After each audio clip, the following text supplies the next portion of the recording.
Ladies and gentlemen of the jury, today I've repeatedly heard how irrelevant my department has become. Why do we need agents? The superhero division? Isn't it all rather quaint? Well, I suppose I see a different world than you do, and the truth is, what I see, it frightens me. I'm frightened beyond our enemies are no longer known to us. They do not exist on the map. No, they're not nations, they're individuals. They're super individuals. And look around Objection, you. Your Honor. The prosecution is trying to bring their own personal feelings into this testimony. Did you catch what I was doing? I know what this Yeah, is. yeah, yeah. I didn't want to do this whole thing because it's actually pretty long. That's from Skyfall. It's Judi Dench doing something from Skyfall. Hey guys, welcome to the Fake Nerd Podcast, episode 296, where it's a double dose of She-Hulk. We're just gonna get so much superhero shit, so much superhero stuff. I'm not gonna try to swear so much in the first 5 minutes, but I'm joined by my favorite friends in the world, Brandon T. McClure. Welcome back, sir. Thank you. Oh, I'm Ryan. I didn't know if I said my name. Whatever. And I got Ben Magnet as well. We missed you, bud. Thank you. I'm so glad to be here. I love talking about nonsense with you guys. It's my favorite thing to do all the time. We do got a missing Sparks Witty, but he will show up sometime in the future. It's a surprise to all of us. I love it. But before, oh no, you go. Well, I was going to say Sparks will show up a little bit later in the episode. He's just had a busy day. Yeah. Hey man. I'm glad to be here, and we will all be together eventually. But before we are reunited, Brandon, do we have any links to talk about? We do. I do want to mention, if you've been following the show, you probably heard last week us talk about, we were going to talk about 3,000 Years of Longing, George Miller's new movie. True. When we're not doing that today, truthfully, really none of us could find the time to get to the theater to watch it. Nope. It was very different. We all had collectively different, very busy weeks. And we will do that for our episode next week. Yes. When I have a day off to do it. Absolutely.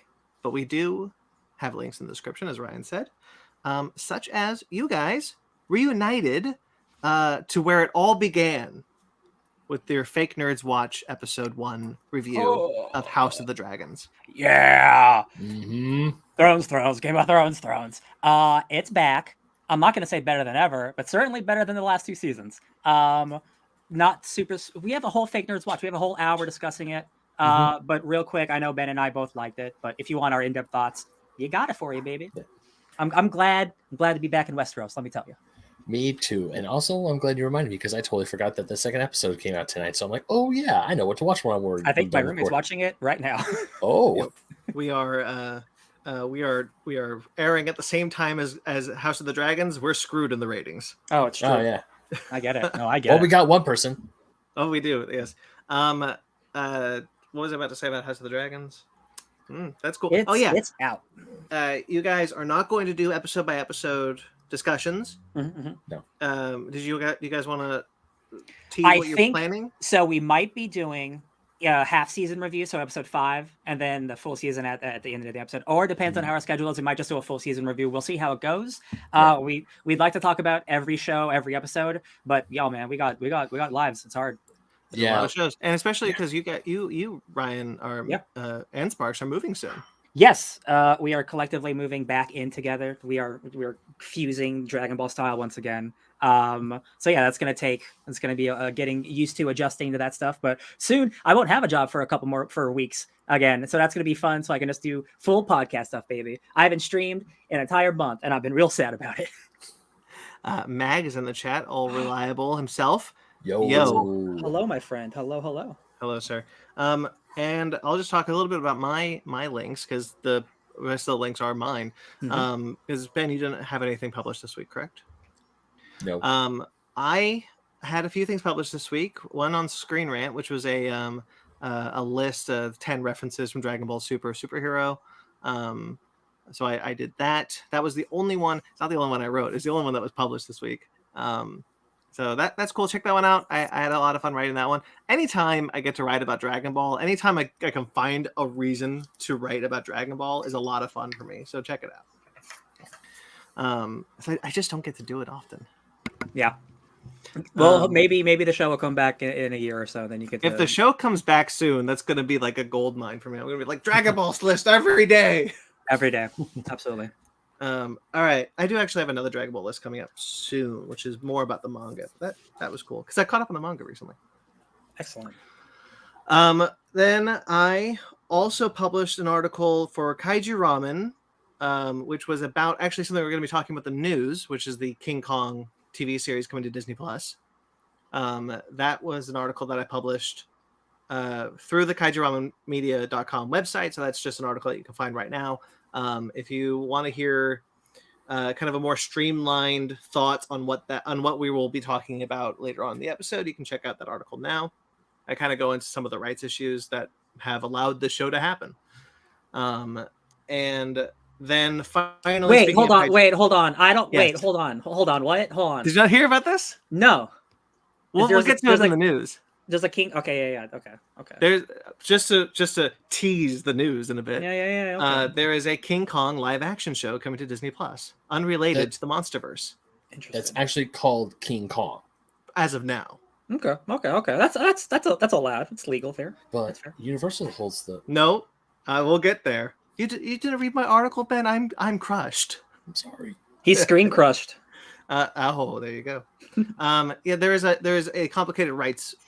King Kong has a lot of complicated rights issues. The book that the movie is not actually based on, the book that was published to lead into the movie is in public domain, which has allowed for every King Kong film to be published by a different studio.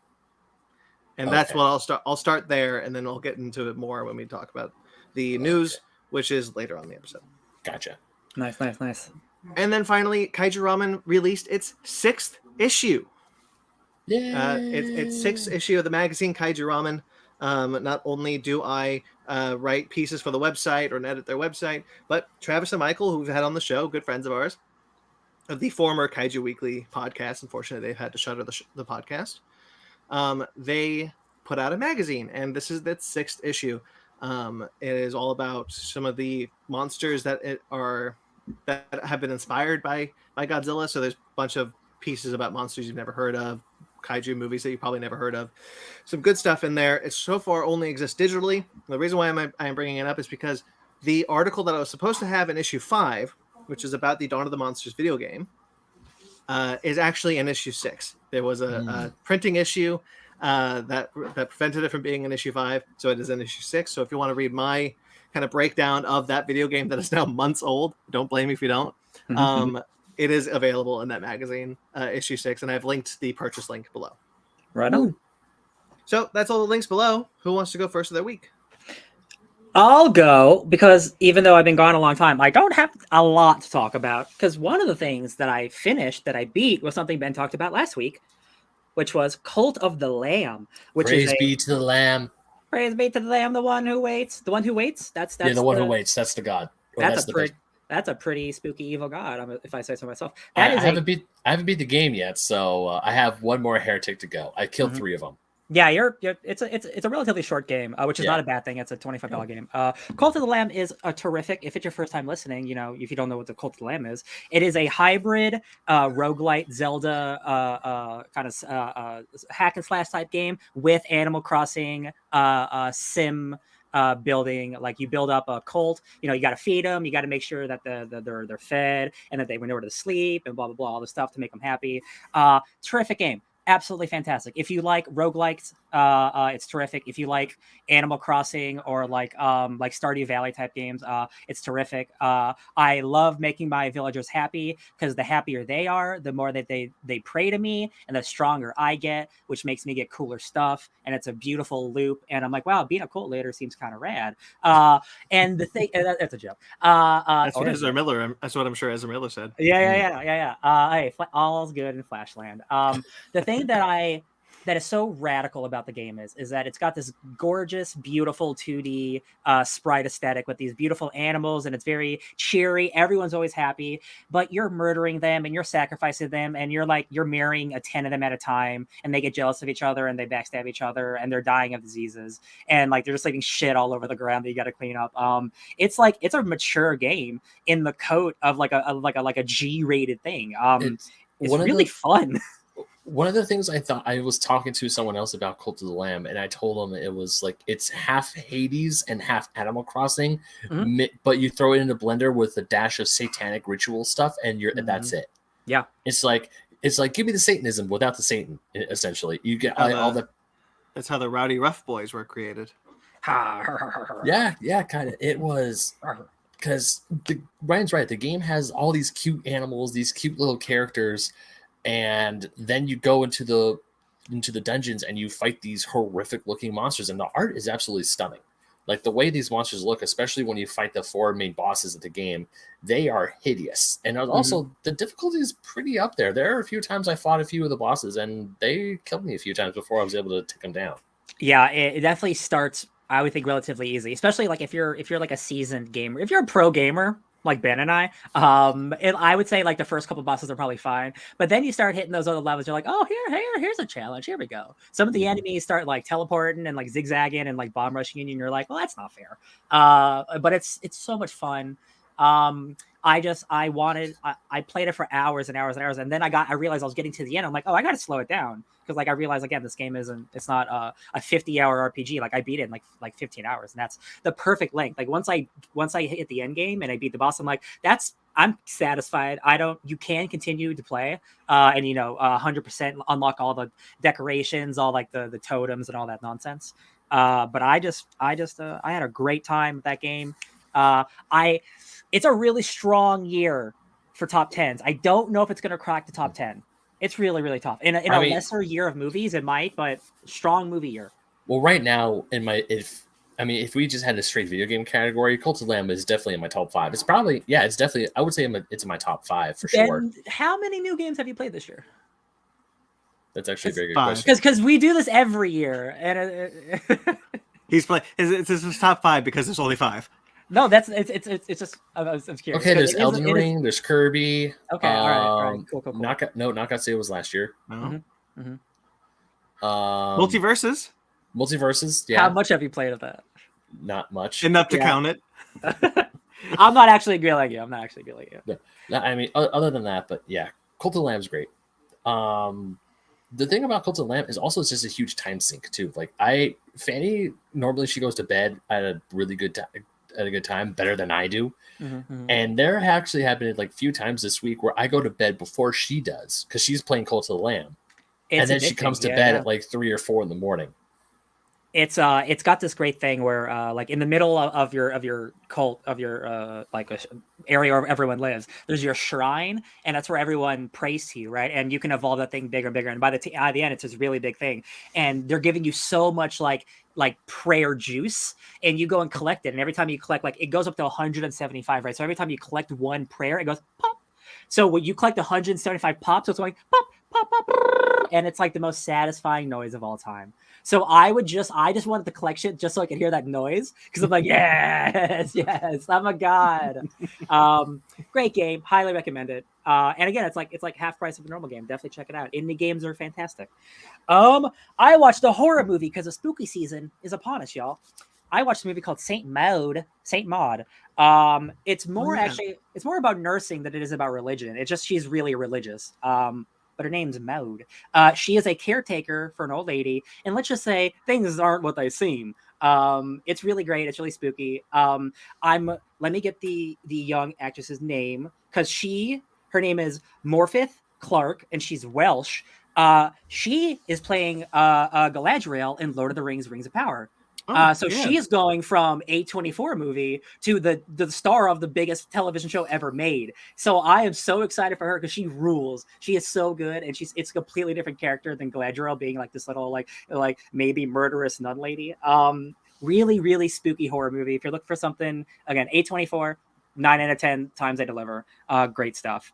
I also finished Westworld. Do you guys remember that I said that this season of Westworld was like the best it's been since season 1? Well, oh no, yeah, guys, I'm so sad.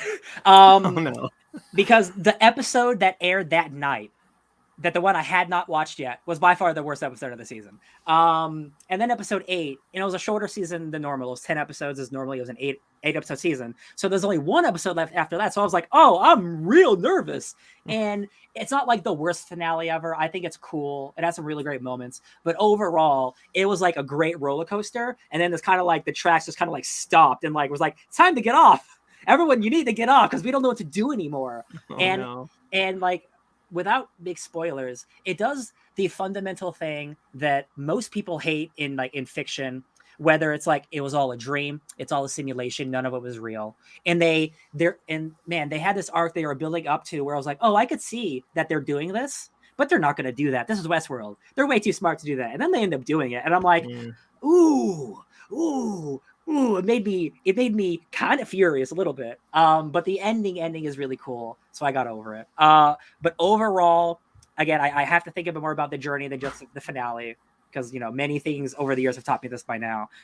Great season of television. The ending was they bit off more than they could chew. So I will always give them respect for trying to do something that big, but they fumbled it, unfortunately. Luckily, 6 out of 8 episodes were really hot. So is this the final season? No, one more. Oh well, maybe they can come back. Maybe, but the way that it ended, I'm like, I don't really know what you're gonna do. But like again, if it's the final season, they have some plan. But they haven't officially been greenlit. But Ed Harris was doing an interview going like, yeah, I'm shooting at the end of the year. And everyone's just like, God damn it, Ed. So I just love when actors don't know that they can't break NDAs. I think that's really fun. It's not a new game, but I've been playing so much Multiverses. That game is incredible. There's daily quests every day. Like it is almost replaced Fortnite for me a little bit. Like, and there's Dragon Ball Z shit happening. So like that tells you something. Like I just love playing that game.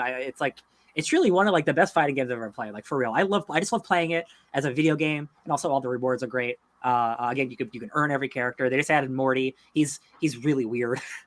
I don't like playing as him, but like I got my ass kicked by good Morty. So like every character is viable.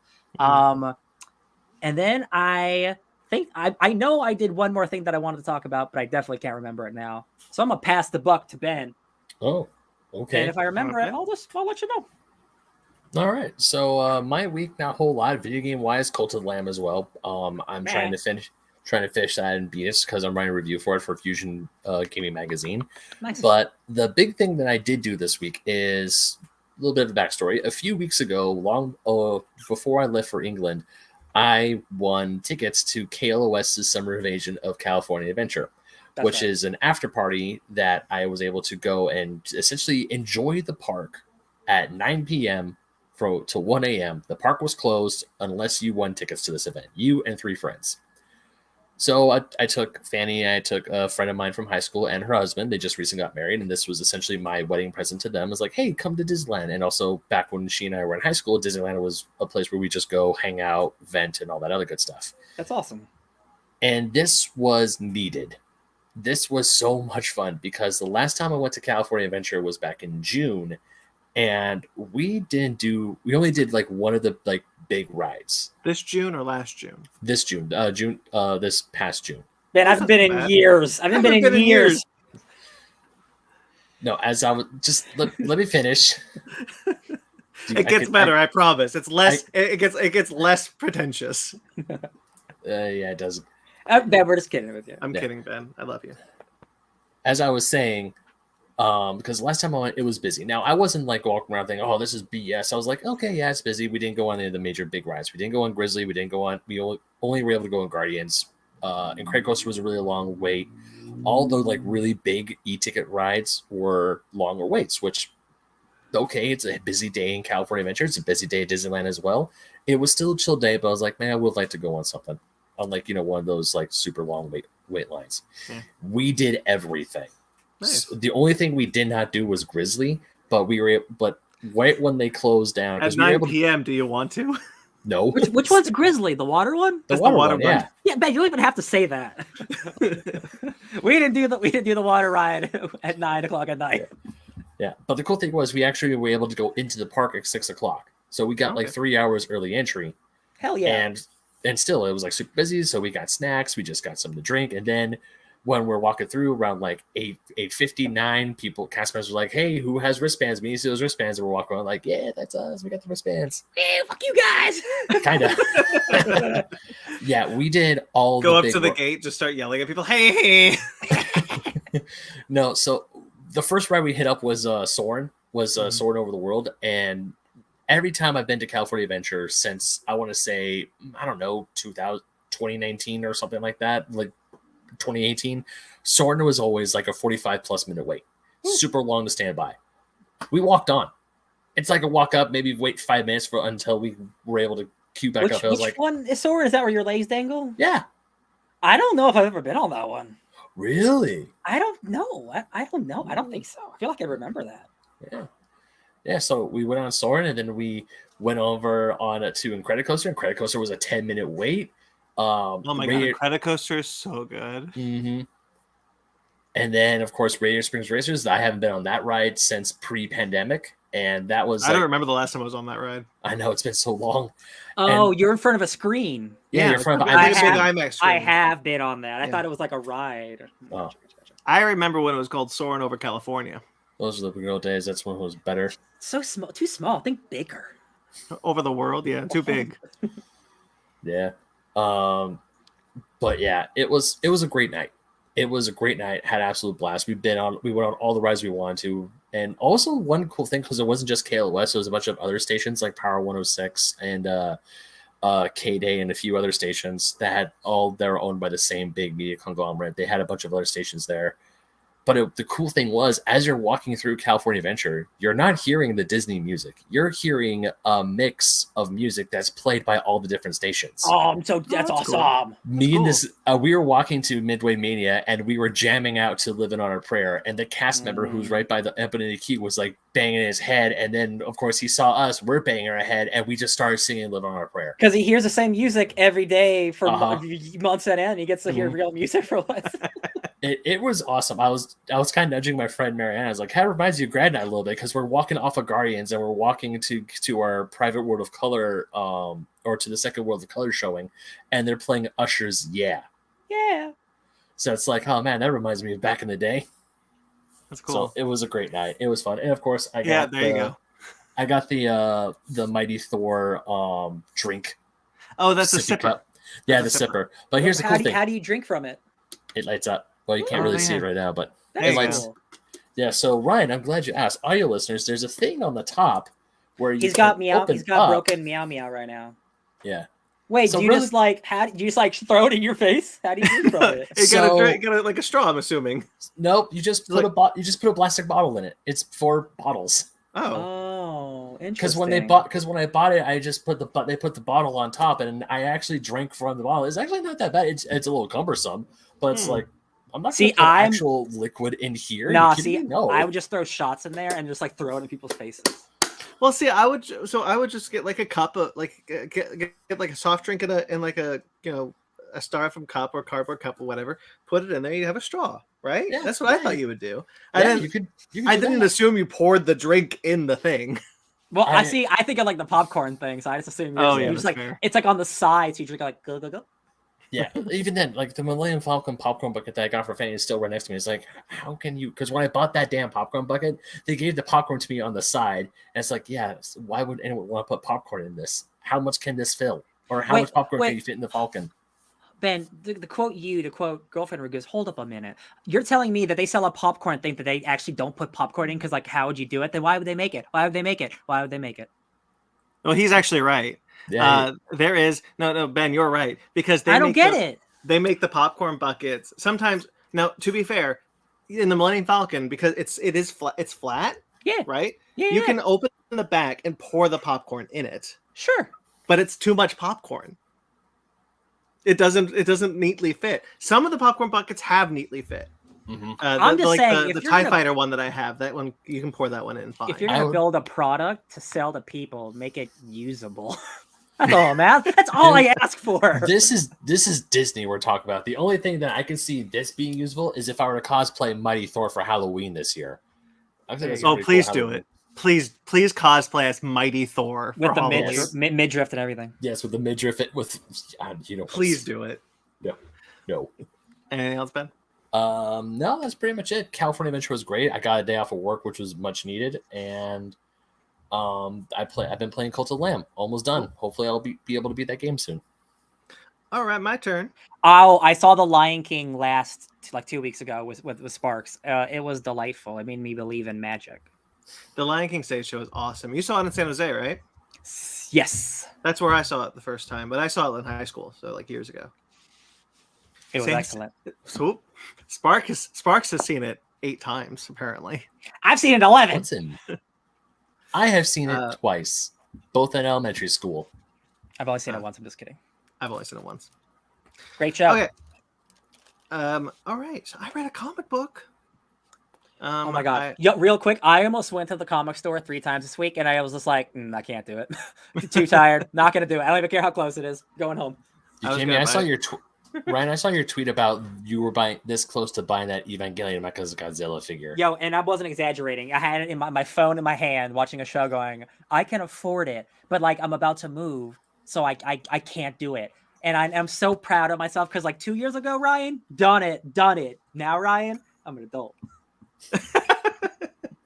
I really want it. But It's what happens so cool. after you move?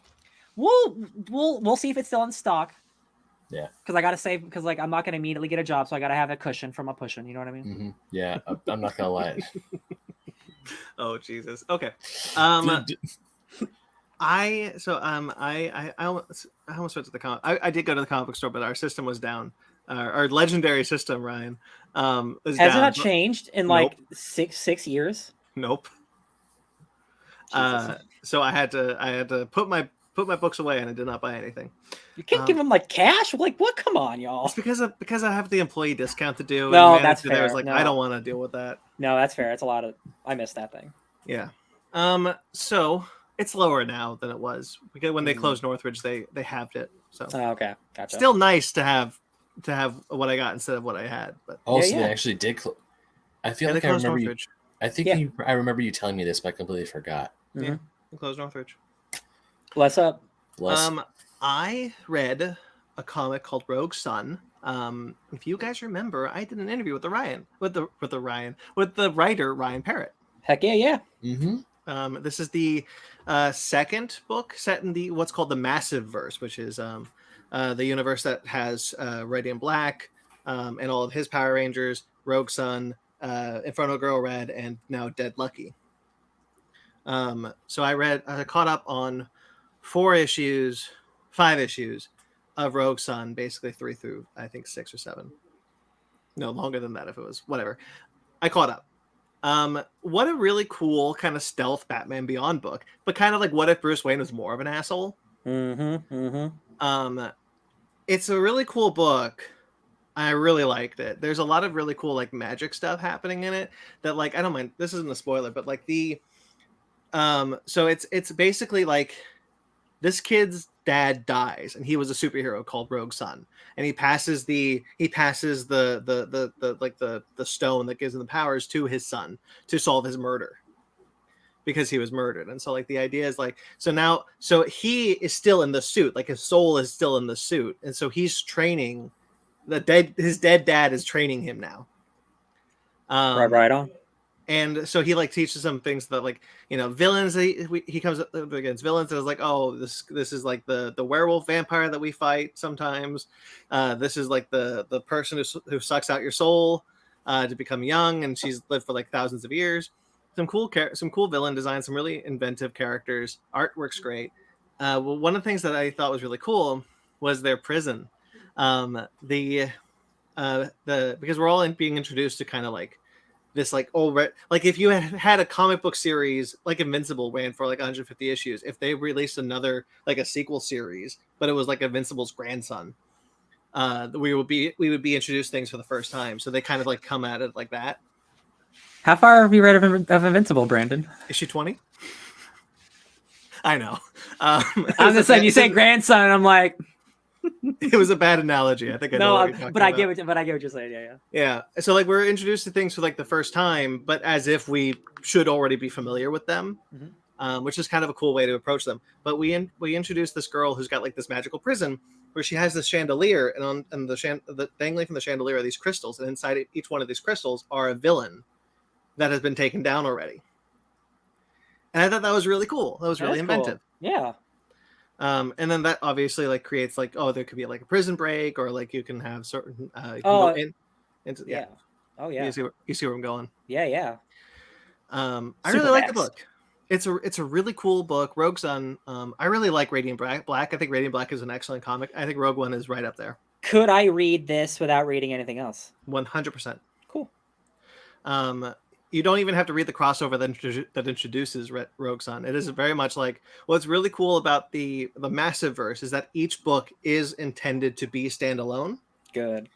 But until they cross over, That's and they don't, and they only cross over in like they're coming out with a new supermassive book next year. I like that. And so that's the crossover, but you don't need to read any other book. Love it. Yeah, I highly recommend. If you haven't read Rogue Sun, do it. The first volume is out now. The second volume starts next month. I will say a little bit about Only Murders in the Building, which is a show that I've been watching for a couple of weeks now. This was its second season, and it is over now. The mystery has been solved. The killer brought to justice, as is the case with all murder mysteries. I don't think it's as good as the first season. They introduce a lot of moving parts, a lot more than they did in the first season, and I don't think they all came together as neatly as they wanted them to.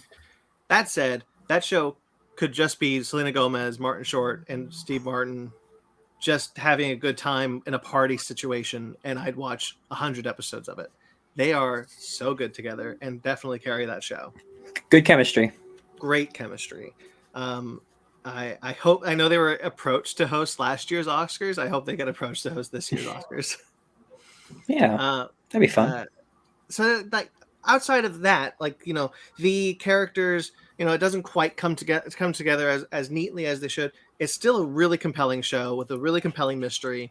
And it's a really good show, and I really like it, and it is getting a third season, and I'm really happy about that. Whoop whoop. Woot woot. Lower Decks is back. Star Trek Lower Decks has returned. Star Trek has returned to the small screen after 4 long weeks being away from my beloved Star Trek. A whole month. A whole month. Star Trek Lower Decks is back. I will be doing a Fake Nerds Watch series with either Cookie or Ben. I guess Ben promised he'd catch up. But Cookie has COVID now, so I don't know when we'll. Yeah, I don't know when we'll record that episode. 5 to 10 business days. Right. Lower Decks is just as good as always. Hey guys, you like Star Trek First Contact? Zephyr Cochrane? Yeah, I do. You'd really like this episode. This was a great episode for those of us who like Star Trek First Contact. It's a good movie. They go to Bozeman, Montana, which is the site of First Contact. There's a lot of really great references, a lot of scores. Really? First Contact's in Montana? Bozeman, Montana. Yes. I never knew that. Yeah, that's where the Vulcan ship landed for the first time, and shook the hand of Zephyr Cochrane, the father of warp travel, in 2063, April 5th. Good year. April 5th. Well, actually, Bozeman's a pretty good place. The reason why they did it is because Ben, real quickly, some of the background. The reason why they did it is because in Star Trek lore, by that point, all the major cities are destroyed. Like Earth is almost a nuclear wasteland. Oh. Because World War III happened. Oh. Whoops. So, like, you know, it's a small settlement in Bozeman, Montana. Yeah, but it's all good now, Ben. Don't worry about that. It's all good now. Yeah, after that, like, it ushers in a whole era of peace and prosperity, and we go to the stars, and we have a few more wars. Anyway, Star Trek Lower Decks, great show. I'm really happy it's back. Star Trek is good, you guys. Star Trek is good, and it's so good to have it. I'll talk about these two first before I talk about the final thing, which was I watched Dragon Ball Z Fusion Reborn and Dragon Ball Z Wrath of the Dragon, which is the final Dragon Ball Z films. Fusion Reborn is the one with, for those of you who don't know, is Janemba is the villain of that one. He's kind of like warps reality, and that's the first Gogeta. Not canon. Oh, yeah, I remember hitting that goofy. He's cool, yeah. Yeah, Janemba has a really cool power, even when he's big, and then when he like turns into like this cool, like skinny Janemba. Very much like Majin Buu, kind of. Yeah, I like the movie quite a bit, actually. There's some stuff happening on Earth with like Frieza and Hitler come back to life, and they start storming the streets, and like that's to give Gohan, Videl, Trunks, and Goten something to do. It's fine. I remember being a kid, seeing a clip of that online maybe like on early YouTube of like fascist Hitler with his army and like like Sailor or Freezer or whatever, and I'm just like, this is what I'm missing? No way, no way, get out of here with this. The Frieza bit is kind of funny. The Hitler thing goes on too long, but the Frieza bit is kind of funny because like Frieza shows up and he's just like, I'm back to take over the earth from hell and blah blah blah. Yeah, and like his army comes down and then Gohan just comes in and just one shots him and he blows up. I do remember that. I was like, that's cool. The really cool stuff is with Goku, Vegeta fighting Janemba, and then he fights and then Pikkon. I forgot about Pikkon, who was introduced in the first segment.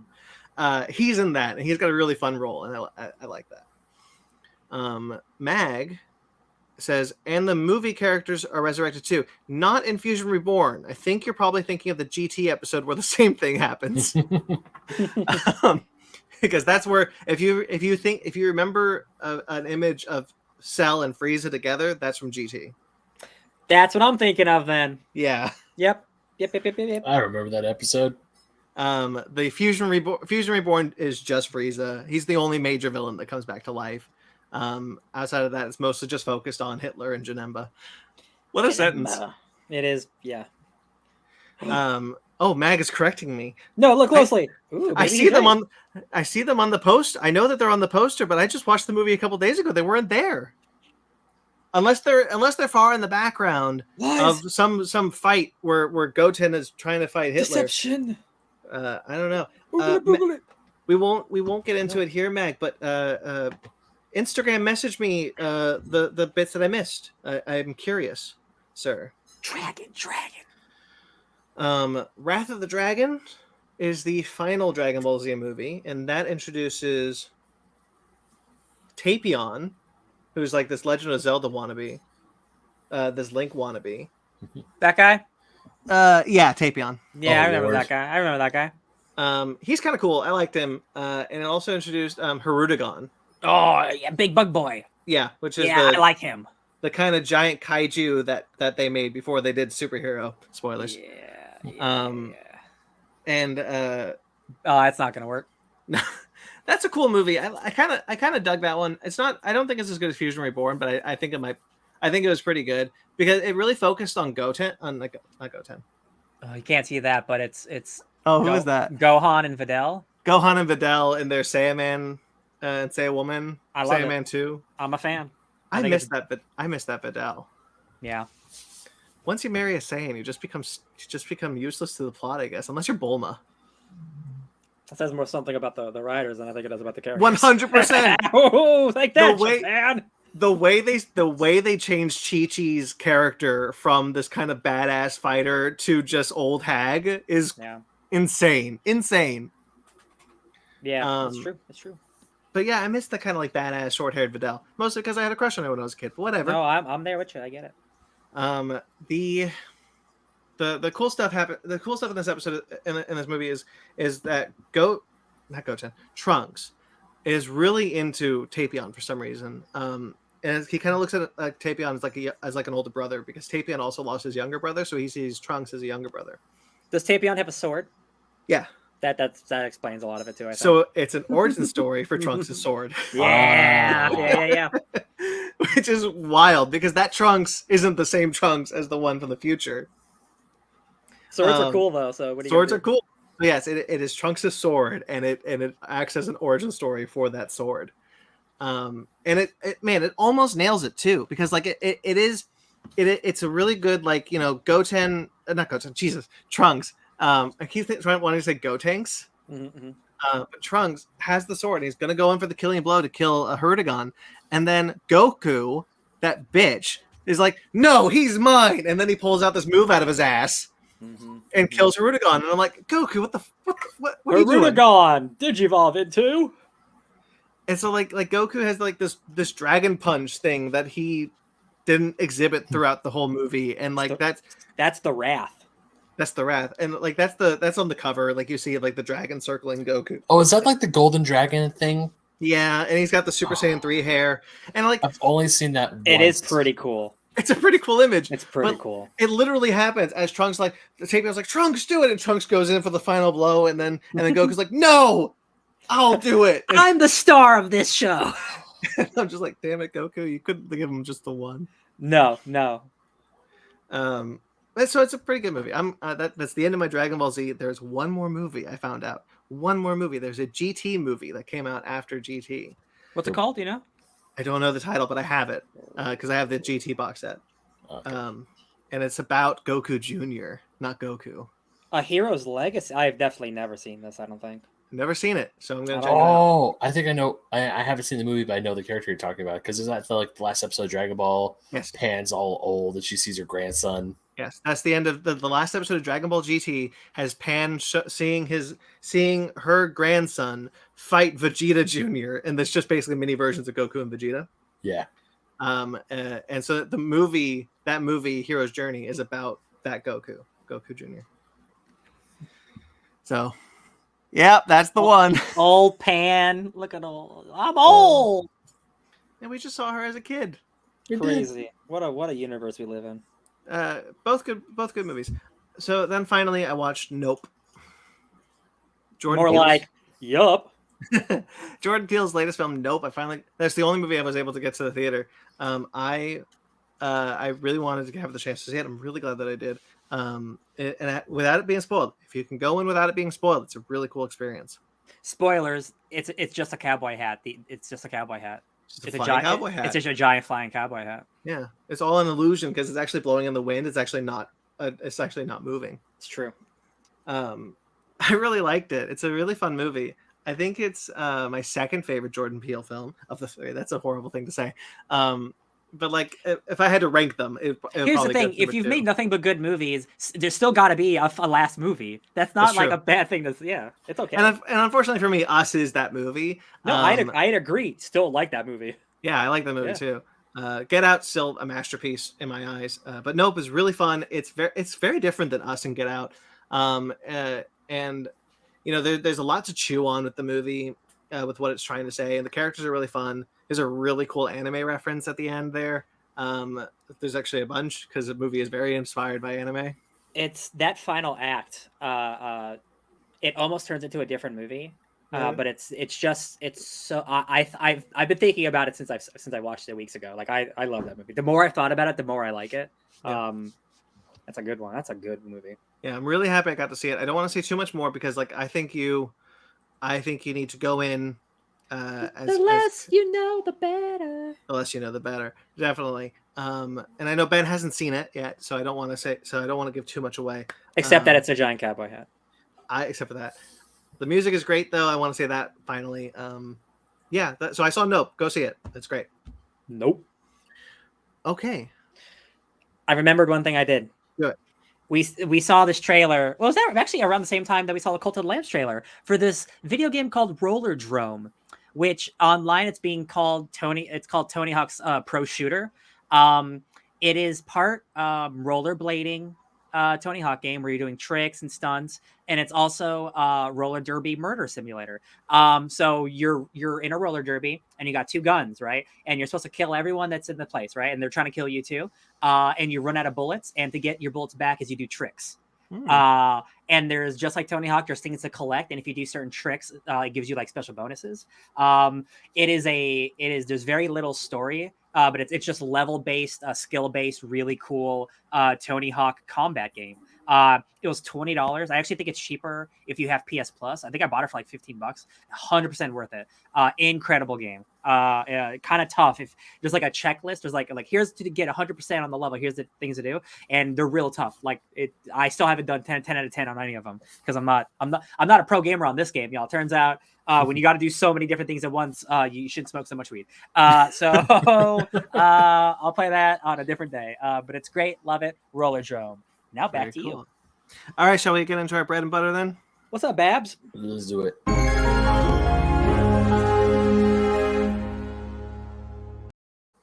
Babs. I hope that Sparks will show up soon, so I'm going to switch the order just a bit. I was actually going to suggest that too, so okay, there you go. Because there is the thing at the top that I put at the top to get out of the way. I want to wait for him to be here. The hammer will go down later then. Yes, there you go. Let's talk about some comics then.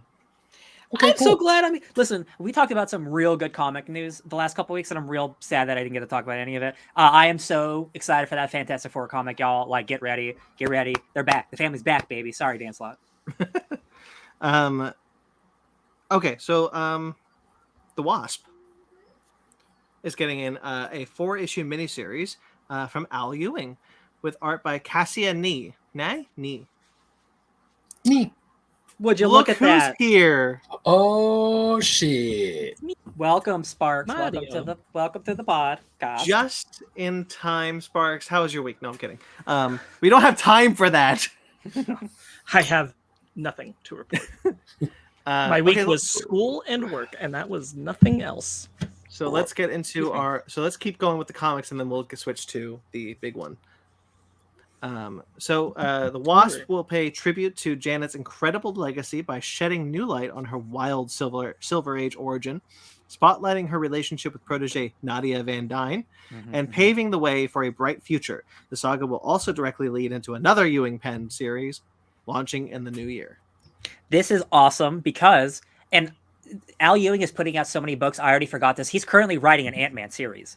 Because I haven't been to the store, and I don't remember every news story we talk about. So I'm like, oh, he's setting something up for Ant-Man because obviously there's a movie coming out. But I wouldn't be shocked if like he did Ant-Man, he's doing Wasp, and then what is after that is probably going to be some like mini event thing involving the small characters. So I'm so excited. Anything Al Ewing touches is gold. So I'm there. Yeah, I agree. Monica Rambeau is also getting in on miniseries. Sorry. Speaking of Ewings, you know how to write. Oh my god. Monica Rambeau, Photon, will be written by Eve Ewing with art by Michael Sta Maria. It's going to be a 5-issue miniseries out in December. No relation, by the way, between the Ewings, just so you know. Okay. Yeah, I was just about to say, is that like his sister? No, it's just a talented name. Okay. So wild. It's like a name of talent. It's like when I found out that the kid with the last name Whitaker in Black Panther, who played young Forrest Whitaker, wasn't related to Forrest Whitaker. Oh, that's just crazy coincidence. Yeah, weird, right? All right, so the adventure begins when Photon is charged with making a very special, very cosmic delivery. What should be light work, get it? They wrote that, not me. For Monica, becomes increasingly complex and dangerous due to a threat from beyond and family drama. I'm into it. Cool. I believe this is her first solo book, despite her being the leader of the Avengers in the 80s. So I think that's just fantastic. I will definitely, because this will come out by the time I'm moving and I'll be in the comics again. Like I will absolutely pick up this first issue because I'm all about it. I'm all about the Ewings. And I promise I will catch up by this point, because Sins of Sinister is coming. Marvel teased SOS. Oh my god, yo! There was one guy on Twitter who's like, "Yo, what if it's Sins of Sinister?" And then and everyone's just like, "Oh, that's like a decent one." I'm like, damn, that was actually it's a good one. Actually, I saw that same tweet. Yeah, it's pretty good. Honestly, I saw the SOS tweet from like Marvel Comics, like the company Twitter page. I'm like, what's SOS? What's going on? What's happening? X-Men Don't tell me Krakoa is dead. I knew because like it had to be something big, because it was like it's in Krakoan and it's SOS, and I was like, oh, this is X-Men related. Yep. But I really like how the current series of X-Men books have been writing Sinister, so I'm very excited. This is going to be coming out January 2023. It's going to be a crossover event. Yes. Go ahead, sorry. Well, I got one more thing, which is just the tagline, or just what they released, which is, how twisted will mutant kind become when Mr. Sinister achieves victory? Yeah, so you guys are far enough behind where I'm going to spoil something that I don't feel bad about spoiling. Mr. Sinister has Moira clones. Oh no. And he's been able to do some really, really radical shit underneath both X-Men and the world. So he's been setting up stuff on his own, as he always does for all of time. He always has his own ulterior motives. But when that was revealed a couple months ago, it's like, oh, this, because he can end reality at a whim with her power. He can also learn from her by using her and stuff. And that's just like, this is so crazy because Kieran Gillen is currently doing the Judgment, the Axe event.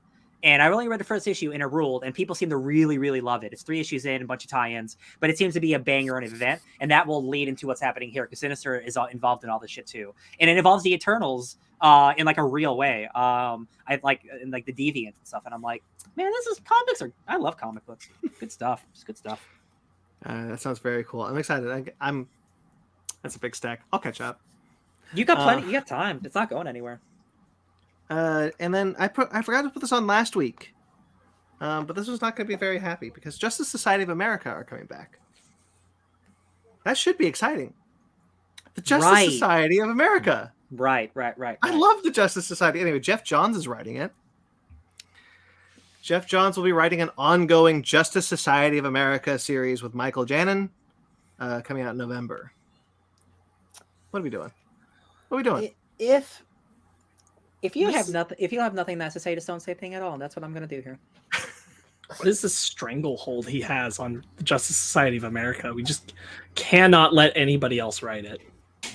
I really like his Justice Society run from the early 2000s. Sure. Yeah. But enough. You did it. I like a lot of his runs from back in the day. And this is the kind of thing that I'm really bummed about, because this is going to be spinning out of a one-shot called The New Golden Age. The New Golden Age is a one-shot that is spinning out of Flashpoint Beyond, which is the current miniseries he's doing, sequel to Flashpoint. Okay, right. So The New Golden Age will have art by Steve Lieber and Jerry Ordway and Diego Olortegui. Steve Lieber, I love you. So a Golden Age hero is revealed at the end of Flashpoint Beyond.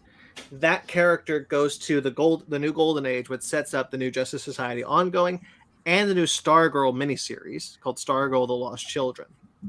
Is he also writing that? Which he is also writing. They just gave him a corner of DC and said, "Here you go." Yeah.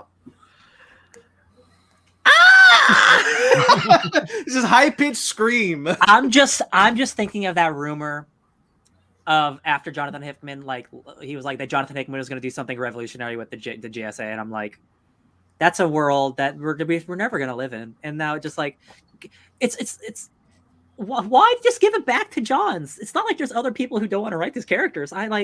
Again, he has a stranglehold on these characters, and I don't understand it. I love the JSA. I've been dying for a JSA ongoing series for months, years. Yeah. They've been teased like, oh, this is when the JSA come back. Oh, this is when the JSA come back. They've been in so many crossovers and events, and that one issue of Justice League, and it's been this crazy cock tease of the JSA all throughout DC Rebirth, and I've been waiting, and we finally got it. And the monkey paw curled. I will give him Stargirl because he created that character, right? Sure. He did not create the GSA, but it feels like he thinks he created the GSA. Yeah. Certainly in the modern context. You bringing up Rebirth is just like a reminder of where was Rebirth all headed kind of thing. The Superman and Dr. Manhattan comic where there's a lot of JSA influence there. Doomsday Clock, and and so all right, I guess he was heading for this, but I'm over it. Yeah, seriously. And I doubt it's going to be really connected. It feels like to that stuff, like the Doomsday. No, because that stuff is so far in the past where they're not trying to work with whatever they were thinking when they started Rebirth is not something they're working with anymore. And the JSA were in Dark Crisis on Infinite Earths also, so Joshua Williamson is right there. Give him the JSA. He's busy with doing 100,000 other DC books though. He has one more, surely. He just ended Batman and Robin. That's one of the problems I sometimes have. Sometimes I get stuck with the same 3 writers writing everything. I'm like, that's not what I want. Actually, I think he's off a lot of books right now, which is probably why I thought he was he would be a good shot for it. But either way, someone else, because someone new, because if you're tying, first off, Flashpoint Beyond, you want to give Johns a Flashpoint book, whatever. Nobody's reading it. You want to give Johns a Flashpoint book? Sure, it's going to be away from everything else, not going to touch anything else. But the fact that they chose Flashpoint Beyond to be the book that is going to springboard the JSA's return to the comics, and not Dark Crisis on Infinite Earths, which they have just shown up in, is insane to me. It makes me almost feel hey, you could put them in that Crisis book, but you can't actually use them because they're mine. Yeah, they can cameo, but you can't do anything with them because they're mine.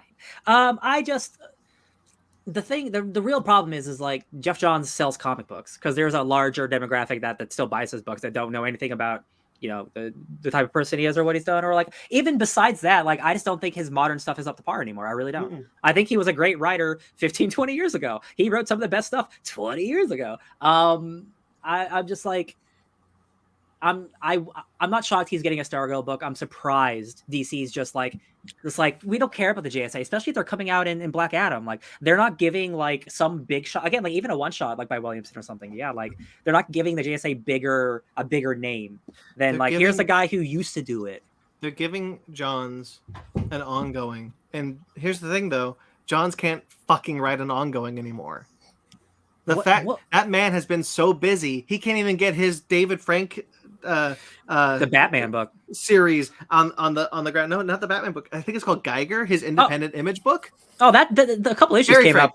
Gary Frank. A couple issues came up, but I haven't heard anyone talk about it. Exactly. So if he can't skip going with an ongoing, Three Jokers was 3 issues and took forever. It took I think over a year to get 3 Jokers and Doomsday Clock. Not even especially Doomsday Clock. Yeah. Oh, I remember those Doomsday Clock waits. A child could be born and become sentient and have a personality by the time that book ended. I guess this would apply to the 3 Jokers too. But like Doomsday Clock, I kind of give a little bit of a pass because like the holdup was more on they wanted the art to be a specific way and they refused to like backpedal on that. That's fair. I'm like, I get it. You were going for like exactly Watchmen aesthetic, so that was held to a higher standard, and I understand that. But like years. Well, yeah, and it only effed you in the end because the rest of the universe decided, you know what? Forget whatever you were doing. We're moving on. It's like a drive-by. They created the Metal series, and they were like, "What? A kick-ass gothic Batman? Oh, bad guy with spikes and chains. That's where we're going now. F whatever Rebirth was doing. Goodbye." Sorry, naked blue guy. And then Dr. Manhattan ended up being a plot point in the second Dark Knight's Metal. Hey, you know what's a real remember all of this. You know what's a real bummer? Like there's like a little Dr. Manhattan child running around somewhere right now. That's just he's in Flashpoint Beyond. Oh, I'm gonna buy that book and burn it. That makes me I'm so bummed out about that. I was gonna say what Ryan started to say. You know what's really sad, and I really wanted to jump in and be like the fact that Brandon just said the sentence. I remember Doomsday was a plot point in that book, or sorry, Dr. Manhattan was a plot point in that book, and I'm like, that's cool. That's really cool that Dr. Manhattan was a plot point. I'm really happy about that. Well, wait, sorry, it wasn't Dr. Manhattan. It was a Maybe I don't like Dark Knight's Metal. The second one, not the first one. Yeah, the second one. The second one maybe goes the first one's fine. A little bit. Yeah, the first one's fine. Because the second one, I was thinking about it, and I was like, there's a Bruce Wayne in the multiverse that became Dr. Manhattan that was killed and absorbed by the Dark Knight who laughs. Oh yeah, the Dr. Dark Hatton or something. I will not say that Dark Knight's Metal 2 is just as bad as Civil War 2. But I will say that it is. But I will say that it is trying to jump on the cachet of the first story in the exact same way, just a lot sooner. Mm-hmm. Thank goodness Wonder Woman got an event, though. Anyway, what was I saying about? So Flashpoint Beyond. So here's the connection. It's Doomsday Clock. Flashpoint Beyond is a stealth sequel to Doomsday Clock, where the Manhattan Kid Clark, I think his name is Clark, and Mime and Marionette have shown up. Okay. And Mime and Marionette were cool characters that I wanted someone else to do something with. Sure. But Johns has taken Mime and Marionette and Clark, put them in Flashpoint Beyond, and they will continue into Justice Society of America. Ew. They're gonna be in that book? Why? What? Ew. They're not golden. What? Ew. I wasn't gonna read this book anyway, but like that's a weird book to put him in the JSA book. Yeah. But you know what? If someone else did it, if it wasn't Johns, I'd be like, cool, okay, yeah, I want to see his characters. Well, what it feels like is that post Doomsday Clock, Johns has just kind of created his own little pocket tangential universe that doesn't really matter, but we're just gonna let him do it anyway. Yeah. Because he sells enough comics where like we have to give him something. Right. Anyway. But he's too toxic that they can't let him actually steer the ship on any of the main things. Sorry, JSA. So bummed. All right, I'm sorry. Now that Sparks is here, when we talk about the main event, She-Hulk. No, I'm kidding. Warner Brothers Discovery. Oh, I kind of hoped you did this without me. No, listen, I haven't. I looked at the news and I'm like, oh, good, I missed it. No, we get the stuff together. we waited. Especially if it's cartoon stuff, because like you're definitely more of a cartoon guy. Just so upsetting. Yeah, I haven't been here for 2 weeks, so I haven't like been here personally. But the fact that we're in like our like third, fourth week of like, hey, how bad is it? It's still getting worse. Is like kind of baffling. Yeah. Yep. Yeah. So the big news that came out this week was that HBO Max has let go of a bunch of projects, and I'm going to list them: The Amazing World of Gumball, the movie, Merry Little Batman, which is the Batman Little Gotham inspired Christmas movie. Oh, I didn't know it was that one. The Day the Earth Blew Up, a Looney Tunes movie. Bye Bye Bunny, a Looney Tunes musical. Did I Do That to the Holidays, a Steve Urkel story. And Batman Caped Crusader, the Bruce Timm, J.J. Abrams, Ed Brubaker, Matt Reeves Batman animated show, have all been let go from HBO Max, and are now desperately searching for new homes.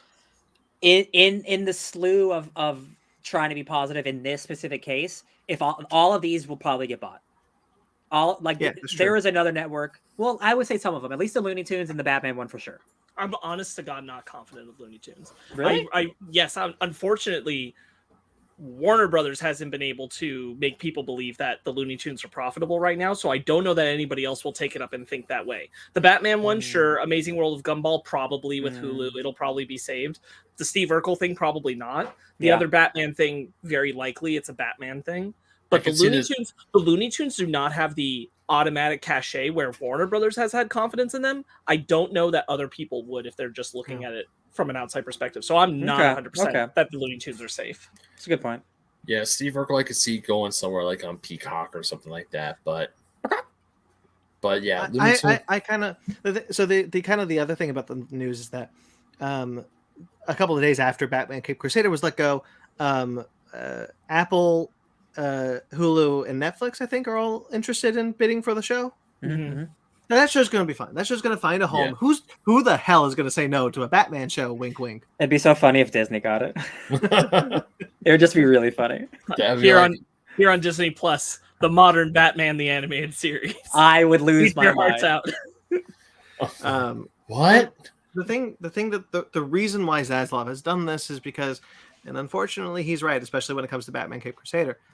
People are going to pay for these shows, and these are not people picking up the rights to these shows. These are people picking up the broadcast rights to these shows. So Warner Brothers is still developing them, right? And Warner Brothers will continue to own them, and whoever hosts them will have to pay Warner Brothers a fee. This is also just stupid because, like, when you have HBO Max Warner Brothers branding, when you do, and that's what you're paying for, you expect all your Batman content to be in one place. Yeah. This is so stupid. I'm so mad about this. Real quick, I will say there is actually one useful thing I want to mention for my week because it's prevalent to this situation, and I suspect that Ryan is probably engaged with this as well. Anyone should go listen to the Waypoint podcast Waypoints episode where they have Adam Conover on. I believe it's Waypoint 53, and they have Adam Conover on to talk about this whole thing. Super good. You should definitely go listen to it. Really great episode, really great insight from the guy who has been through these mergers and what's going on. And like, he makes a comment about knowing people who are there now and have the heads of the scripted television division at HBO being people from Discovery who are like, hang on a second, we're just getting up to speed on how scripted television works. Yeah, it's a different whatever. Okay, anyway. Driftwood, which is a Cartoon Network produced film, was going to be the first Cartoon Network produced film for HBO Max, has been outright canceled. The first original thing, it's gone. Gone. Damn. And will not be sold off like these other shows. Another tax write-off. It is important to say that if these projects don't find a new home, they are also canceled, and all that work goes to waste. Craig of the Creek, the movie, and Batman Azteca, which is a Batman movie in the style of Aztec mythology. Those are still going to come to HBO Max as of now. It could change at any time, and as of now, they are the only two animated films that are due to premiere on the service. Wow. Craig of the Creek, one of the few diversity projects to actually survive Zaslav. For now. I know. I have no faith in anything. What did Adam Conover say on his TikTok? He was like, there's like this unspoken rule that Zaslav is. This is I'm taking information that he said and putting him out and spin. But like Zaslav is taking advantage of an unspoken rule that we had when these kind of first party streaming services showed up. That we will have, and Disney like adheres to that. Like you want to watch they want to watch the first Herbie movie, that's here. You want to watch what horse movie do they have on there? That's all your the point being like all your content that we own is here. It's here. Oh yeah, this is the HBO Max. Go ahead. No, this is the TikTok I mentioned the first time. Yeah. Yes, HBO Max. Yeah. HBO Max has taken that unspoken rule and said, well, it was unspoken the whole time, and just kind of shit all over that, which has broken the trust that these streaming services have with the audience. Yeah, because I like. Oh, go ahead, Ben. Sorry. No, I was gonna say I remember mentioning this and seeing this tweet or seeing that TikTok and talking about it with you guys when they first announced that they were canceling their own HBO Max originals, because the whole point of them having a streaming service was like this is a home for those originals. Mm-hmm. Like the only very far exception to that rule was the Marvel Netflix shows, but the thing is they didn't leave. They went to a different streaming service because it's Marvel. It makes sense for all the Marvel stuff to be with Disney Plus. Those are third-party streaming services like Netflix, and we expect things to leave those streaming services. Well, when these first party, when they came out, they were Netflix originals. No, but you're talking. But what I'm saying is, even if they were Netflix original, they always were licensed. Like I'm expecting at any minute the Gilmore Girls Year in the Life show goes to HBO Max. Like the thing is, like it was quite honestly, we talked about it a lot on the show. It was crazy that there were Marvel shows on Netflix at the time that Disney Plus was releasing these shows, and so like it got to the point where even Disney realized the thing, and so we like expect we expect anything on Netflix to be able to leave at a moment's notice, whether or not it's of like varying degrees. Like an original unlikely to leave at a certain time, but like a movie that came out in 1992, it's probably going to leave. It was never supposed to be the case with the first party streaming services like Disney Plus, Paramount Plus, HBO Max. It's just this guy clearly has no idea what he's doing. Like just week after week, it's just like, wow, you don't know how to run like this type of business. Real quick, sorry. Like, we don't want to do original programming on our streaming service. That's why you have a streaming service. Like, you have it to catalog the stuff that you made before, and you get original programming to bring people in. Like, that is, again, it's like the unspoken rule of like, what? It's just like holding the door open for somebody. You do it just because it's nice. It's just like it's like the law, right? Like why are you being an asshole about this? Like, I don't get it. Like, it's so baffling. Sparks, you want to say something? I'm really glad that the stock prices sunk to double the amount of the debt that he was already trying to get them out of. Dude, 20 billion. I love it.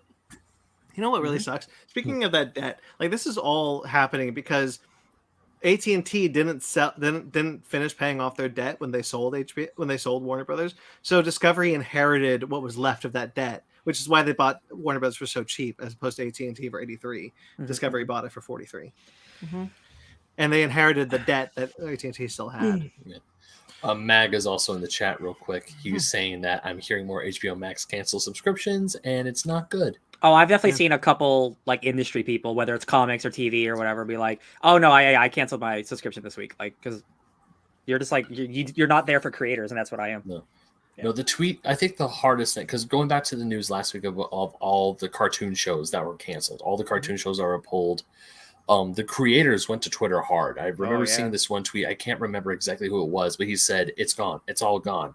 The thing that sucks is that he made it for his kids, and there's no way he can show it to them anymore. Excuse me. Yeah. Is that the same one who made his profile picture a frog, and he's just like, "I'm just gonna be a frog and tell people to pirate my show"? That's no, that one was Infinity Train. That was Infinity Train. Yeah, I'm trying to remember. I mean, it was making the rounds on Facebook too, but at the same time, and just hearing all this other bullshittery that's going on with HBO Max, like every time, like I love the title of our episode, "Can She-Hulk Save Warner Brothers?" Probably not. Yeah, it comes to the fact of like it goes back to the reason why animation is being hit so hard is because David Zaslav, and he's not alone in the industry, don't have a lot of respect for the animation medium. Damn boomers. And that's garbage. And it's just a bummer because, like, he at the very, very, very top doesn't believe in it, and he appoints people who also don't believe in it. So, like, unless that gets fixed, like the next couple of years are going to be really dry at Warner Brothers for animation. Yeah. So. A insider at Warner Brothers, a former HBO Max employee, I put this in here because we're just talking about it all, said as many as 13 people of color in charge of developing diverse shows have been laid off and replaced with white people. He didn't say that. I added that. Mm-hmm. HBO Max employees are worried that Warner Bros. Discovery is rejecting what's called left-wing diverse content in favor of more homogenous middle America friendly fare, which quite honestly makes sense if you remember that that's all Discovery is built on.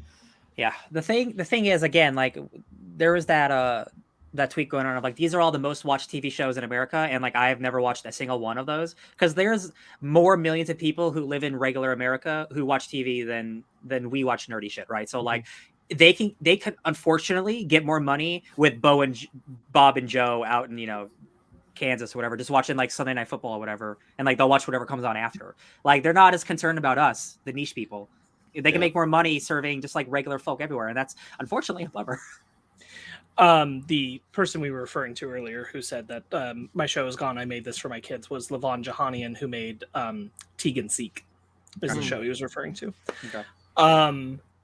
I think that the continuously, like, the biggest thing is the two factors of this that are the most sucky are the absolute attack on diversity, which HBO had actually been really great with, and Warner Brothers as a whole in the past few years, and then the attack on animation when you own Cartoon Network, like, is insane. Both of those are the dominant factors to me that are like, this is bad news bears for a very long time. Yeah, I feel like going to the Cartoon Network studios and just laying flowers at their doorstep, like laying flowers in a grave. We passed Warner Brothers. We passed Warner Brothers on the way home, and I was like, "Oh, look, it's the latest Spirit Halloween."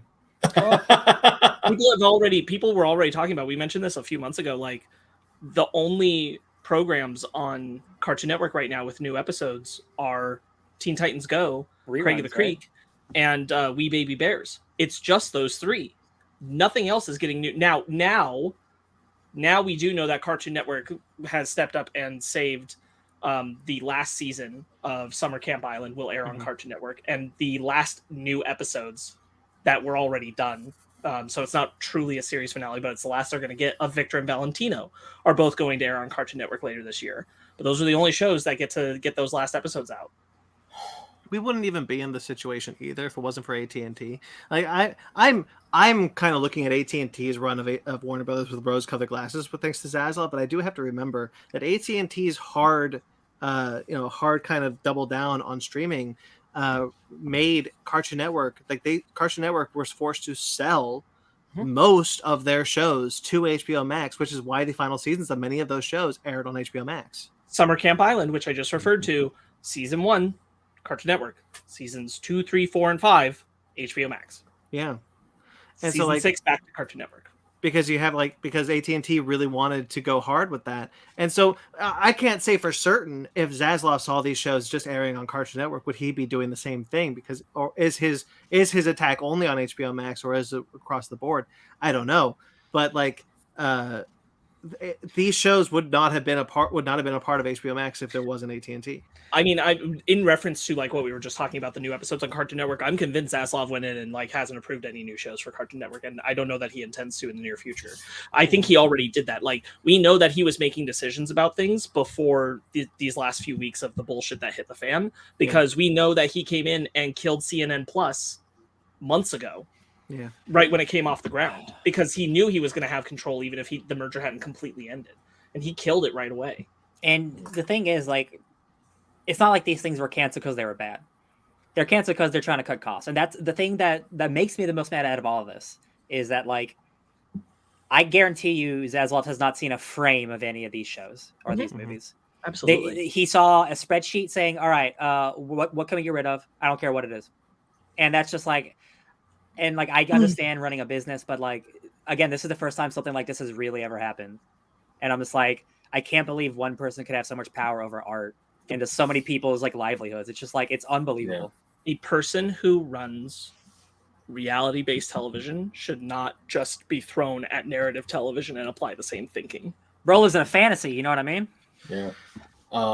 Animation shows. Oh, sorry. Go ahead. Random question for the group. But is Zasla's office in LA or is it in New York? No idea. I don't know. It's wherever Discovery Plus is based, but I have no idea where Discovery is based. Well, shit, because I was wondering if it's at the. I highly doubt it is, but if it was at the Warner Bros. Studios lot, I know what finger I'm going to extend next time I drive by it. And he'll see it and he'll be like, "Oh, okay." He'll feel it in the force. We know. Ryan's absolutely correct. What's happening now is unprecedented. New York. Look, shows have suffered through mergers before.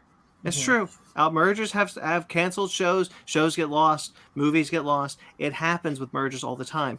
But it's never been this public because most of those mergers were kind of understandable. Well, some of them. And then 2, it's never been this bad. This was deliberately. This is a lot. This is way more than we've ever seen before. This is on a volume, as Spark says, it feels like an attack. This is a volume of cost cutting that is unprecedented. He is trying to make back that 40. He's trying to make back that debt now, and he's not willing to do what AT&T did. Was like, oh, we'll make it back in time. Yeah, that's the thing. Like when you become like the leader of like one of the biggest corporations in the world, like you have to be thinking about long term. You like this is all such short-sighted, short-term like goals. And like again, like now look at the stock market. Like he's lost more money than he could ever possibly gain. Like I can't see a future where like him relying on like reality TV and shit is gonna make him more money than what they're currently doing with like Peacemaker and all that good shit. Like all the good genre stuff. Like again, I'm just happy dude survived. Like something like that got to exist. Like God, like if it came out a year later, who knows, man? There was an internal memo that was put out that the press got a hold of that I want to read out because it's something.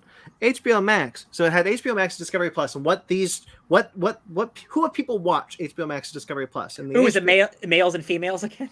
No, close actually.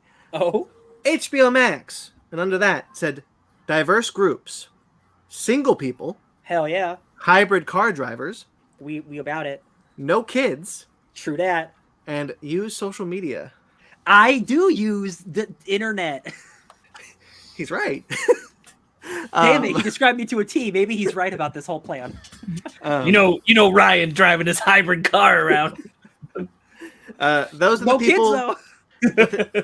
The interesting thing is what he's really saying is coastal cities, middle America. Yes. Oh yeah. Yeah. So that's the HBO Max. Those are all the people who watch HBO Max. There's no one else. If you watch HBO Max, if you have a kid, you don't even know what regular TV is. You only watch reality TV.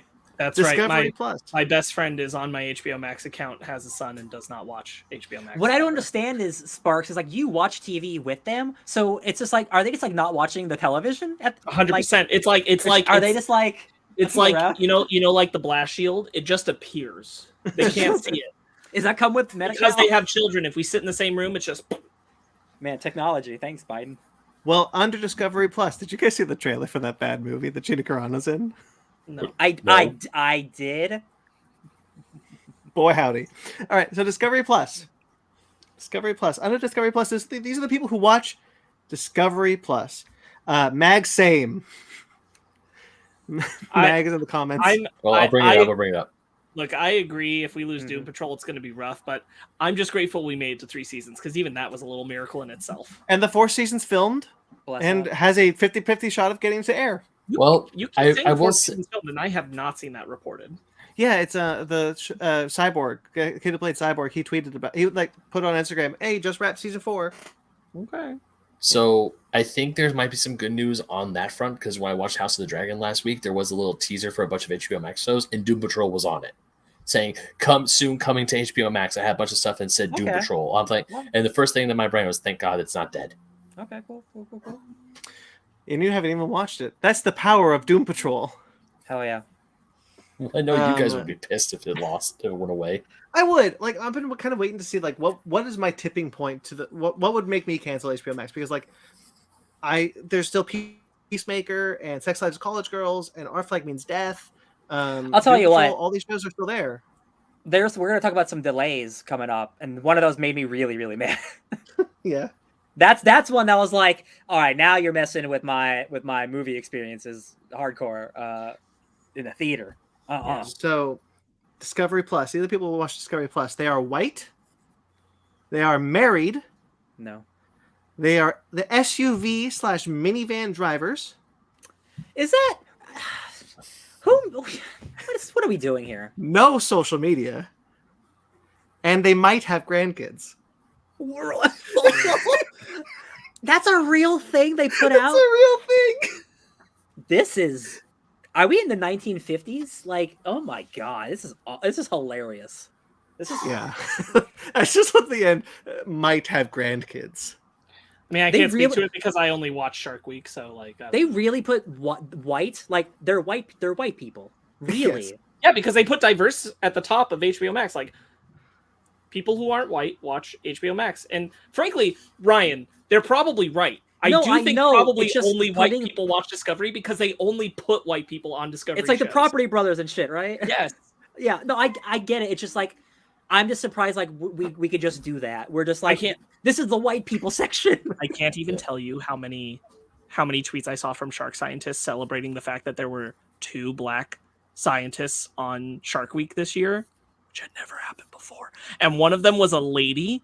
Huge deal. There was actually one that focused on 3 female scientists. Whoa. Listen, progress. Discovery getting kind of crazy, getting a little woke over there. Listen, last time that's going to happen on the Zavzlov's watch. It's really bad. It's really bad, guys. Like, Discovery's a mess. So, like, every time I go through Discovery, like, when I was looking for all the Shark Week specials and I see everything else that's on there, I'm like, I would never watch any of this. Listen, under Zavzlov's watch, it's going to be nothing but great white Shark Week. Every week. Oh. But I want to learn about the tiger sharks. No, it's not wide enough. It doesn't have a minivan. The thing of like, I mean, might have grandkids. He means the old white people watch Discovery. Like, what's that show? What's the most popular show in America? Don't Mess with the Bling or whatever. 90 Day Fiance. Ring or whatever. What 90 Day Fiance is that it? I watch it on YouTube. Probably, I don't know. Whatever. Nobody I know is watching that show. I'm sure nobody of color is watching that show. So yeah, white people watch that show. It's just funny. I am prepared to let go of Shark Week and just embrace all the shark specials on National Geographic. Nat Geo, baby. Support Discovery. I will. Yeah. This sucks. This absolute sucks. This is true. God awful. And every week it's just like it just keeps getting worse and worse and worse. At this point, I remember when Discovery was like, I remember when I actually loved watching Discovery for 2 shows, Mythbusters and American Chopper. Those were great shows back in the day. Hit My Ride. Oh man, Hit My Ride. I watched a lot of that show. I never seen Pit My Ride, but I do. Oh my god! Now just seeing what's going on, it's like, why? There's more. There's still more, right? Yep, we're not done. Yeah, let's keep going. Batgirl. Oh fuck! Batgirl's back. Apparently, so here's what happened with Batgirl this week. There was a miscommunication. The directors were mistranslated and saying that all of Batgirl was deleted. It was not. They were just blocked from seeing it. They were blocked from the servers. They could no longer get in, but do what they wanted to do, which was steal the footage.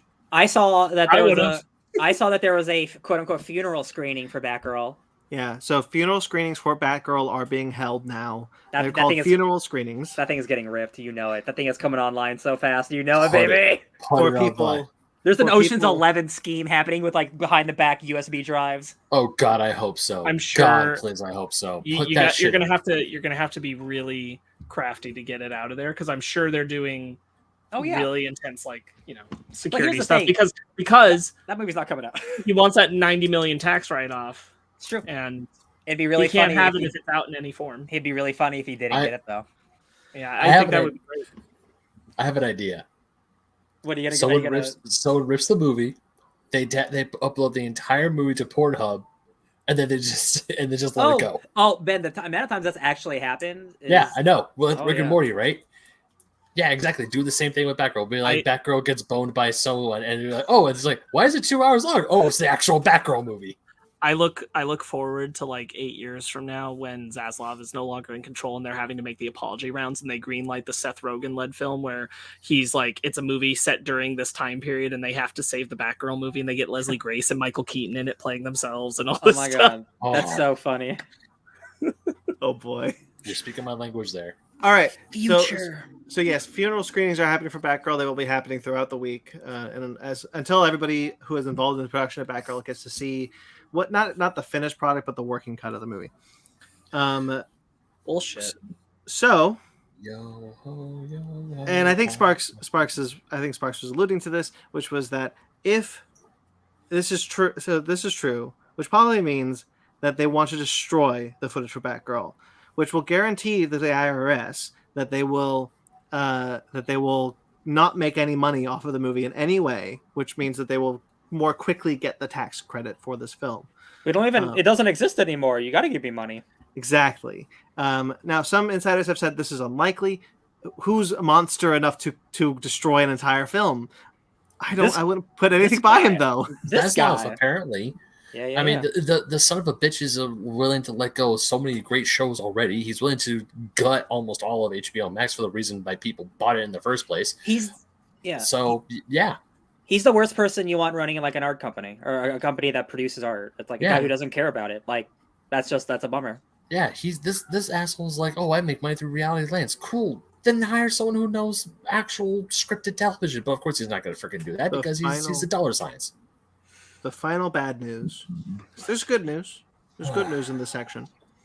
The final bad news was that Aquaman and Shazam: Fury of the Gods were delayed again because they don't have enough money to put out more movies.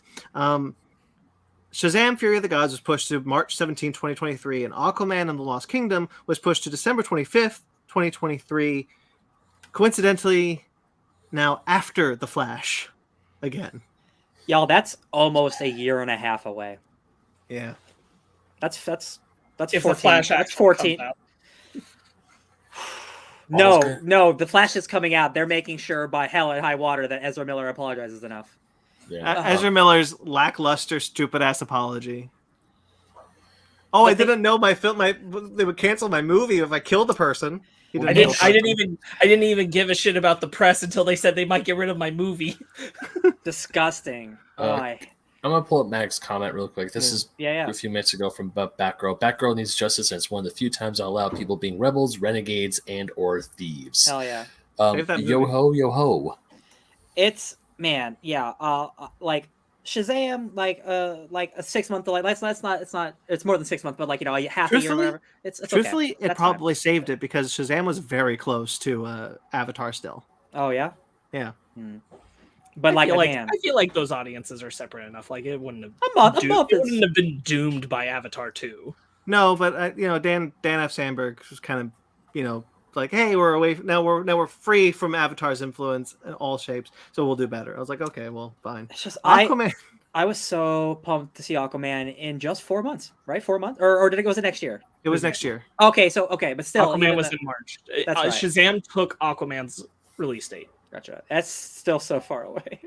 Do you guys remember? Like, I don't think there's any more like perfect like visual cue of how effed this entire DC year has been. But do you remember the trailers at the beginning of the year that was like, boom, DC movies, Flash, Aquaman, nope, Batman, nope, yeah, Black Adam, yeah, Black Adam, and Shazam, like it's all coming, baby, and it's like, okay, just Black Adam. Hope you like it. Just the Batman and Black Adam, okay. Zaslav saw that and go, I cut about half of these. This is super petty, and like I want Black Adam to be good, but at this point, I almost want it to fail just to spite Warner Brothers. No, but I really hope the Flash fails. Yeah. Even if it's a good movie, I don't care. Depending how things unroll from here, I might skip that one. Yeah, that's fair. If he's still the star of the movie, and he's in it twice. He's two characters. He is. He's actually. Can I spoil something about that movie? And if you don't pause this, okay, go ahead. I was gonna say because I know stuff from a press screening that somebody said stuff about that I thought was kind of cool. but it's still Ezra Miller. So like I don't like it anymore. Is he I'm Eobard listening. Thawne? He is a Reverse Flash too. Oh. Yeah. I wanted Anthony Starr. No, I know. So- It's just like an evil Barry Allen kind of thing, unfortunately. So he's Couldn't do that. The show did it already and did it better. Oh, it's Avatar. All right. Basically, Anyway. yeah, Savitar. Yeah. All right. Anyway. So interestingly enough, now Flash comes out before Aquaman, where the case was Aquaman comes out before the Flash. So they refilmed the post-credit scene with Michael Keaton to be with Ben Affleck. So my question: are they putting in the scene with Michael Keaton? Well, now that Batgirl doesn't exist anymore, I'm really bummed out because I was really excited to see Michael Keaton again. Yeah, wasn't Yeah. there a rumor going around that they're going to take Michael Keaton out of the Flash entirely? I didn't hear that. Because I didn't hear that. I feel if you like saw, I heard. if you saw it, I believe it. I feel like I heard that in light of the Batgirl thing that they're backing off the Keaton thing entirely. Well, the thing is, like You can do that without taking him out of the Flash, though, because he is essential to the movie, so that'd be really hard. Like you can limit his impact, but he is like a core part of the movie. if all they would have to do is The ending, depending on what the ending is. If like the ending is like, and Michael Keaton's Batman, then they can not someone saying Michael Keaton's Batman now, but like all they would have to do is take that out, and they'd have Ben Affleck back as Batman forever. I still think this is such a wildly awful experience in sequels for Michael Keaton. Mhm. Between Morbius and the Batgirl movie and the Flash movie, like just all troubled, shitty things, and that's all the times he's come back. Like this is the thing, Batgirl being canceled, and however he might feel about the Flash when it finally comes out, I don't think Warner Brothers gets him to do Beetlejuice 2. I don't think that happens if I don't think Beetlejuice 2 even happens. Well, I mean, but like that's been the thing, right? Yeah. I don't think you can get him to do it now. I'm not convinced you could anyway. Yeah, I'm. What does Michael Keaton love? Movies. Yeah. He doesn't really watch them a lot, but he loves being in them. Mm-hmm. Yeah, I just like. Truthfully, I was going to say to us like we shouldn't review the Flash. I still kind of believe that way. I don't see Ezra Miller's apology tour going as successfully as they want. We'll cross that bridge if it ever comes. Yeah. Anyway, I'm really mad. Sorry. I feel like Jack Quaid when like A-Train finally apologized, but I'm still mad. It's not good enough. DC has found its Kevin Feige though. Quote unquote. So this is the news? So well, you say the news first and I'll say something. Yeah. Okay, so as we know, Zaslav when he came in was talking about how he really wanted a Kevin Feige role. Joker director, what's that guy's name? Todd Phillips. Todd Phillips was one of the names that was bandied around. We know that Greg Berlanti was talked about for the role also. No offers were ever given to these people, importantly. These were just people going around internally as like names. And Zaslav apparently reached out to Kevin Feige for a job offer because you're not getting that guy away from Marvel. Ballsy. Especially not now. No. I just love that Zaslav is so out of touch. He's like, yeah, who's the Marvel guy? Yeah, get him on the phone. Like he would even consider it. That's how out of touch he is. Yeah. But he has found a name that he likes. Dan Lin is the guy. Dan Lin is said to be, again, no offer. There is no offer on the table. He is not in talks to join DC. He is just the name that Zaslav has decided to extend an offer to. It could be next week. They've sent them an offer, whatever. Currently, this man is producing Lilo and Stitch for Disney. He's an independent producer. He doesn't work for a company. He works for his own company, and he produces independently. And he produced a lot with Warner Brothers, such as the two It films. And he did Aladdin. He did There's two Aladdin news. I got confused for a second. Yes, he did do the Guy Ritchie Aladdin, and the Lego Movie for Warner Brothers, and Ninjago. I like that movie. So here's the thing about this guy, Dan Lin. Dan Lin. I obviously don't know him personally. I've seen a couple people on Twitter who say they know him. He's a real good dude. Yeah. He seems to be. If you're going to get someone to be the head of the DC movies, like this guy, there are so many worse choices. Apparently, this guy is a good dude and he's a good producer. And he's really good to work with. and he's not a white guy, so It's really hard to find a Kevin Feige person. Oh yeah, like Kevin Feige's 1 in a million. He's a producer unlike any other, and when you go searching for someone like him, you've come up short. Walter Hamada, Jeff Johns, were all positioned to be that person. It didn't work, and so if this is like the best you can get, if this guy is like much like Kevin Feige, he's like passionate about it, he wants it, he's like happy with it, and he seems like a good person, as you said. I saw a lot of the same talk. It's not a bad thing. I'm okay with this. Sparks, I think I interrupted you. It's fine. I think like the keys, if you're really chasing the Kevin Feige dream, which like my self has kind of stepped out on if I think that's a good idea for DC right now. But if you are chasing it, then like you need someone who is a good person, a good producer, and a nerd. And like we'll see how far that can take someone. I still think the mentality of it's not bad to have someone shepherding things, and it certainly should be a producer role, not a director, not Zack Snyder, not Todd Phillips. But even then, I just don't know that chasing that is the right call, but whatever. We're here now. Yeah. So Dan Lin would have to give up Lilo and Stitch and a first look deal with Universal Studios if he took on this role. Those are the things standing in the way. It's a big role though, so I mean, yeah. I mean, he's got a first look deal with Universal. That's pretty good. Yeah. That is. So Dan Lin, oh, by the way, he also produced, I forgot I wrote this down. It's important. He produced the Avatar: The Last Airbender live action show on Netflix. So, well, we'll see how that turns out, Mr. Dan. We will. So, but yeah, I looked into this guy a bit. I liked a lot of the movies. I like a lot of the movies that he's done. He's had his name too. Someone needs to replace Walter Hamada, and I think he'd be a good person. Like Walter Hamada, I like his movies. He's not a good person. Yeah. Not as far as we know, anyway. Dan Lin seems like that. Like a good person. Cut it out. Well, no, and I also don't feel like Hamada ever really had a passion. Like I don't think he was a nerd. Yeah, that's true. Like I don't think he had a real interest or passion in DC. At least it never came across that way. Yeah. Like sure, he was approving things, but I don't feel like he was approving things out of interest. Maybe that's why we got some really good movies. Right. Well, that's the thing we've talked about. Like I do think DC got better when they just decided they didn't really care about doing that, and they were just like, let's get people in who have good pitches. Yeah. Brandon, he produced your Sherlock Holmes movies. Yes, he did. I like those movies a lot. Look at that. Yeah. Man, he's done a lot. Yeah, this guy's all right. Okay. Yeah. I still, if Hamada leaves and we still get, just really great movies with good director pitches, I'll be happy. Here's the thing.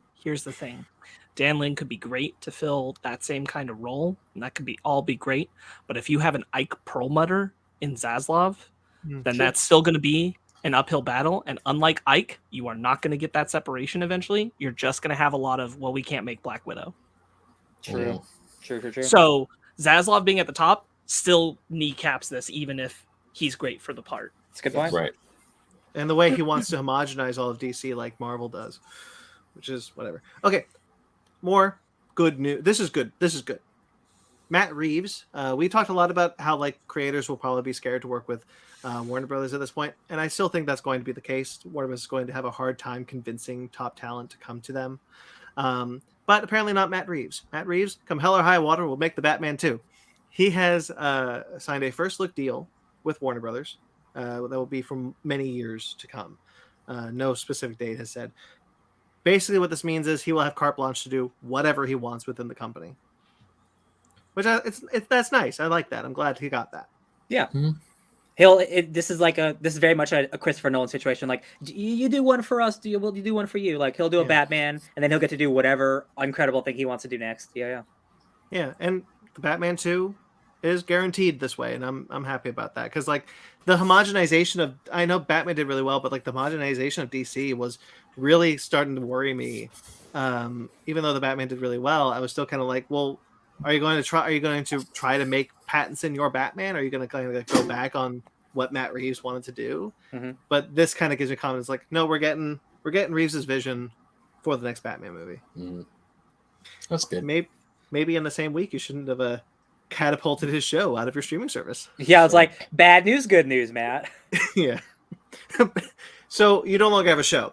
but you got a movie. Yeah. All right. Ugh. Final piece of good news that I'm really happy about, honestly, is that Evil Dead Rise, the next Evil Dead movie, will be moved from HBO Max to theaters. It will no longer be an HBO Max exclusive. It'll be a theatrical exclusive. I was so Nice, worried. I okay. was so worried about this one. I've heard such incredible, awesome things about this movie.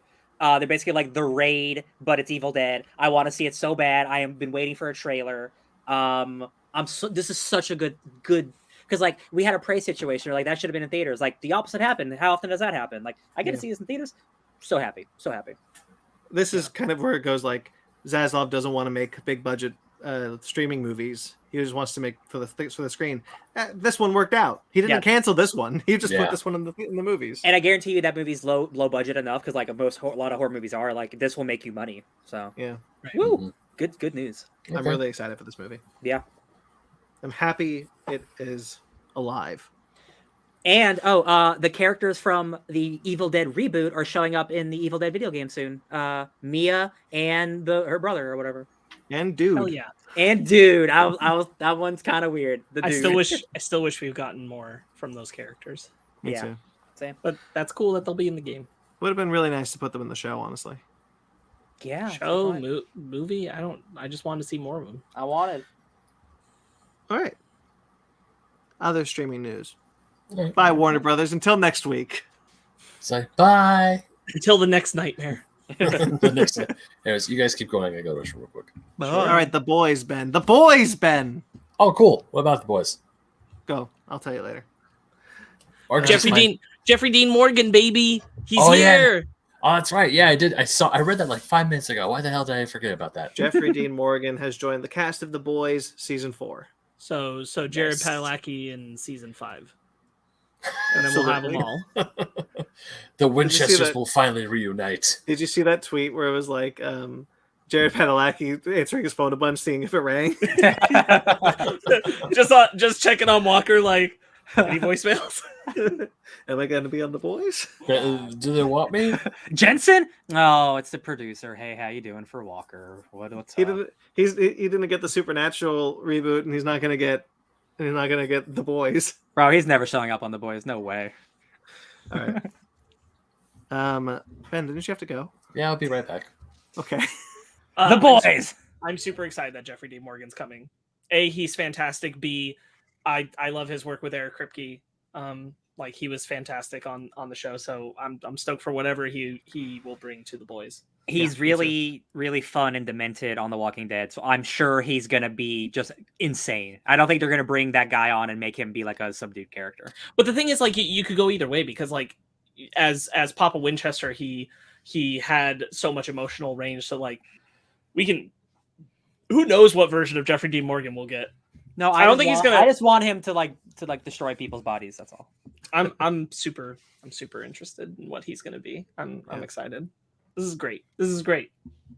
Hell yeah. And the notion that we might see a scene of him and Jensen squaring off in a different way is exciting. Resident Evil. Yeah. The live action devastating. The live action Resident Evil series on Netflix has been canceled after only one season. Yeah, that's a bummer. Obviously, only one of us has watched this. But it sounds like I'm going to have a hell of a time when I get the chance to check it out this year. And I can't wait to do it. And I can't wait to talk about it. And I'm sad. I'm sad that honestly, just based off the first weekend, I expected that this was probably going to happen. Mm-hmm. Tough. Lance Reddick deserves great stuff. I'm so glad that there's a body of work here for him to be proud of that people have liked.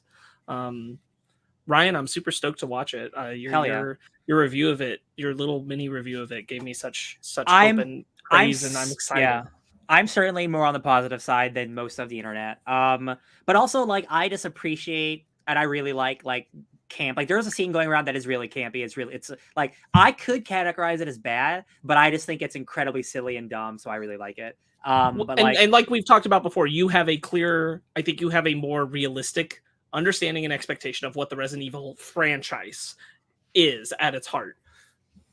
Thank you. I appreciate that. Yeah. Well, and I think that's like what it seems people didn't respond to in the show. Yeah.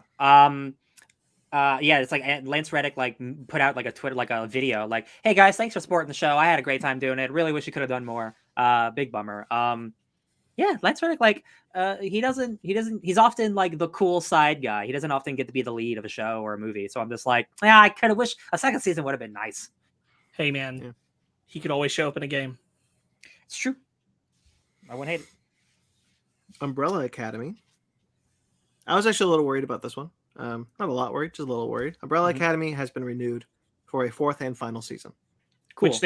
Which they knew they only wanted to do 4, so they're not being shortchanged. Check out Brandon and I's review. We go into detail about what didn't work about season 3, what felt not so good, and what did. Either way, I'm happy they'll get to tell the end of the story. Cool. Me too. I hope I feel more absolutely on board than I did about season 3. Yeah, I really like season 3. I really like the show in general. And I was concerned because, once it dropped in between Stranger Things seasons, it just disappeared and nobody talked about it. Whereas prior to this, the first 2 seasons were heavily talked about. Yeah. So I was worried that it wouldn't get that final season. And I was like, just give them that one final season. And I'm happy to see that they did. Yeah, same. Okay. Horizon Zero Dawn. Is, I think we already knew it was getting an adaptation. This is a live action television show. Aloy, the main character of the game. Aloy, sorry. Haven't played the games. No, it's okay. This is my Chasm moment. Will be the main character. My Big Bentley. Will be the main character of the show. Oh my god. Ryan, you moved in a way that I thought She-Hulk behind you was a real person for a second. Hey, Jen! Came up to kill you. I got really scared for a minute. Oh no. Horizon Zero Dawn. Do you have any other info about this? One more thing. The showrunner, the person who is developing it, is Steve Blackman, who is the showrunner for Umbrella Academy.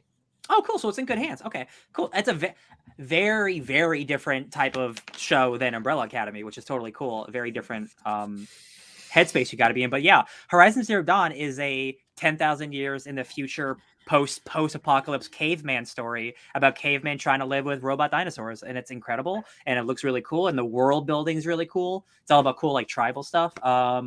So yeah, it's on Netflix? Yep. You're gonna need a budget, baby. That's expensive. Ooh, yeah, get that money, Steve Blackman. And BioShock is also coming to Netflix. A live-action film directed by Francis Lawrence, who is the director of I Am Legend and The Hunger Games: Catching Fire, and the Slumberland movie we're going to be talking about a little later. Yes. He will direct it with a script by Michael Green, who wrote Logan and Blade Runner 2049. Hell yeah. He's writing the script. Okay, so on the script front, really stoked for that. BioShock is a what's the right word? It's pretty heady. Like it's very like not pretentious, but like it's kind of elevated. It's like elevated horror almost. I hate to use that term, but for video games, it makes sense for what it is. It's about, hey, what if in the 1930s, a bunch of rich scientists and inventors went to the bottom of the ocean and built a city where they're free from the shackles of the law, and then it went crazy and people became murderous monsters. You also need an incredible budget. This was a Gore Verbinski movie for many years, and that was the perfect choice because BioShock is really weird. It's dark. It's scary. It's funny. It's a lot of different things, and you need a really, really talented filmmaker. You don't need someone who's like a workman director. Honestly, Netflix. This is not a movie I want on Netflix at all. BioShock deserves to be on the big screen, baby. That being said, I watched a trailer for a movie coming out soon called Slumberland, and I thought that trailer looked pretty nice. Spoiler alert for when we talk about it. But if I was just going off the Hunger Games movies, I would say no thank you. But I thought that Slumberland trailer visually was really impressive, and I'm more on board with that guy as a director now, seeing what he's capable of. So I'm cautiously optimistic. I just don't want it to be on Netflix. I really hate it. Yeah, I mean, it's entirely likely this could, if the budget is big enough, get a limited release. Day Shift got a limited theatrical release, so like, Oh, that's true. It did have a premiere and everything. That's true. Yeah, this is BioShock is like a high profile thing. So like, yeah, you definitely. I'd want to see this on the big boy. yeah, I'm really excited. I'm really happy that Netflix does that because the Knives Out sequel, Glass Onion, is getting a theatrical release also, and I'm like, yes, I can see them in theaters. Thumbs up. I wish Ben were here because Ben's going to be playing BioShock in the next month or so. Ooh. There Yeah, he is. Wow. I am just not convinced that BioShock has what it takes with this setup to chase the dragon that is Sonic the Hedgehog 2. It's also trying to accomplish, no offense, Sonic, a lot more. No, absolutely. And that's why I'm like concerned about the setup. Yeah. See, like, That- I think of like Westworld. Like, if this BioShock were on were a TV show on HBO, now we're talking. That's a different story. That's a different story. Netflix. That's it's a different little, HBO. That's yeah. But yeah. Cable. Ben, you're gonna be playing BioShock in the next month or so. So how excited are you that we're getting a BioShock movie soon? Cool. Love it. No, I just know there's huge fans of the game BioShock. I did download the games when they were all for free on PlayStation Plus, so I have access to them. Just haven't played them. So You'll now I play just one need of them soon. to- I will. Hell yeah, it's spooky. Oh, it's a spooky game. House of the Dragon. House of the Dragons? House of the Dragon. House of the House of the Dragon, Dragon. singular. Singular dragon. All right, House of the Dragons. That's a dumb joke. I'm sorry. That's renewed. Season 2. Shocking. I'm 95% sure they said even before this first season came out, like we're aiming for like a multiple season thing. So it's like, yeah, made sense. It had episode 1 is the highest viewed premiere of a television show on HBO. It had 10 million people. That's insane. That's insane. It's pretty damn good. Like I didn't know like would people come back to Game of Thrones, and not only did they came back, more people came than ever before. So I'm like, whoo baby. Right. Excited. You know why? Because part of it is so many more people have access to HBO thanks to HBO Max. It's true. What a great streaming service. I'm glad nothing's changing about it. Yeah, right. I'm excited for Brandon to possibly watch that show and talk to us about what he thinks. I love fantasy. Dark fantasy is really I good. got a lot of shows to get through before. Everybody has a lot of shows to get through. It's true. Halloween Ends. The next Halloween movie, the final Halloween movie, the last one that Jamie Lee Curtis will be part of, I'm sure. Just mathematically speaking. That was rude. Halloween Ends will be coming to Peacock the same day it comes to theaters on October 14th. Interesting. Okay. So Still I like her see it little either. I like her little announcement video. that was cute, right? It was cute. Yeah. Where she was like, my version, like you can see it at home or in the theater, or do what I would do, which is see it in the theater and then go home and watch it again and then go back to the theater. Yeah, I mean, they talked about like Better be a good movie, Jamie. I was about to say, Jamie, I don't have those bucks. in the same video, he was just kind of like, it worked so well for us during the pandemic, so we're gonna do it again. And I'm like, okay, yeah, sure, whatever. Yeah. If it's getting bad reviews, I know I can watch it at home. If it's getting good reviews, I'll watch it in theaters. That is my exact thinking. You know what? It's a Halloween film. I'm still gonna go see it in theaters.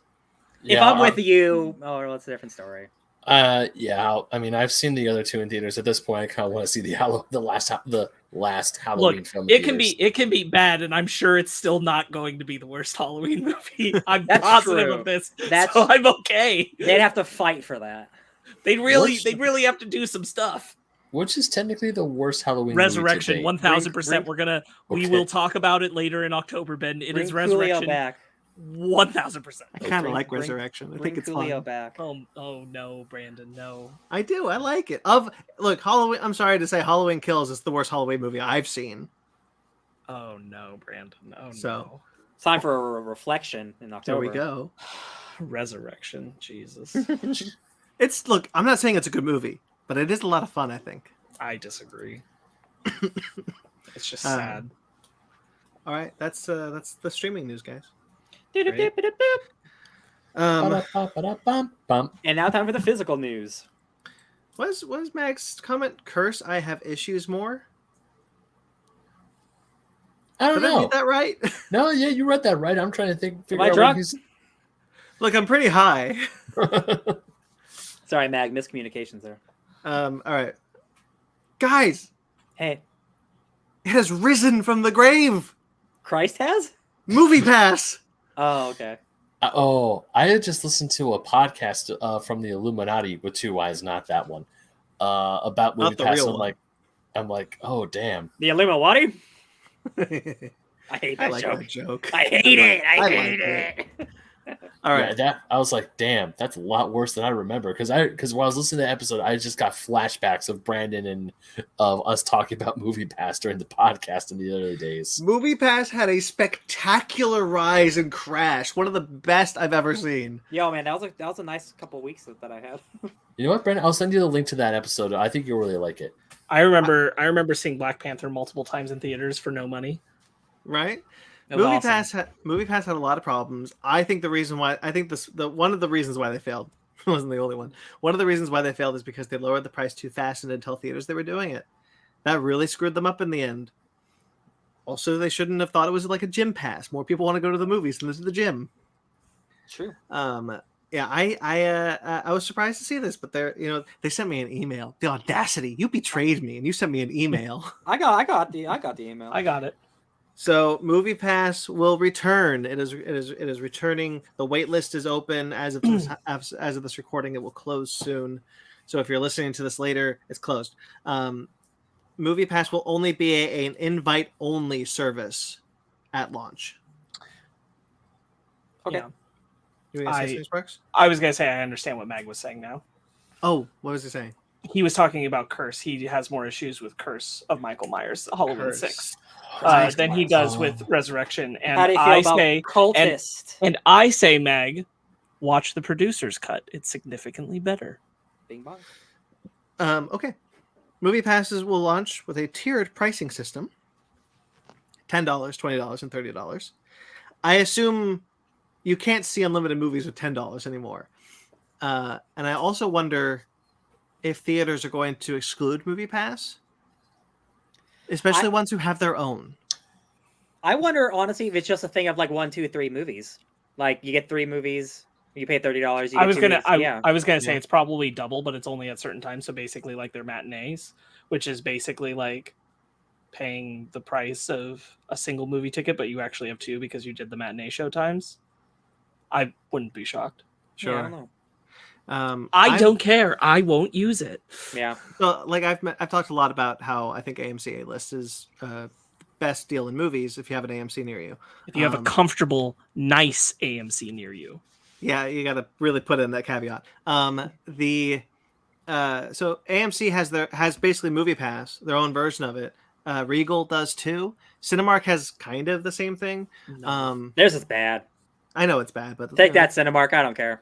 It's there. Cinemark is not a good theater. It's the only one I got. Except that's true for Ryan right now. And where I am specifically right now, there are 2 AMCs close to me and 1 Cinemark, and the Cinemark is the superior theater for that location. Those 2 AMCs, they get by on brand name because their seats suck.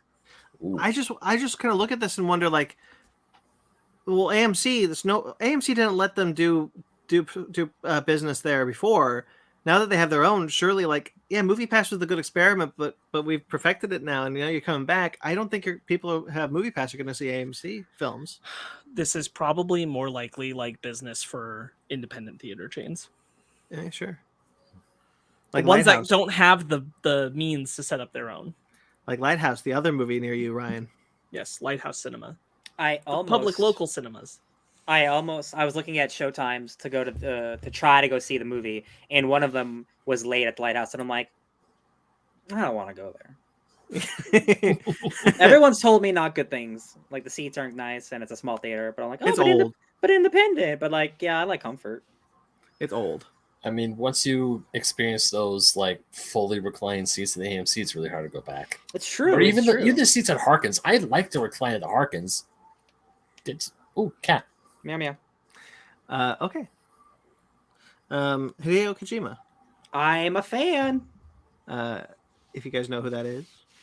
Who? Yes. Okay. Brain Structure will feature Kojima discussing the video game industry and his ideas. This is And a will feature- podcast. Is a podcast. Thank you. You're welcome. Will feature guests and be released in Japanese and English. And this is the podcast he's doing. This is Yes. super cool. One, because I love the man. He's a very fascinating man. If you follow him on Twitter, he has the best movie reviews. It's super cool because it is going to be because he's Japanese and he does speak English, but not not super well. So it is cool that we're going to get two versions for people who speak English because he has a lot of Western audience fans through Metal Gear Solid. I think that's great. That's one of the reasons I wanted to highlight this. Also, Ryan, how long do you think he's doing it before it just becomes like every other episode's a movie review? That's what I because I'm like 4-5 months. I think I just don't even know what the podcast is gonna be because he's such a funny dude. And it's every gonna interview start. he does. You know what it is? It's gonna start with Avatar 2. He's gonna be like, I need a place where I can talk about Avatar 2, and he's gonna talk about Avatar 2, and then he'll be like, oh wow, people really like me talking about Avatar 2. I love talking about movies, and then every other episode's a movie review.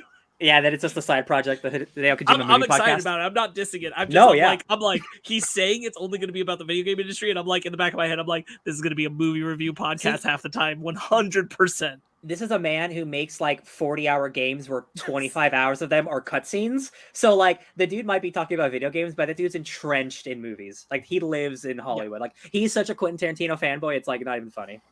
I'm surprised he just hasn't made a movie already. He's made 14 movies. They're in the games. Technically, yeah. I'm so pumped that he's doing it because I'm like, I know eventually if it goes long enough, it's just gonna have a lot of. What's really funny is this was a big announcement at the Gamescom Future Games, yeah. It was basically a Jeff Keighley E3 event, and Kojima came like, hey guys, no game, but I'm doing a podcast, and everyone's like, fine with me, man. We just love seeing you. What's the name of the podcast again, Brandon? Brain Structure. Brain Structure. Of course, wild. Love it. All right. We have a potential director for Fantastic Four. There are rumors that Matt Shakman, the WandaVision director, will direct the Fantastic Four movie for Phase 6. So, Matt Shakman, yes, WandaVision, also has done Game of Thrones, many HBO shows. He did 10 years, and It's Always Sunny in Philadelphia. Character genius. The dude, the thing about It's Always Sunny and Game of Thrones, they might be different shows, but they all have in common is great character stuff. And Matt Shakman knows how to direct actors, and he's a great personality himself. If this is true, I am beyond excited. Sorry, John Watts. Sorry, anyone else who might have been up for it, but if you're gonna stay in house, this is I am beyond excited for this guy. He's directing the upcoming Godzilla film series. The Apple show. TV. Yeah. He's Matt Shakman is interesting because we talked a lot about how there's a lot of directors, especially at Marvel, but independent directors get snatched up to these big budget films and they don't have the bounce of the middle budget film to lead into it. Mm-hmm. Matt Shakman kind of had a similar trajectory, but his middle budget film was WandaVision. So even he's done Game of Thrones episodes, which were huge budgets, right? But you have this progression that he's had, mm-hmm. which is actually really, really good for a film director. Oh yeah, especially one going to develop a blockbuster like Fantastic Four. He's had a lot of personal stuff, then he had a lot of effects stuff, and then he had that's really all he needed. And then now you get Fantastic Four, and he's got the language mm-hmm. to be able to be that kind of director that these big budget blockbusters have been hungering for. Yeah, I really hope it's him. There was a leak. I don't know if it's true. Who knows what you believe of oh, this is the cast today. And I'm like, if this is the cast, that's a damn good cast. It's not it wouldn't be, my first choice, but I think it's a really good cast. So I'm just every day we're getting closer to this being a reality. I'm just it's so funny, guys, because we've been doing this Marvels thing for 14 years now. And literally half of the Marvel universe that I care about most has not shown up yet. Yeah. I can't believe for me, I still have Fantastic Four and I still have X-Men, who are their own decades of stories. I'm just I feel #blessed. #blessed. Because of this though, regardless of rumors or not, Matt Shakman has dropped out of Star Trek 4. Scream. Oh dang! Oh yeah, he was gonna do. Oh, that's a bummer. Yeah.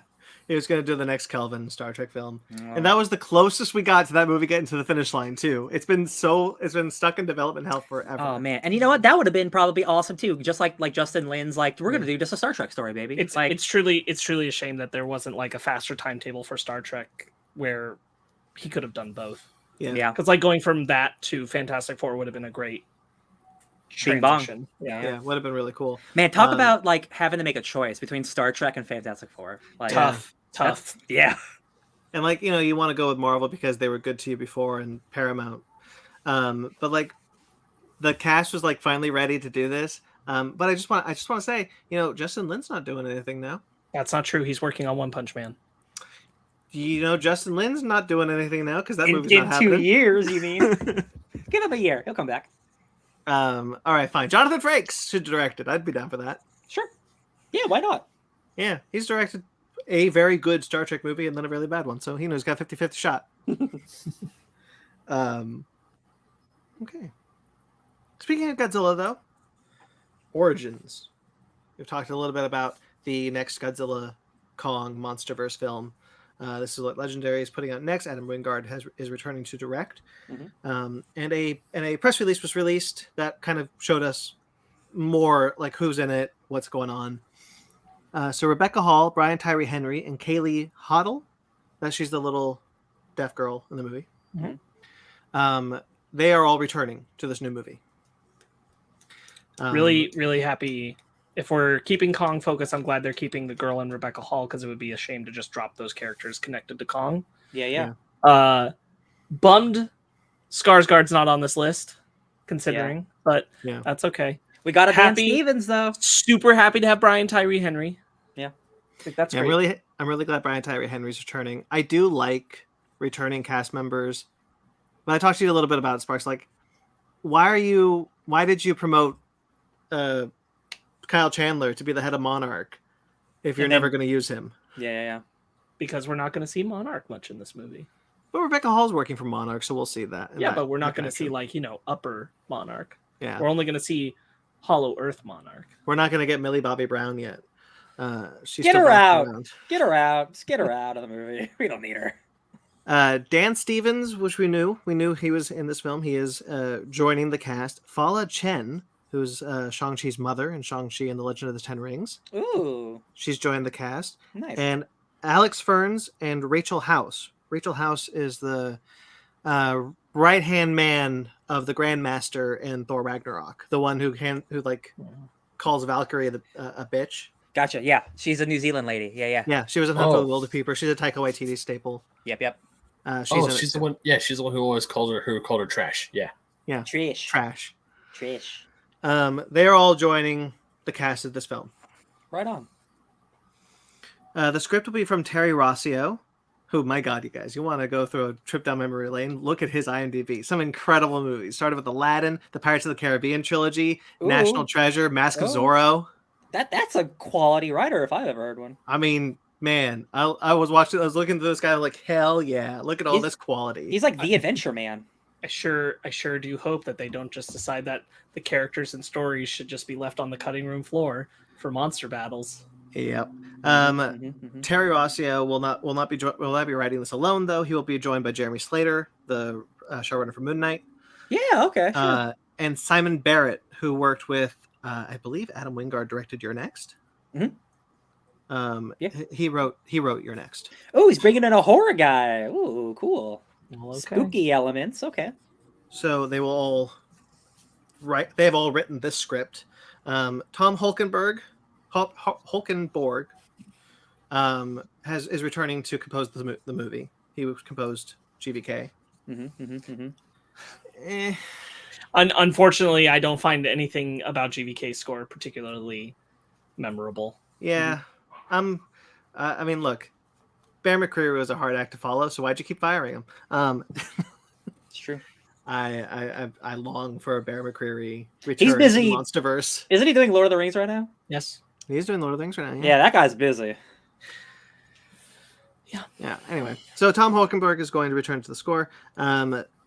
Here's what we got also a synopsis, kind of like a breakdown of what the movie broad strokes is. Break it down.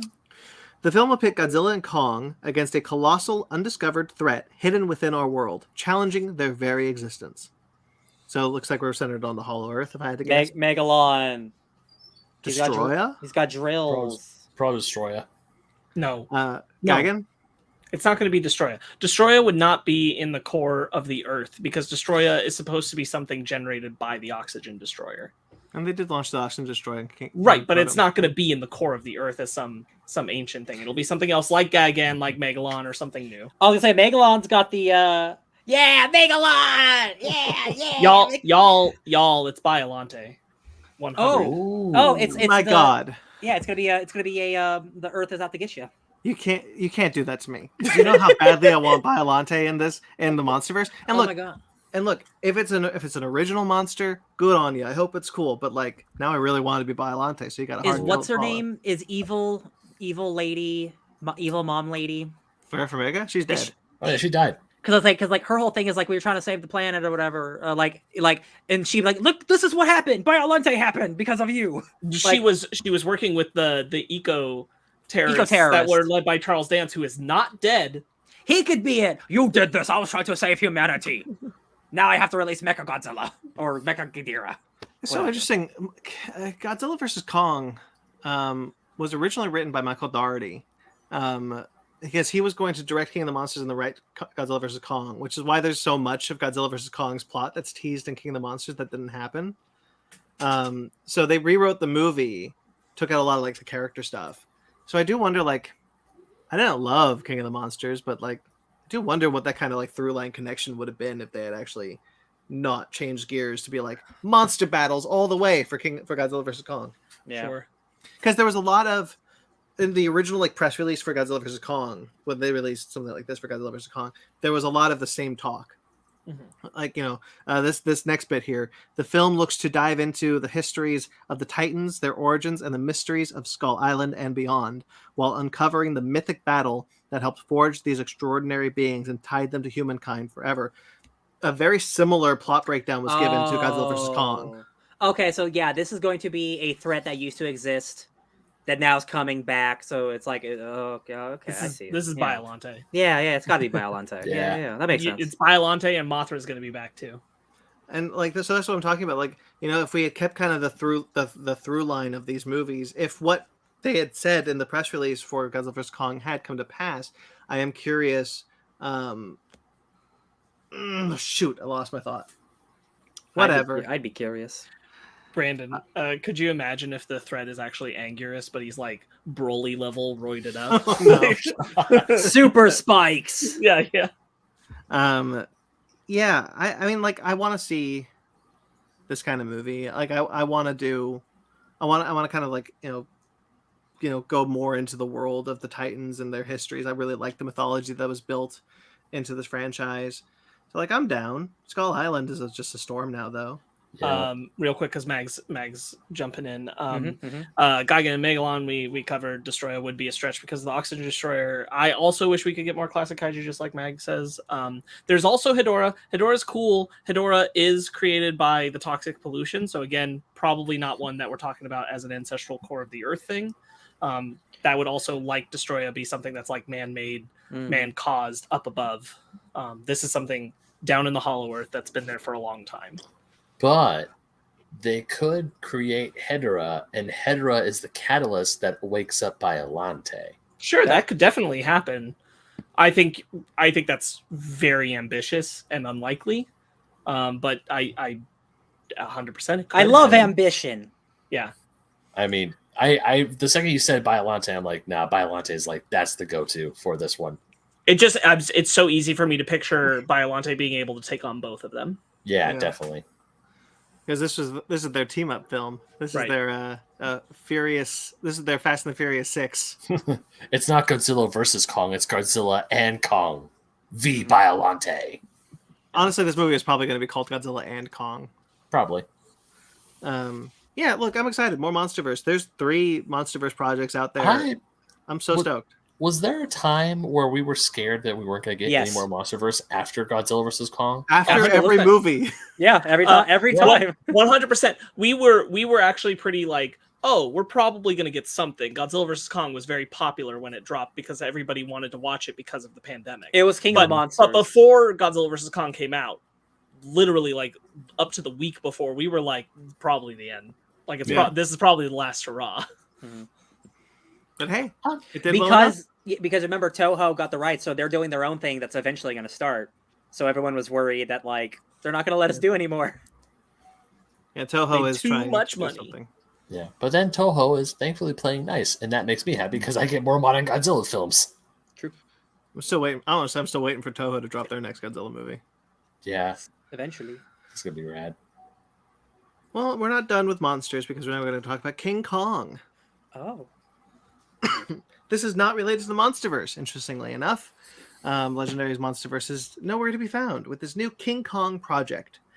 A new TV series is coming to Disney Plus. So far, just titled King Kong. Disney's so bold. This is coming from the Joe DeVito works. Joe DeVito is a illustrator who also wrote a book called Kong, King of Skull Island, which acted as a sequel and a prequel to the original King Kong movie. Marion C. Cooper's estate has officially endorsed this project, and more projects have happened because of it. If you remember, there is a Kong. I have the book actually right here. There's a Kong graphic novel that Boom put out. That's what that's based on. So it's not based on King Kong. It's based on Joe DeVito's work. So Joe DeVito has the rights to all of this kind of Kong stuff, and so this is not the first time the show has happened. This is the second time. Stephanie Folsom, who recently did Paper Girls, she was the showrunner for Paper Girls. She is writing the show. James Wan is a producer. His Atomic Monster production company is a producer. And the story will, much like the Joe DeVito works, will be exploring the origins of Skull Island, the origins of Kong, kind of acting as a kind of way to expand the mythology of King Kong and Skull Island. I'm sure the quality of the product will be what it is. I don't really care how a big monkey got there. Like it's like a dinosaur island. Like it's not, unless it's aliens. It's like it's caveman stuff. Like I don't, whatever. I don't really care. We'll see what happens. This is what happens with King Kong in the public domain. We'll see. Yeah. King Kong is technically in the public domain. That movie isn't, but the story is. Wild. The novelization means that the core elements of King Kong are public domain. Yeah. Interesting. And so this is the only kind of Marion C. Cooper approved project, like what he did. Like Marion C. Cooper was dead by this point, but like his estate approved this. Oh no, you're good. We're good. Ryan, your pants are great, and this with the green screen. Wait, hold on. So this King Kong show, honestly, I'm really excited about because I really lament that like. There's really not that much King Kong material, and especially not good ones that really like expand on Kong. It's really just kind of the same story over and over again. That's why I really dug the MonsterVerse version of Kong, because it was like super new and expanded Kong. So like another avenue to do that. I feel very much the same way of getting like an American Godzilla and a Toho Godzilla. Like now I just get two different versions of Kong that potentially could both be really good, and I'm interested in that. I don't feel like Kong's that interesting. I personally don't. Story of King Kong. I don't think there's a lot more to explore about Big Kong. Monkey, man. Big Monkey. I think MonsterVerse has found their pocket avenue of, because they're able to tie him to other kaiju in a larger world of kaiju, that makes it more interesting. But like Kong and Skull Island as itself, I'm like, it's pretty much all well covered in King Kong. I don't know that we really have that much more to dive into. I'll be honest. The most I've ever really been... And I like Peter Jackson's King Kong. I like that movie. I like Skull Island. But the most I've ever really cared about King Kong is when he had a giant axe burying it in Godzilla's face. So if that's not really happened very much more than like, here's him and his family, and I'm like, I don't. The other thing is I recognize that like my like basic centrist King Kong story fatigue, like doing that kind of stuff over and over again, is also hurt by things like Mighty Joe Young and other projects that are King Kong like, and they're reducing down the size but doing the story. Like I got my big ape stories. They're out there. Like I don't totally know that I need this, but I'm not going to say like, oh, don't make it. Like, well, go for it. Yeah. I have faith in my big monkey. Yeah, I'm not, like you could like a big monkey. No one's blocking you. I like the original King Kong. I like the Peter Jackson. Listen, there's a poster. He's not lying. It's right there. I sleep under it every day. I like, to be fair, that was my dad's poster, but the original King Kong, Peter Jackson's King Kong, the MonsterVerse stuff, A+. And outside of the MonsterVerse, I don't know that I need more King Kong. I just don't. Godzilla's far more interesting. But see, we shouldn't belabor this point. It's ridiculous to keep going on this monkey ass business. I just think that the potential is there. Sure. Trailers. Kong's also entrenched in racism, so I mean, there's that too. Okay, trailers. Well, we don't have to bring that up. We don't have to go into that. Personally, I think that Joe DeVito stuff is some really respectful retcons of the native depictions, and it's not just the native depictions. It's Kong himself.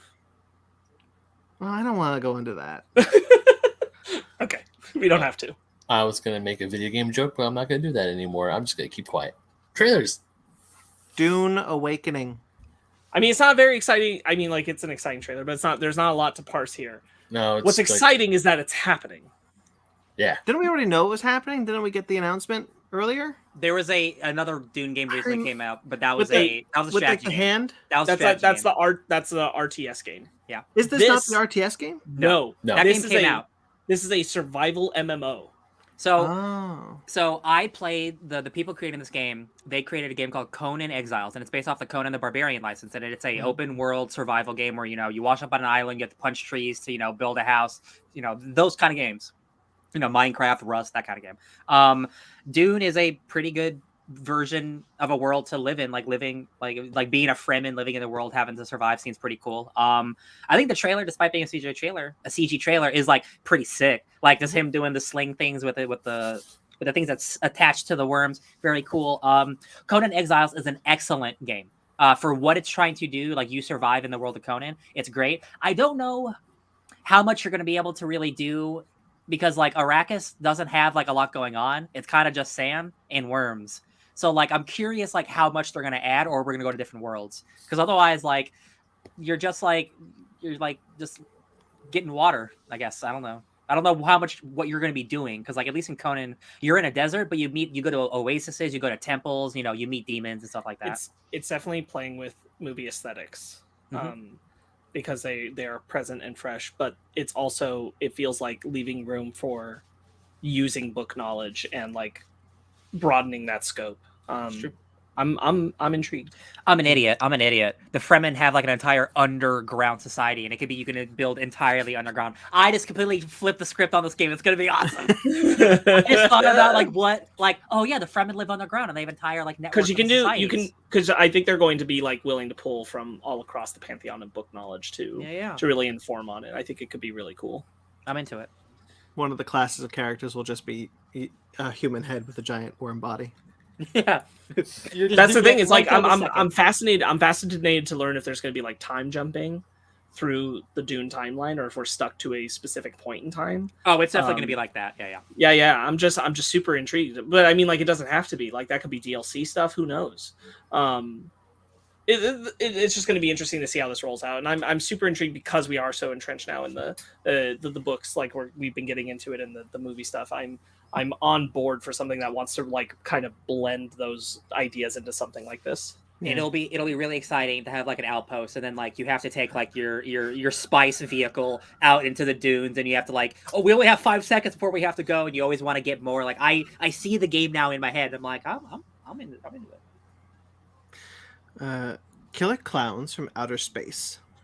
This is wild. Unexpected.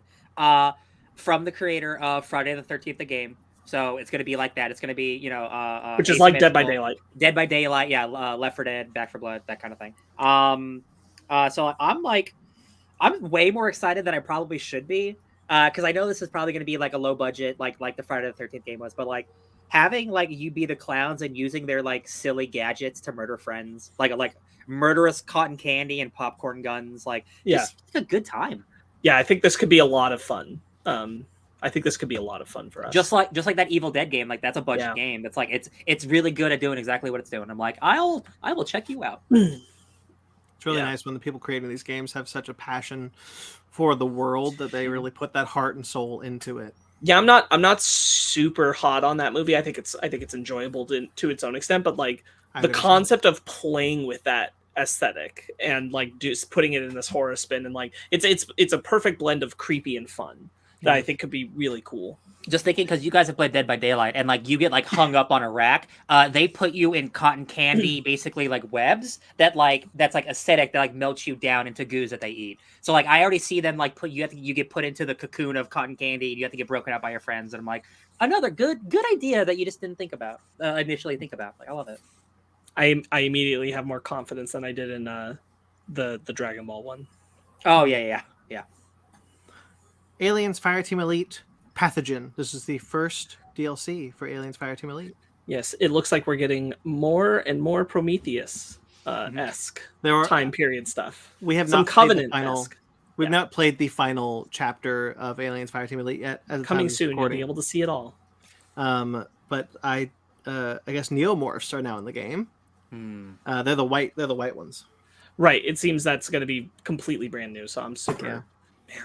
We definitely saw like what looked like a pathogen queen, and like we still even haven't seen the regular queen yet. So some wild map shit going on. Yeah. I'm excited for this. Looks very good. Looks very gross. Expect to see us play the original final chapter and this later this year. I'm just jazzed to finally get to that final chapter, guys. Me too. After we record this now, let's do it. No, I'm kidding. No. Gotham Knights. This was the villain trailer, right? Yes. Yeah, this is the first trailer that we've really seen that's like, okay, we actually have villains in this game that aren't the Court of Health. Yeah. Because like all the other ones have been kind of hush hush. And like I think that like all the villain stuff looks awesome. Like I am pretty positive about this game. I think it looks like it's super fantastical. Like not that the Arkham games weren't. But this one, like, I love what they're doing. Like Mr. Freeze, the whole city's made of ice. Sure. This is my favorite Harley Quinn design in a long time. I think she looks sadistic. Like she looks so rad. Oh, I love it. Clayface is a theater actor. Thank you. That's all I want. Thank you. I really like Clayface in this trailer. I thought his design, his dialogue was really cool and a lot of fun. Yeah. See you on the stage. Sparks, did you want to add? No, I did not watch this trailer. Okay. Sonic Frontiers. Y'all, we need to talk real quick. Because I thought this trailer looked pretty good. So I think here's the thing. I think parts of it look good, and it's the parts that feel like you're stepping into a level. Mm-hmm. But the open world stuff still looks too sparse and uninteresting to me. And it's just like randomly just put there. Yeah. Right. Yeah. And like I'm not surprised that there is level stuff. I'm like, it can't just be this sparse bullshit we were seeing originally. But I still think that's probably like ratio pretty high on a lot of that open world stuff. And that still looks pretty empty to me even in this trailer. Yeah. And that's the part where I'm really like, you can have great levels. Sonic's had great levels in bad games before. That doesn't save the game. Here's where I was sitting at. Like before this trailer, I was at like a 2. And then I think the start of the trailer is cute. You know, we meet our villain. It's like a weird looking kid cyborg, whatever. And then like we get to the fast paced stuff, and then I realized there actually are 2D levels. We're going side scrolling, and I'm like, that's all I really wanted. As long as there's some of that. The stuff that is level based, like you said, Sparks, I think looks awesome. Agreed. Looks really good. I love it when I've seen it in previous Sonic games, like Sonic Generations and things like that. That's the thing, is like, yeah, I know that part's going to be good because I've played that part. Yeah. Sometimes literally, like one of the levels looks like it's literally out of Sonic Generations. It does. It's like, going back to Green Hill, but I agree with Ryan. The level stuff looked good. It's like, I want to play that. I think the combat also looked a little bit better too. Yeah. I wasn't hating this one. I mean, the other trailers, god awful. This one, I was like, okay, you got my attention a little bit, but I'm still very cautious. I'm still cautious. I'm not Yeah. cautiously optimistic. I'm just cautious. I think for this one, I'm definitely gonna wait till like the IGN reviews come out. I'm definitely gonna wait for a few other reviews to come out.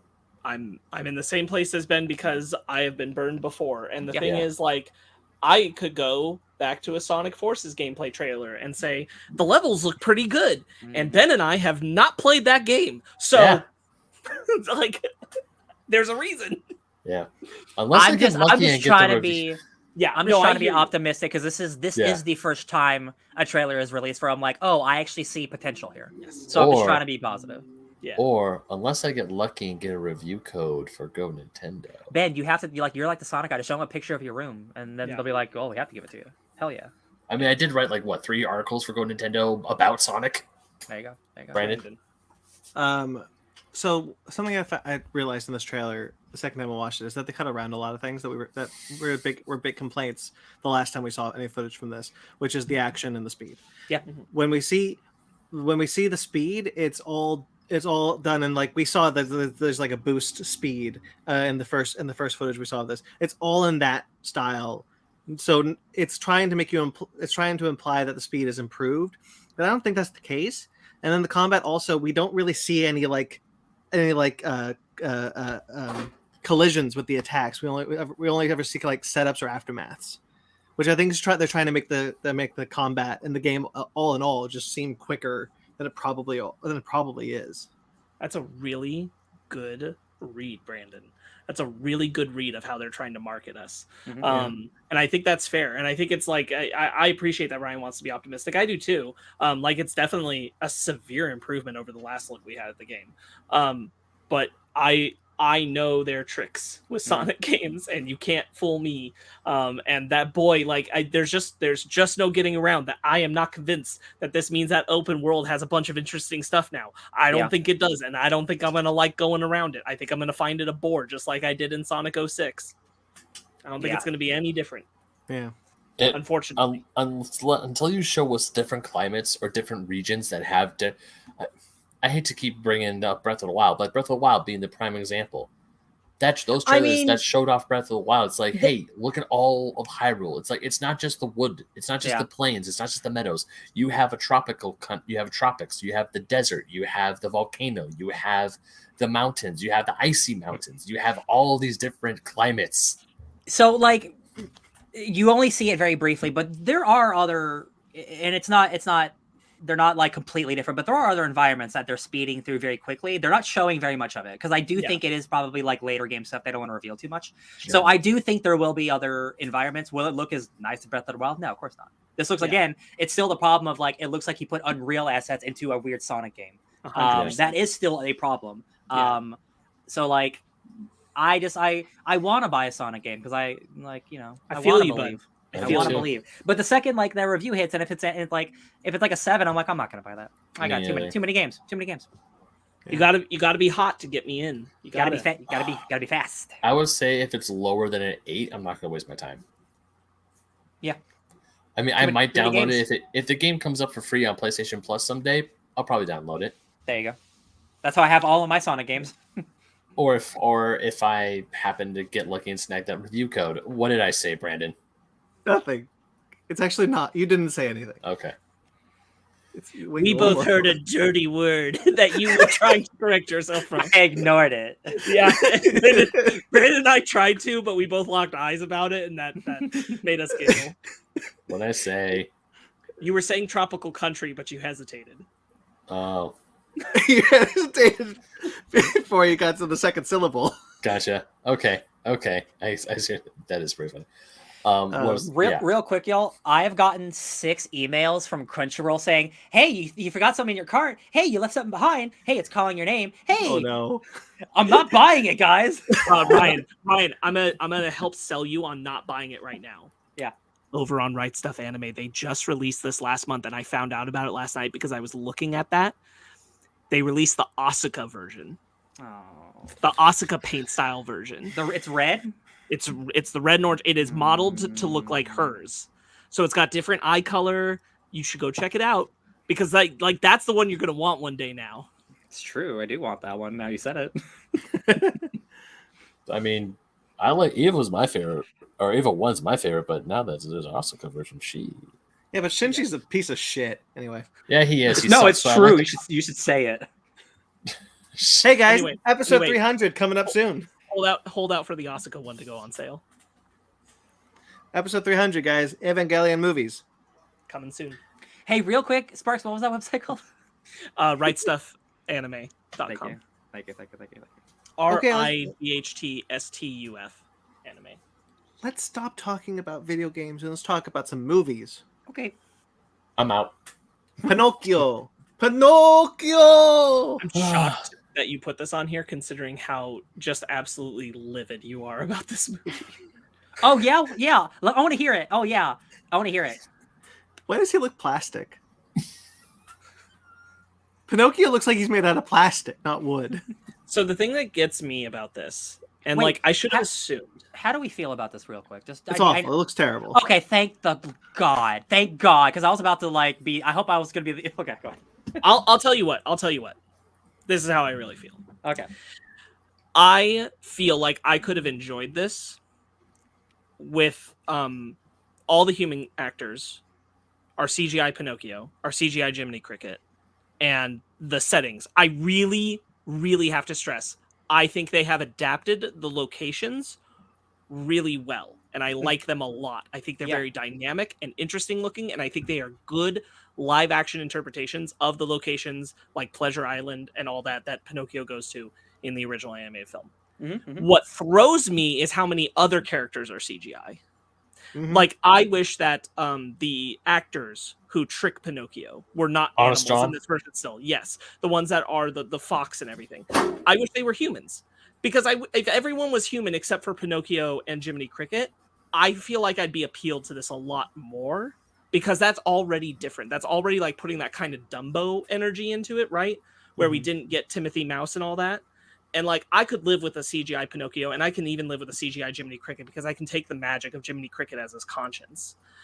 But if everything else was people, I would be pretty on board with this, to be honest with you. Like, this very interpretation, if the actors were coming out and they were people and like we were living in a fully human world, I like the visual dynamic of what they're trying to lay on the ground of the locations.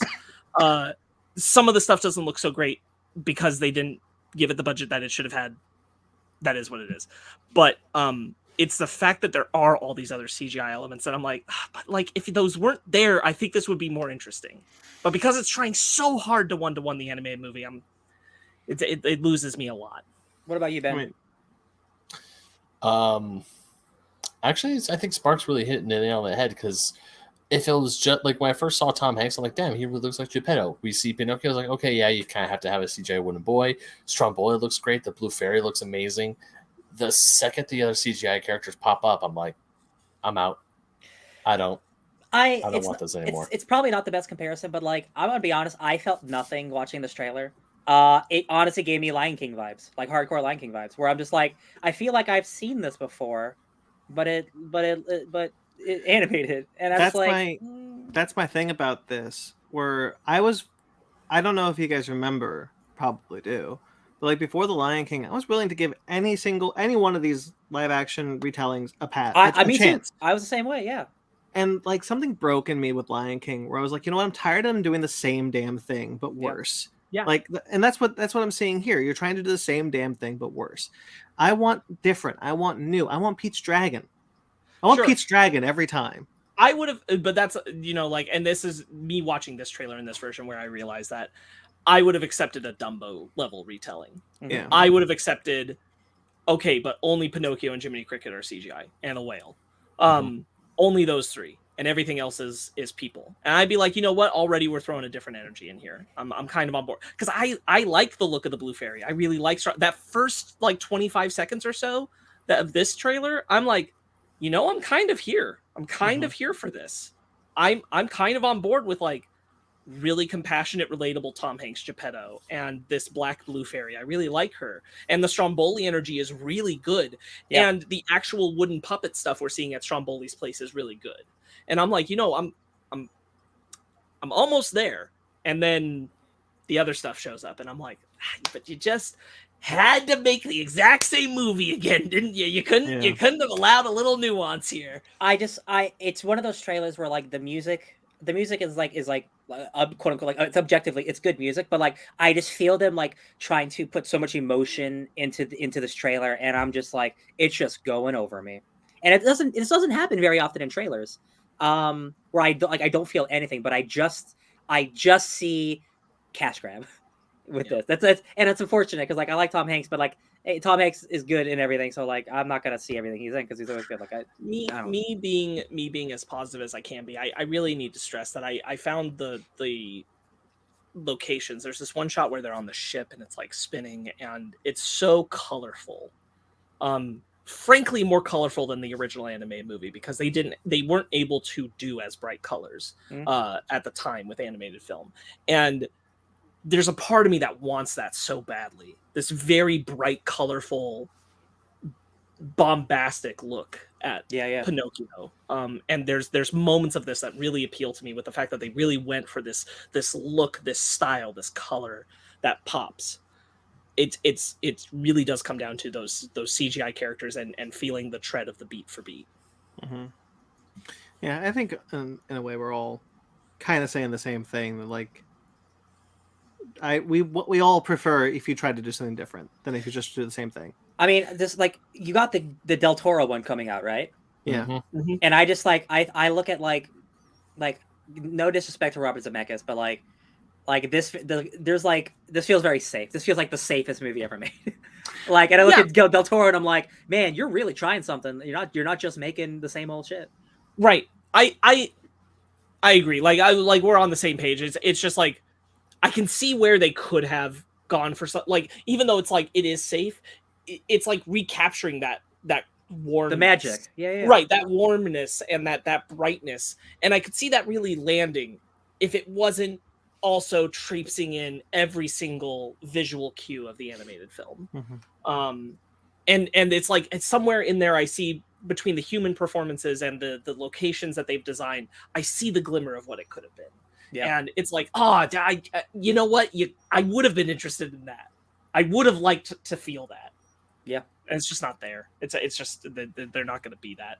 Mag brings up remembering the Cinderella starring Brandy that stayed away from the animation, more on a theater musical environment. 100%. Honestly, Mag, Cinderella, one of the earlier of these live action retellings, also very good. Brandy? Yeah, this is the Black Cinderella. This is back when we were kids. The Black musical one, which is super good. Brandy actually just did a thing at Disneyland promoting anniversary for it. Yeah, and I think honestly the Cinderella live action retelling is very good. Me too. Yeah, one of the better ones. I really like it. The Kenneth Branagh version, right? Yeah, I think it's really good. It's honestly my preferred version of the story of Cinderella because it clears up the notion that the prince doesn't recognize her on sight. Oh, you. Yeah. Right. Slumberland. Real quick, there's another game that we didn't talk about that's coming out. It's called Lies of P. It is a Dark Souls inspired Pinocchio game where you're going to try to kill Geppetto because he's a bad man. That's cool that you brought that up. I left that out just because I'm like, I know there's a lot of games. Well, no, just because you were talking about Pinocchio stuff, Absolutely. And I'm like, that's a different take on Pinocchio, baby. That is true, and I think that's the thing is like, I think it's because Del Toro's is there that I'm like, I don't mind having the warm, cozy Disney version again.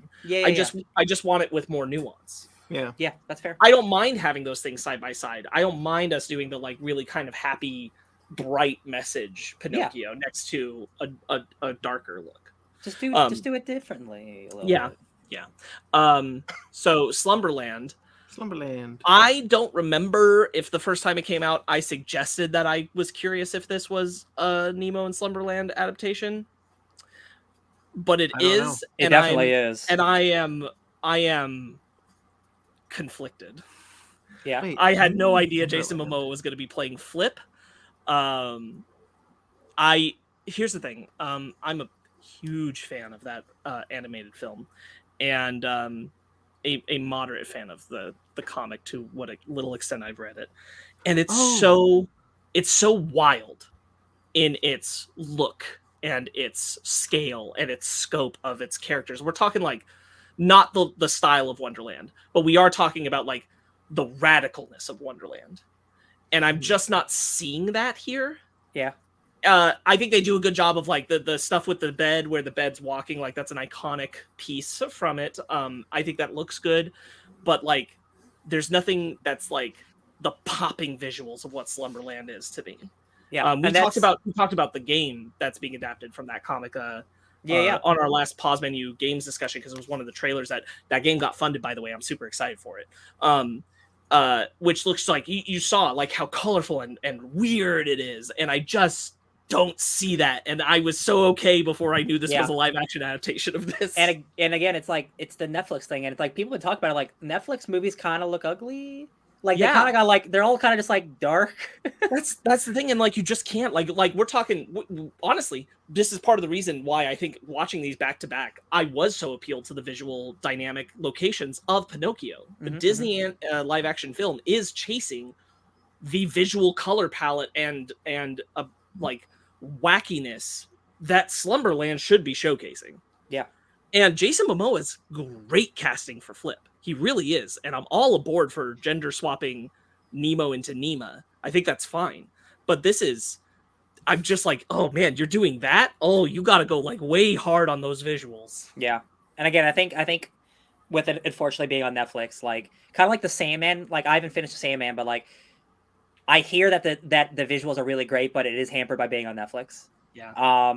Which is the case for a lot. Like even Resident Evil. Resident Evil looks great, but it has that Netflix look. Sure.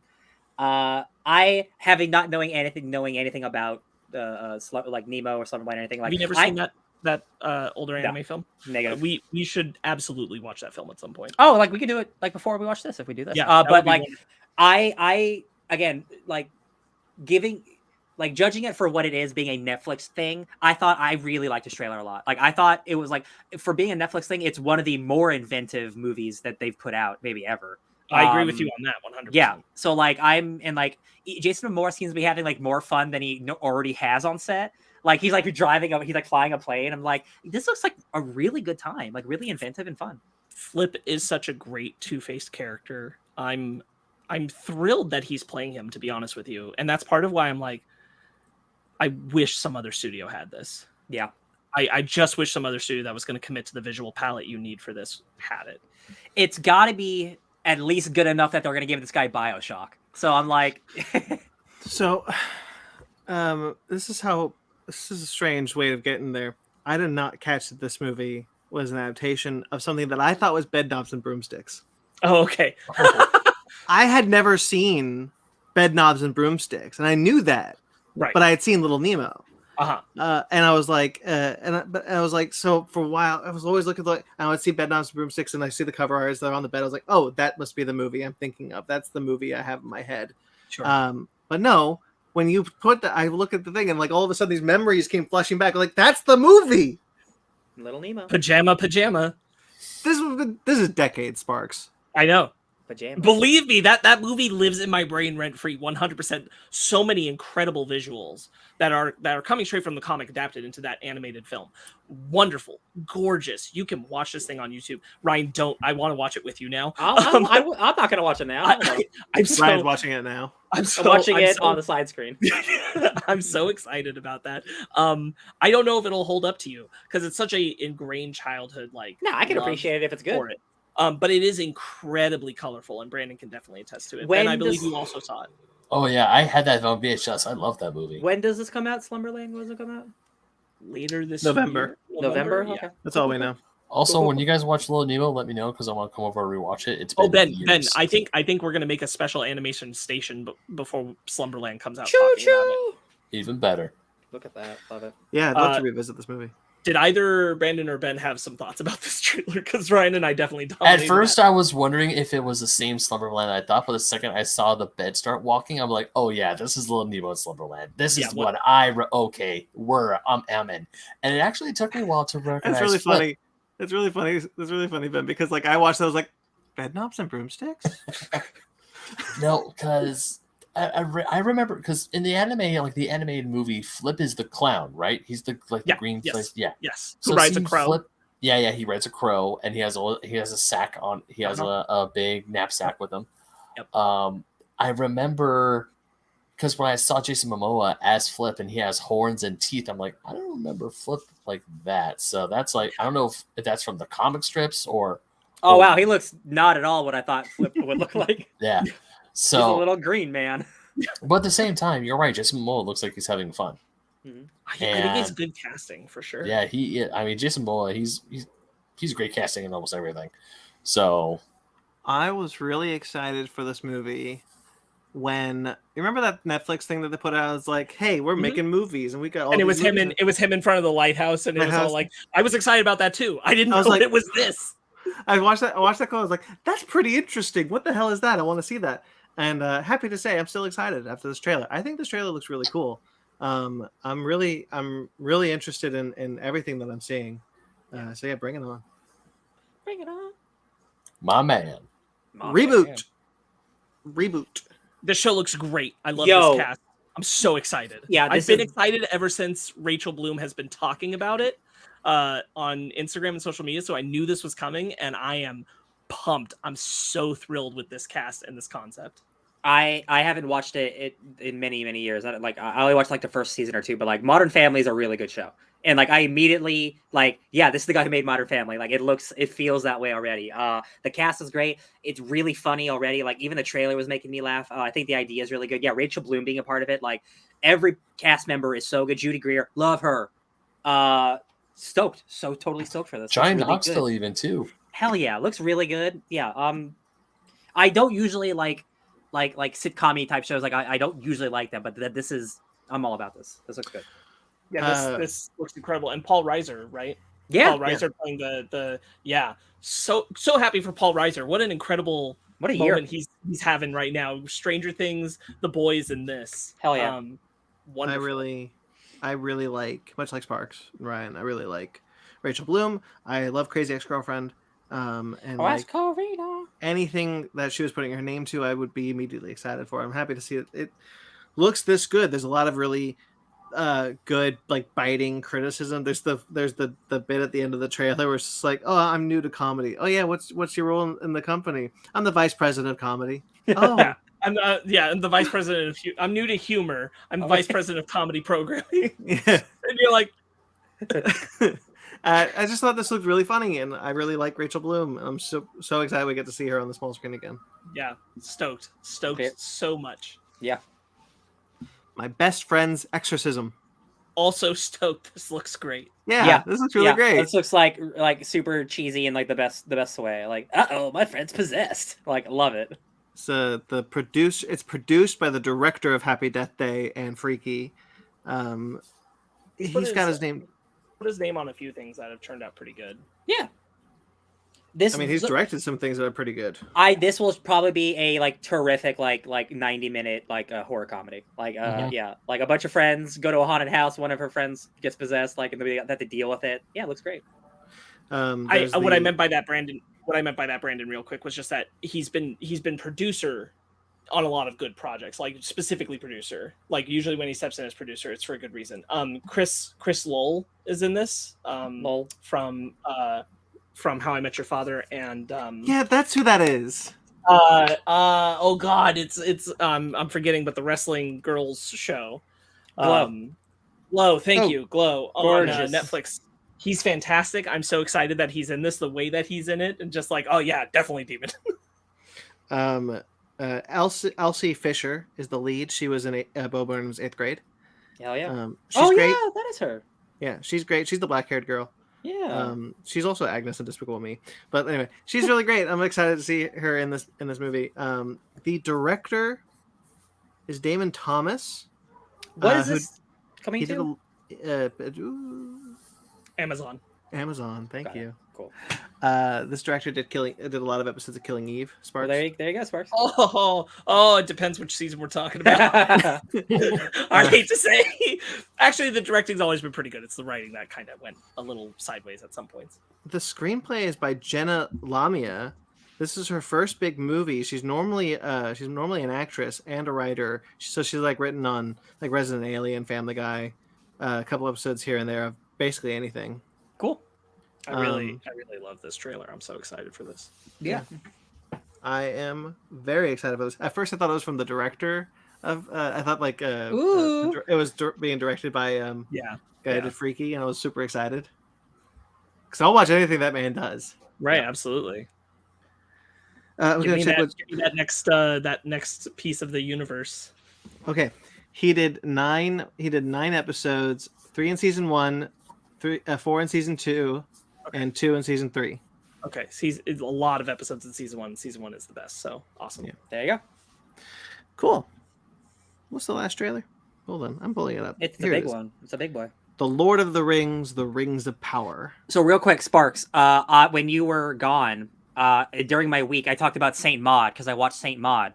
Yeah, the horror movie. I saw you watch that. So awesome. The main actress in that, her name is Morfydd Clark, and she is Galadriel in Lord of the Rings. Yeah. So she is having the best week for me.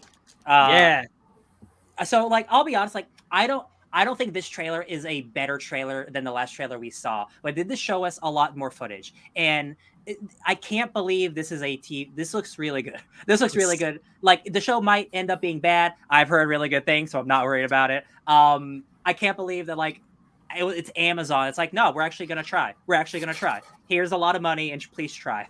And it looks amazing. I'm so excited. I'm so excited. The hype is real. The House of the what? There's an article going around about how they've sunk so much money into the show that it could like ruin them. It's a really interesting place, and it actually gives me a lot of confidence. Mm-hmm. They put a lot of money into the show, more money than they put in any of their other shows. Yeah. So like it gives me like they believe it's the most expensive television show ever made. I do want to add to Brandon's statement because like it wouldn't ruin Amazon, but it could ruin Prime Video if it bombed. Yeah, like it could kill the division. That tab just disappears. Yeah, right. For real. Like you would still have The Boys, and you would still have but significant decrease in the amount of projects they put out. They would get Zaslav so hard right there. Yeah, 100%. So like, oh man, I'm so glad it looks good. Me too. And like the visual aesthetic of it, I know a lot of people like complained it looks too clean, but like that's kind of the point. It's like going from the original series to the prequels. Mm-hmm. Like I'm there's a lot in this trailer that I'm like, oh, are we maybe they'll kind of go back on canon and actually put a wizard in this show. Mm-hmm. I really like the world of the dwarves. It looks so good, and it's not the volume, and so it looks like expansive and big, and it's like, again, like just because you throw a lot of money at it doesn't automatically mean it's going to look good. Like they're really like it looks really good. It's so impressive. Like there are so many beautiful shots in this trailer. Right, and the amount that they went back and filmed on location in the same places, like Sky. Me too. Got what the line like hobbits' hearts are bigger than their feet. Yeah. And I'm like, that is like, man, that's a good line, Tolkien. That's a good line right there. That's pretty good. I am, and again, like early buzz. I've listened to a almost 3-hour long Lord of the Rings podcast from the Ringerverse, who had one of the guys who worked on the show, and he also worked on Game of Thrones. So there's a lot of really good insight into working on fantasy shows. The buzz is hot. The first 2 episodes apparently are real good. They're showing them in certain theaters, the first 2 episodes, and I have never wanted to watch a TV show in the theater more in my life. Like the last time that happened was like Inhumans. I was about to say, you didn't want to see Inhumans in the theater? Sorry, I didn't. Unfortunately, IMAX, baby. I would absolutely pay IMAX money. I forgot entirely. Yeah, that they gave Inhumans. They never did it again because of Inhumans. But I understood Game of Thrones, but I would kill to see the first 2 episodes on a big screen because like this looks like cinematic quality that on this TV show. Really impressed. Really impressed. All right, shall we do our main topic? Yeah, it's time.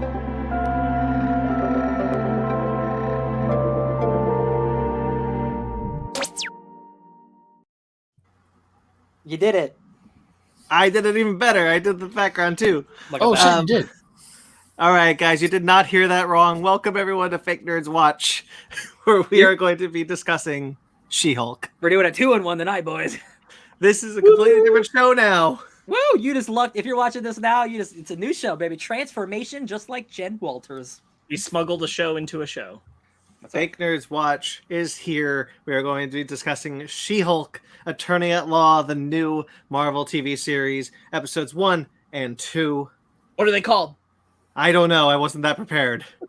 Normal amount of rage, and God, I just looked at the second one recently. By the way, I'm Sparks Witty. I'm joined with Ben Magnet, Brandon T. McClure, and Ryan Eliopoulos, because we're also releasing this on the Fake Nerds Watch feed. What's up? That's true. What's up? Hi guys, we haven't just been recording a 3-hour podcast. No, they don't know Superhuman that. Law. Superhuman. She-Hulk is here, y'all. What do we think? Ben, I want to hear what you have to say. Sorry, Sparks. I'm curious No, about it's what cool. Ben has to say. I'm really enjoying this. I'm having fun. Mm-hmm. I am having a lot of fun with this. It's not like the other Marvel shows where there's like a sense of doom and gloom and oh, sad. I mean, don't get me wrong. Miss Marvel had its fun in moments, but there was like, oh, but I gotta save stuff. I gotta do. There was like an air of doom and gloom above Kamala's head. Mm-hmm. This one is just Jen. I feel like this is more of a sitcom than it is an action adventure show, which it is. It says like it's comedy right there on the thing when I turn it on. But I am having an absolute blast watching Jennifer Walters as She-Hulk. I think right now, if this show keeps going the way it is, this might become my favorite Marvel show, and that's only after 2 episodes. Man, I've definitely said that a lot. We've been here before. Yeah, I know. It's like the Sonic video game trailers. Shut up. You Fool me once. Trap, you fall for the trap every time. Sparks, you were hot and ready to go. What's up? I'm so happy to welcome you all into the Tatiana Maslany cult. Welcome to loving one of my favorite actresses in the world. She's great. She's so good. I love her so much in this role. I love her in both forms. I'm so happy. I'm so happy that I like it as much as I do. Hell yeah. Brian? How about you? You go, Brandon. It's all right. I'm a little less hot on it. I did like the second episode more than the first one. Mm-hmm. And the first one, I laughed hysterically at the post-credit scene in the first episode. I thought that was very funny. Sure. But for the most part, the humor isn't quite working for me yet. Now, that said, the saving grace is Tatiana Maslany as Jennifer Walters. She is incredible. She is carrying the hell out of the show. I really, her performance comes through in the CGI Jennifer Walters like 90% of the time. I don't think it's all quite there. But yeah, I would even if I hated the show, I would continue to watch for her alone. I am in the middle of Brandon and Sparks and Ben. I was surprised that I found some of the comedy just not working for me. Not that I don't think it's bad. It's not bad comedy. I just didn't find it funny. I don't know what else to say to that. Like, there's definitely certain jokes that I more often, especially in the second episode, I didn't particularly find it super funny. And I was kind of shocked. But saying that, I really like the show. I really like Tatiana as She-Hulk. I like the supporting cast. I like what they're doing. I like that it's breaking the fourth wall. For me, I'm not finding it as funny as I wish it was. I personally didn't find the Steve Rogers F's thing really funny. Yeah. I really wanted to, but like it felt very much like it's like an internet thing that they're bringing into the show. But besides that, like I'm sounding negative, but because it is a comedy show, that's kind of where I'm leaning towards, is the comedy aspects. And like I would say 40% of the time it's not working for me. But otherwise, I love the stuff with her and Bruce. I like stuff with her and her coworkers. I think she is terrific. I'm so glad she is the star of the show. Mm-hmm. I have to say, on like the Captain America F's part, I think it worked for me mostly because of two things. One, because it was like set up in the top of the episode to pay off in the end of the episode, but also because the funny part to me is not necessarily her. It is good, like with the cutoff on the line, but like it's the funny part to me is Bruce Smart Hulk held in that position for a moment, going, "You're not drunk." Like just really thrown in that moment. I think it's the right amount of pause and everything. I'll be honest, like funny isn't a word that immediately comes to mind for me for the show, because I don't think I've laughed that much necessarily, but I am having fun, and that's what's important to me. Yes. Yeah, I'll agree with that. I am having fun. Yeah. I'm just in with the MCU being what it is, where it relies on comedy a lot, I'm surprised that the comedy show isn't as funny as some of the other non-comedy aspects of the Marvel universe. That's what I mean. The show is supposed to be the funny one, and I'm not laughing as much as other like lesser, like not lesser, but like less comedic things. Yeah, but that's just that's just the first 2 episodes, and again, it's not like it's bad writing. It's just I just don't think it's funny. I really liked the second, like when the second episode ended, where she's like, "Hey, I'll take the job," and she goes, "Oh, that sucks." I'm like, that had me cackling, and also this, of course, sparks. I think the same thing too. I mean, yes, when she's Captain America, and it cuts out. I loved it, but yeah, Bruce's delivery is like, "You're not drunk." And I really like Ruffalo in this. I do find it funny that it ended up working out. Him being normal Bruce and Shang-Chi. Yeah. I always kind of thought like, what are we gonna do? And it's like, oh yeah, I got this thing, and it makes me human for a bit while my arm heals. So I'm like, yeah, okay, sure, whatever, I'll allow it. I will say this is not a knock on the show, really. It's more a knock on just like MCU canon stuff. I'm just disinterested that we like had normal Mark Ruffalo Bruce for a moment just to go immediately back to Smart Hulk, and like that's going to be the standard of him forever now. Just because I'm still just disinterested in like he has no issues now. Like we've resolved him because he's never going to have his own movie, so we're not going to dive into it. So yeah, but he might not have his own movie himself. Sure. That doesn't mean Hulk stuff is not happening in the future. Absolutely. I think a lot of that frustration, if I may, because I think I have the same frustration, and I've really kind of like, it kind of really hurt watching She-Hulk this time. Hulk's entire character arc has happened off screen. Mm-hmm. We've not seen it at all, and that really sucks. And that's kind of because we never had a Hulk centered movie after the Incredible Hulk, right? So now we have She-Hulk, and it's like, yeah, this is really the end of what was started in the Incredible Hulk, and now we're just kind of had the static Hulk. Now that's not to say that after the show they can't do anything with that, because like, you know what, we've all heard the rumors that World War Hulk is on the table. Mark Ruffalo could go back to the Savage Hulk. I'm into that. I'm totally down with that. But here, kind of like, yeah, I don't know. It's just he just kind of feels like not really an interesting character, as much as I do like his inclusion and relationship with Jen. I think the only part that worked for me, and I think the thing is like the dynamic would be more interesting to me if he didn't feel as confident or comfortable anymore, for whatever reason, with being the blend of Bruce and Hulk at the same time. But him having this concept of, I understand exactly what you're going through.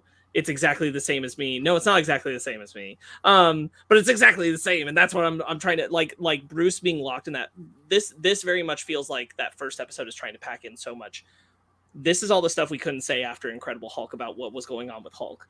And like what it is that he's obsessed with this like separation concept. And the fact that Jennifer doesn't have it is like really, really eating at him. And I will say that I'm like, I don't think every aspect of that is executed super well in the writing of the first episode. That I feel like agree. I feel like there's better ways that could have been brought forward or conveyed. But what sells me is that I fully believe everything about Jen in the episode. Yes. Both because of how she's written, but also Maslany's performance. And like, I've never believed Hulk is in a room more than when Maslany is talking to him. Yeah. She's so good. That it kind of makes it irrelevant that Ruffalo's Hulk is kind of lagging behind as far as like making me believe in a lot of the emotional stuff that he's trying to lay out. The first episode introduces her origin, which is that Bruce was human, so he was able to get injured when a Sicarian spacecraft shows up out of nowhere and they crash the car, and so his blood mixed with hers. I love it. Car crash. I love it because like she's got to be She-Hulk. She's got to get his blood somehow, and it's not gonna. I don't think they were gonna do the blood transfusion thing because like he's a scientist. He knows not to give her his blood. So it to be really silly, and he just like accidentally oops over her open wound with his wound. I think it's comic book silly, and I really liked it. I like it. Yeah, it is comic book silly, but like, you know, she cuts the arm open, and then she's trying to cradle him, but he's got a cut on his head, and it drips into her arm. I also felt like he's saying like, no, get away from me. Yeah. And I feel like it stayed in line of like what he knew happened with his blood in the Incredible Hulk when The it got into a soda bottle. leader. Yeah, well, or into the soda bottle with Stan Lee. Yeah. Like, he knows his blood is not good when it mixes into other people in different ways. Like, so it felt completely good. Like, Yeah. I had no qualms with it. Yeah, I kind of wish we had more human Bruce. It's not his show, so I understand. Like, I'm happy with that. But like, I liked her as much as I agree with Sparks. Like, Maslany is talking to that CGI face very well. But I liked seeing the two people. I thought they had good chemistry together and worked really well together. And I would have liked to have seen that again. It's something where, like, I think about like the budget and the visual effects work that they had to do for the show, which would, seems like a kind of straw that broke the camel's back, given how when the timing of the visual effects artist responding was. Yeah. I was just gonna say real quick that I think that that's part of why I kind of also lean on I was down for more Ruffalo Bruce in this, because it allows some moments to feel more human and take some of the heaviness off of the CGI budget and CGI work. I agree, because like Bruce Hulk looks incredible. Like he almost looks like he's good in the movies, and like that takes work. And I'm like, he didn't have to look like that for half of these shots. Like, you could have just made it like focus on She-Hulk instead of like divide your time. The point I was gonna make is a lot of the stuff that's from episode 1 wasn't in episode 1. Is originally in episode 8. Yes, I'm glad you brought that up. Yeah, and they felt that they needed the origin sooner instead of just being in media res with Jen, which I think is a mistake. Like, I think you could have just opened and it would have been fine. I liked the first episode, but I don't think you needed to make it the origin episode. But by doing that, they had to rush all that CGI by 7 weeks, so it won't look as good. I agree with you on that point, that I don't necessarily think I needed it. I do think it shouldn't have been episode 8. I would have put it more mid-season. Yeah, that's I don't think it should have been the second to last episode. That, by the way, we're gonna go back and I think the thing about it is because like we wouldn't learn anything necessarily, right, about Jen that's different from how she's performing now. You see what I'm saying? Like, because now she's already at balance with it, right? Yes. And I mean, like, that balance can get screwed up later in the show. And so I guess you can go back to that moment with Bruce as like a forewarning of it. But like, she leaves that situation in full control. Yeah. And I like that attack on it, because it is her being like, I've always been better at controlling my anger, and I don't have these things that triggered a separate identity or a separation of those concepts. Like, I'm more in control of who I am than you were. That's just what it is. I'm a more in tone with who I am person. And I like that being the attack. So that the concept of that being like the 8th episode is like, what will we gain by that being the flashback at that point? Like, I can understand like pushing it to like episode 4 somewhere in the middle, but like doing it all the way near the end, I'm like, that probably was a good choice to move it away from there. That does feel really late. Yeah. It kind of prevents it from falling into the same trap that a lot of these Marvel shows have done, which is very, very nearly towards the end of the season, we do the flashback origin episode. Yeah. We've had it 4 or 5 times now. It's true. Yeah, 100%.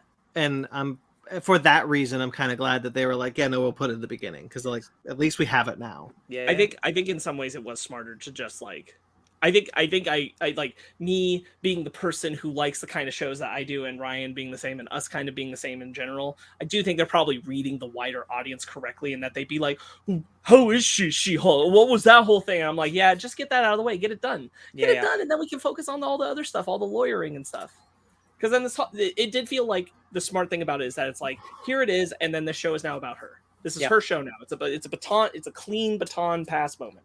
I'll tell you what, I'm glad that Bruce didn't stay much longer than episode 1, because I'd be like, whose show is this, y'all? Come on. The change in episode thing you're talking about, though, did make the Titania moment weird, because we lost some of the stuff from episode 1 about their interaction, and we don't pick it up in episode 2. So like their old Titania. Yeah. So because of that cutting around, we lost some of the language there about them. It is a little... So pay that off later. It feels wonky being that way, yeah. Especially because we don't pick it up in episode 2. Yes. That's what makes it feels very strange. Exactly. Because like it happens and then like that's it. And she what's the actress name? Jamila Jamil. She was doing marketing this week, like spray painting posters, thinking like, oh, we're gonna get the reason why that happened. Nope, not this week. That bugged me. It also bugged me a little bit, yeah. And I gotta be honest, like, the 30-minute structure, like specifically for the second episode, I was like, wow, that felt really fast. And I think it's just I'm so used to long episodes, especially like HBO shows where an hour of entertainment is a solid chunk, an hour of real like dense shit. Right. But like it felt like not a lot really happened.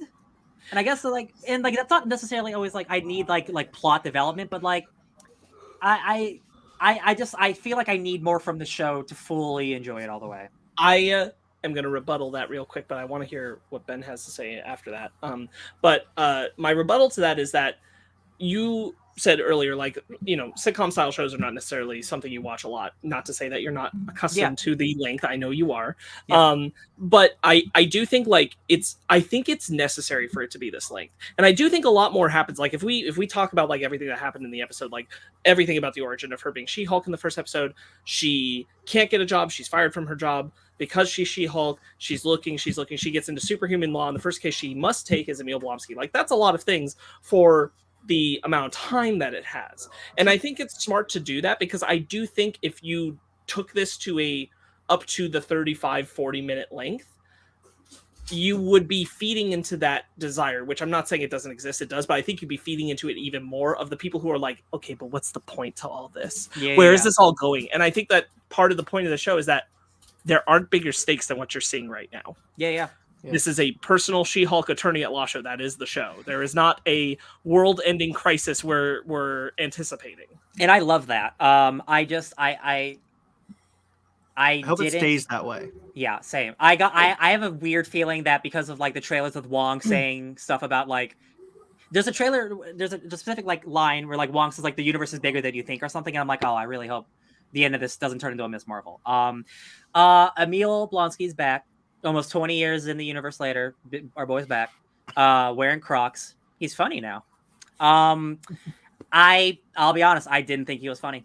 I hit the seven pen pals thing. I'm just like, yeah, like seven soulmates. Like, oh, you're a bad guy who's now Zen. I've never seen that before in my life ever.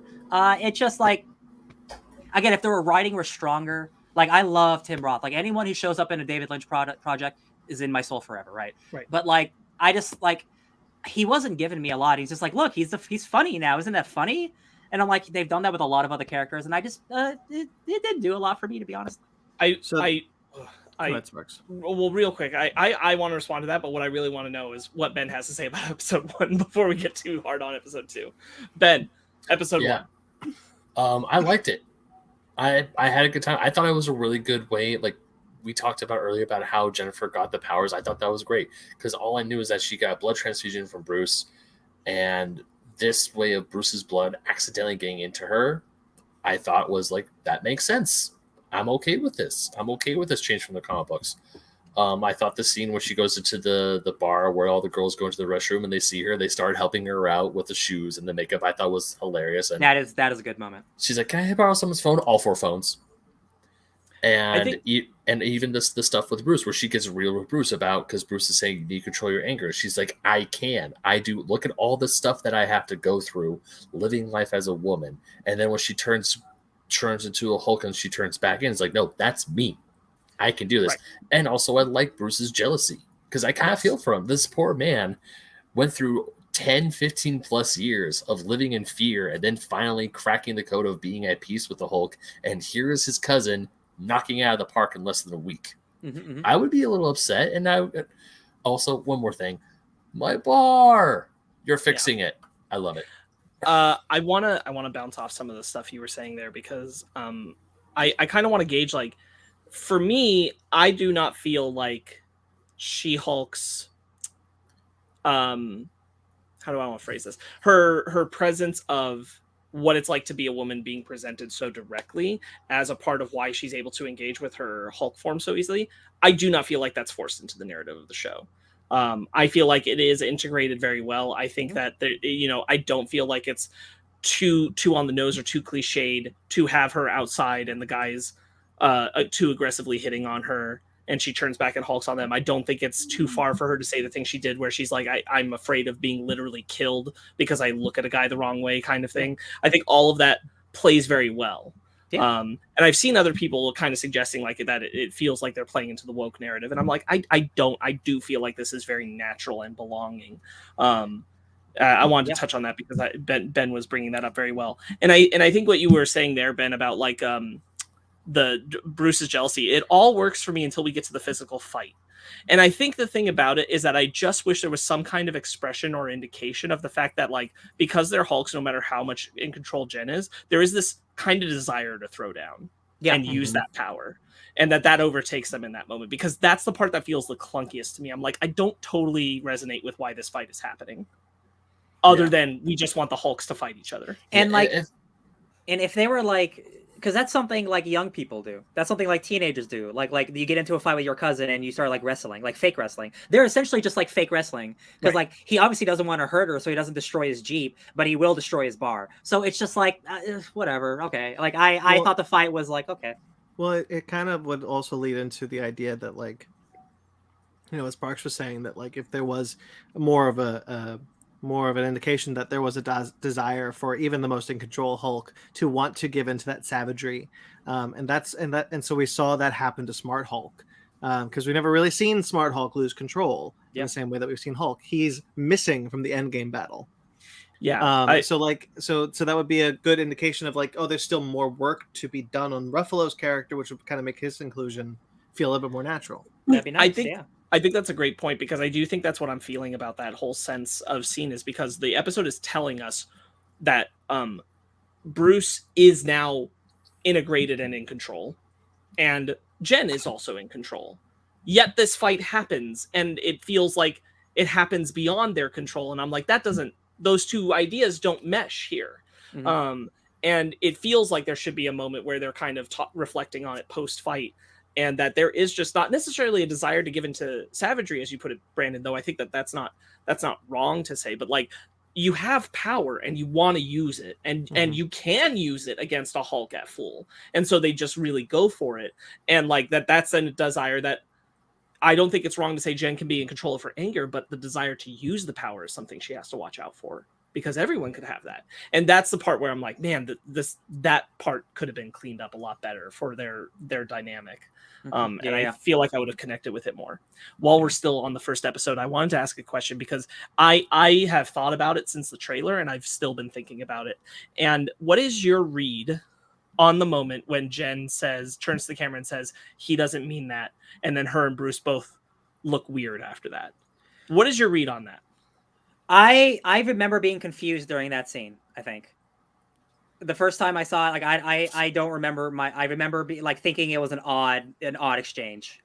Right. I can't even remember like the actual emotion I felt, because I remember thinking like, this didn't play right, I don't think, or maybe I just missed something. No, I think Ben, I want to hear what Ben and Brandon have to say about that moment. Brandon, did you want to go first, or? Sure, I guess so. There's two reads that I can have. One I just came up with that's kind of fun, so I'll say that one. Bruce also can break the fourth wall, and he always can. He always could have, but he ignored it because he thought he was going crazy. Oh, I hate that. Now the most realistic read. That's fun though. I do like. I thought it was fun. So like the read that I actually had was that he was confused as to why Jen just said something to nothing. I guess that but she talks to the camera all the time and no one else ever does anything about it. So real quick, Ben, I want to hear what you had to say about what you felt with that moment. Honestly, I was just like, oh, that's a little interesting. I didn't know what the joke was or what they're trying to play to, because to me, that moment was it's just inconsequential. Right. That I completely forgot about it until you brought it up 5 minutes ago. Cool. Okay, so here is my thing, is I thought, based on the trailer, because this was going to be early in her being She-Hulk, this was the first time she would do it, and she would think it was weird. That all plays for me, but Bruce hearing her is the part that doesn't. And I'm in Ryan's camp on the same, which is like, in the first episode, what I thought might be happening is because the only other time she talks to the camera is when she's in a room by herself. And I thought that this might be something where they were going to play in a space of like never saying one way or another, but that like we're doing her talking to the camera thing because that's part of like Jen and the comics and everything, and we're playing to that notion and everything. But this is also an effect and an adaptation of her Hulk form. She just talks out loud. Rather than having an alternate personality, she now starts engaging with this fourth wall dynamic, and never clearly stated one way or another. But for that to work, I felt like the implication would be that other people would hear it. Mm-hmm. So she would have to kind of choose her moments in the way she does it. And the Bruce thing made me think that theory was probably correct. But the second episode shows me that it's not. Because she talks to Holloway or whatever his name is. Exactly. Because she talks directly to the camera while another person's talking to her. And so that Bruce moment makes absolutely no sense to me. I don't know what they're going for. I'm like, why are they both weirded out by this? I understand Jen if this is the first time she's ever done it, but not Bruce. This makes no sense to me. I've thought about it and I'm like, I don't know what the intention is here. And I just want to know where you guys landed on it, because it vexes me so. Yeah. I think it's just bad. It might be a bad joke. Hashtag fun theory. That's what I'm going to start now. Hashtag fun theory. I appreciate you, Brandon. I like a fun theory. Some quick notes on episode 1, because there's a lot more I think I want to talk about episode 2. Just I love the references to Tony. I think they're very sweet. I like the concept of the bar that they built and everything. Oh, yeah.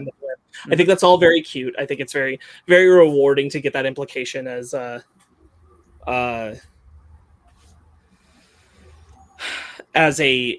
good time during a dark time. As I said, I think now that I'm thinking back on it, I think a lot of Maslany making jokes works for me. There's an awkwardness that she's able to play that just lands. And Bruce with the same writing isn't working for me. And that's why I don't think I find the first episode, because I'm thinking about like her when she's got the helmet on and she's in the room with the sausage. She's like, what do you usually use this room for? And all of that really plays for me. And I think Bruce is not connecting as much. In the humor camp. Yeah, I think I agree with that, honestly, because I'm thinking about Maslany's like the big reactions that I always get a rise out of me. All those really worked very well for me. I thought yoga was about keeping a tight butt. What up? Gross Jen, I'm your cousin. Gross Jen, and she's good at playing that. I think she really sells it. I think when they make Bruce the straight man, it works. Because like that moment, like gross Jen, I'm your cousin, like that's kind of funny. But when they try to give Bruce the same type of comedy as Maslany, it doesn't work because he's not as comfortable with that brand of comedy. Yeah. I agree with that. Yeah. Okay, going back to episode 2, you brought up some excellent points, Tim Roth. This is another one. I'm kind of interested in how you guys gauge it, because I think Tim Roth is working for me. Not necessarily that I'm saying he's funny, but I think he's working for me because I think he's full of shit. And I feel like he's selling being full of shit. Oh, are you telling me he's pulling a Frost right now? Absolutely. That's how I feel. Okay. My read is that he's saying the most bullshit shit. And because he's like, I'm not going to be Abomination anymore. And we're like, we know you're Abomination right now. Like, I think he's full of it. And I think this is all, kind of a gag. I can buy that. I can 100% buy that, and I hope that's true. I still felt the writing. I'm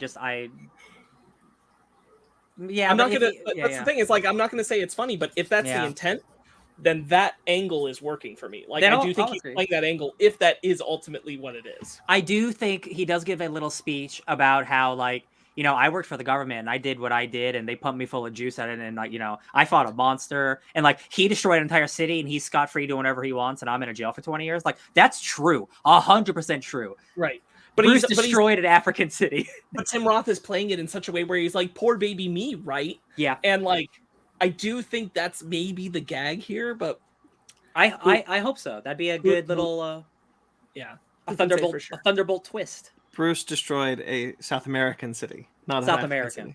So, South what? Wait, what'd you say? You said African. Okay. What'd you say? South American. No, it's in Africa. No, it's in Brazil. Is it really? It is in Brazil because it's the iconic. It's the iconic. The way they have the houses stacked in the It's the favelas. I'm talking about Avengers: Age of Ultron. Oh, okay. It's Africa. You're right. I'm with you now. Okay. Yeah. We're all right together. We all did it. He's destroyed more property. The last time I was in New York, it kind of broke Harlem. Yeah, he should be in jail. The thing is that the Avengers were supposed to take him down initially. Like that's why Tony goes to see for the Abomination. Mm-hmm. Sure. Yeah. So yeah, Jen gets hired to work for this new superhero legal fund. She gets hired because she's She-Hulk and stuff, and she's got to be She-Hulk. That's funny. I like that. I think this is a brilliant concept setup here for the MCU. Yeah. The notion that we have gotten so beyond control of these superhumans, we need a superhuman law division. Enter Jen Walters, a perfect candidate for this. But we need you to be like, I think the prompts for this are all excellent tee up for the MCU. Just right to pitch perfect this. Holloway, like her like shitty boss, excuse me, he's so good. He is so good at being like a shitty lawyer boss. Mag, I agree with Mag. I think the map joke where the best bathroom is perfect. Where he's giving the basket and he's like, "This is a map to the best place to poop." Oh right, yeah. And Jen's like, "Thank you." Yeah. That guy, the guy who does that, is that Prometheus from Arrow? Yes, yeah, it is. It's Adrian Cross. Yeah. He's got a beard though. Yeah, good for him. I thought I recognized him. Yeah. I didn't get a chance to talk about Blonsky. If that's cool. No, absolutely. Please. We're all here. As y'all know, I'm a huge Incredible Hulk fan. Absolutely. Someone's gotta be. I really like that movie, and I don't mind holding that flag alone. So as the MCU has brought in like General Ross, that's it. These kind of like piecemeal Incredible Hulk bits. I was very excited to see Emil Blonsky back because I'm like, yes, finally we're going back to the Abomination. And I'm like, okay, I need more though. Like I can buy. It's the problem with the fact that they couldn't make a Hulk movie. Like, it's been many years since 2008 in the MCU. So, like, going from that to now, I understand the character arc. I get it. I am bummed we never kind of got, like, a proper villain return before this. Mm-hmm. Like, before we got to this guy. Again, like Blonsky's, much like Hulk's, this is kind of a problem that's going to pop up with, like, any legacy character that comes up from the Incredible Hulk. All that character development has happened off screen. Every bit of character development from every single character introduced in the Incredible Hulk has happened off screen. That's a bummer. Yeah. Not a criticism of the show. Just kind of a bummer that we're here. I think it's I agree with you. I think that's totally valid. I just think it's a lot of fun to have him. I like the throwback. I like the line, "I was literally a different person" when he's talking to Jen. That's because here's why. It's a good double entendre. It just is. But also because it feels very much like a She-Hulk joke, like a comic She-Hulk joke. Very much acknowledging like the business of, that was when I was written by a different person or that kind of thing. Mm-hmm. It feels so in line with that and being accurate. Like, I really, really love that joke. I thought they really, I love that they went for it. I get it. I do too. I really like that joke. The only thing for me is that if we're gonna keep laying out the Incredible Hulk work here, I need just like a little bit of acknowledgement at some point of what happened with Betty. Mm-hmm. Where's Betty? Where is she? She's gone, bro. She'll show up for his funeral. Betty gone. I'll accept a recast of Betty too. I don't think Mark Ruffalo and Liv Tyler. Liv Tyler. Liv Tyler would have much chemistry. I'll even take her if she wants to come back. But... They don't need to. They don't need to have chemistry because they don't need to make them a romantic thing. I just want like an acknowledgement of her. Yeah. I truly feel like there's a good chance we might get like a Ross funeral scene at some point and she'll be there. Maybe, yeah. Oh, do you think they did? Do you think that happened in time to film it in the show? No, I suspect that might be something they do in like Thunderbolts or something like that. Sure. Though they might have. I don't know. Speaking of Thunderbolts, y'all, what's Blonsky doing? Hey, he has a team or something he hangs out with. What's going on with him? Well, he gets out and trained by Wong. That's wild. I mean, we knew that from Shang-Chi, but like, yeah. But like, he says like he's doing something. Yeah, like they got him on lockdown. Like, what are you Thunderbolting around, dude? What's going on? You think those 7 soulmates of his could be the Thunderbolts? No, I think there's an image. Hold on. There's an image in one of the trailers that has Blonsky in full like civilian clothes, but as the Abomination, like walking amongst like a cult of people. I think that's what he's referring to. Gotcha. Okay. Those 7 I- soulmates have turned into a cult. God, Ben, that Oh. would have been the sickest shit if that was like. that was a really good setup, Ben. That's a good setup. Hey, I may not have a lot of them, but the ones I do manage to pull are pretty damn good. I am, despite like not like loving like the words that are coming out of his mouth, I am excited for him to be back, and we are getting more because we've seen he does like abomination stuff in the trailers. And what's cool about like the trailers is like, again, like it always shows like the first couple episodes, so like we don't know like what's really the end game here. So like it is cool to be like, who knows how much more Hulk stuff we're actually gonna get. Like I think Wong is in the next episode. Probably. Oh, almost definitely, considering the footage that was released. Yeah, I would definitely say Wong. When's Matt 5? I'm saying 5. I'm saying 4. I'm gonna say the end of 4, but End of really, 4? really in 5. Like he's literally the last second. Oh, of 4. tease into Fool. Yeah, like you see him in 4, but you get all the good stuff in 5. Like he appears in 4. Got it. I see the queue up for Sparks said it. It's just the idea of like they've released the footage. Everyone's going to see it's Wong fighting Blonsky. I mean, anybody who knows who Wong is. And Tatiana and like Jennifer Walters will reach out to Wong, and that's how we're going to get like the, hey, what the hell? What are you doing? Yeah. I amend my statement. I think Daredevil will be teased up at the end of episode 5 to appear in episode 6. I thought about I rethought about how long this season is. That's what yeah. How many episodes do we have? 9. Oh, okay. It's the same amount of time. It's just half the episode. Yeah, like Wanda. Real quick and for fun, I want to talk about some of the headlines that show up in the show in episode 2. What is up with that statue in the ocean? That's the question on everybody's mind, I guess. Oh, Why is there a stone man in the ocean? I didn't see that. Yeah, that's there's in there. There's another one. There's another one I know Ryan really wants to bring up. Ryan, you go for it. Ben, this actually was in the show. Man with metal claws fights in bar fight. Wolverine, baby. He's got metal claws. In X-Men, the first movie, he shows up in a bar fight. I'm just saying. And they're not saying that's it, but that's what they're telling us.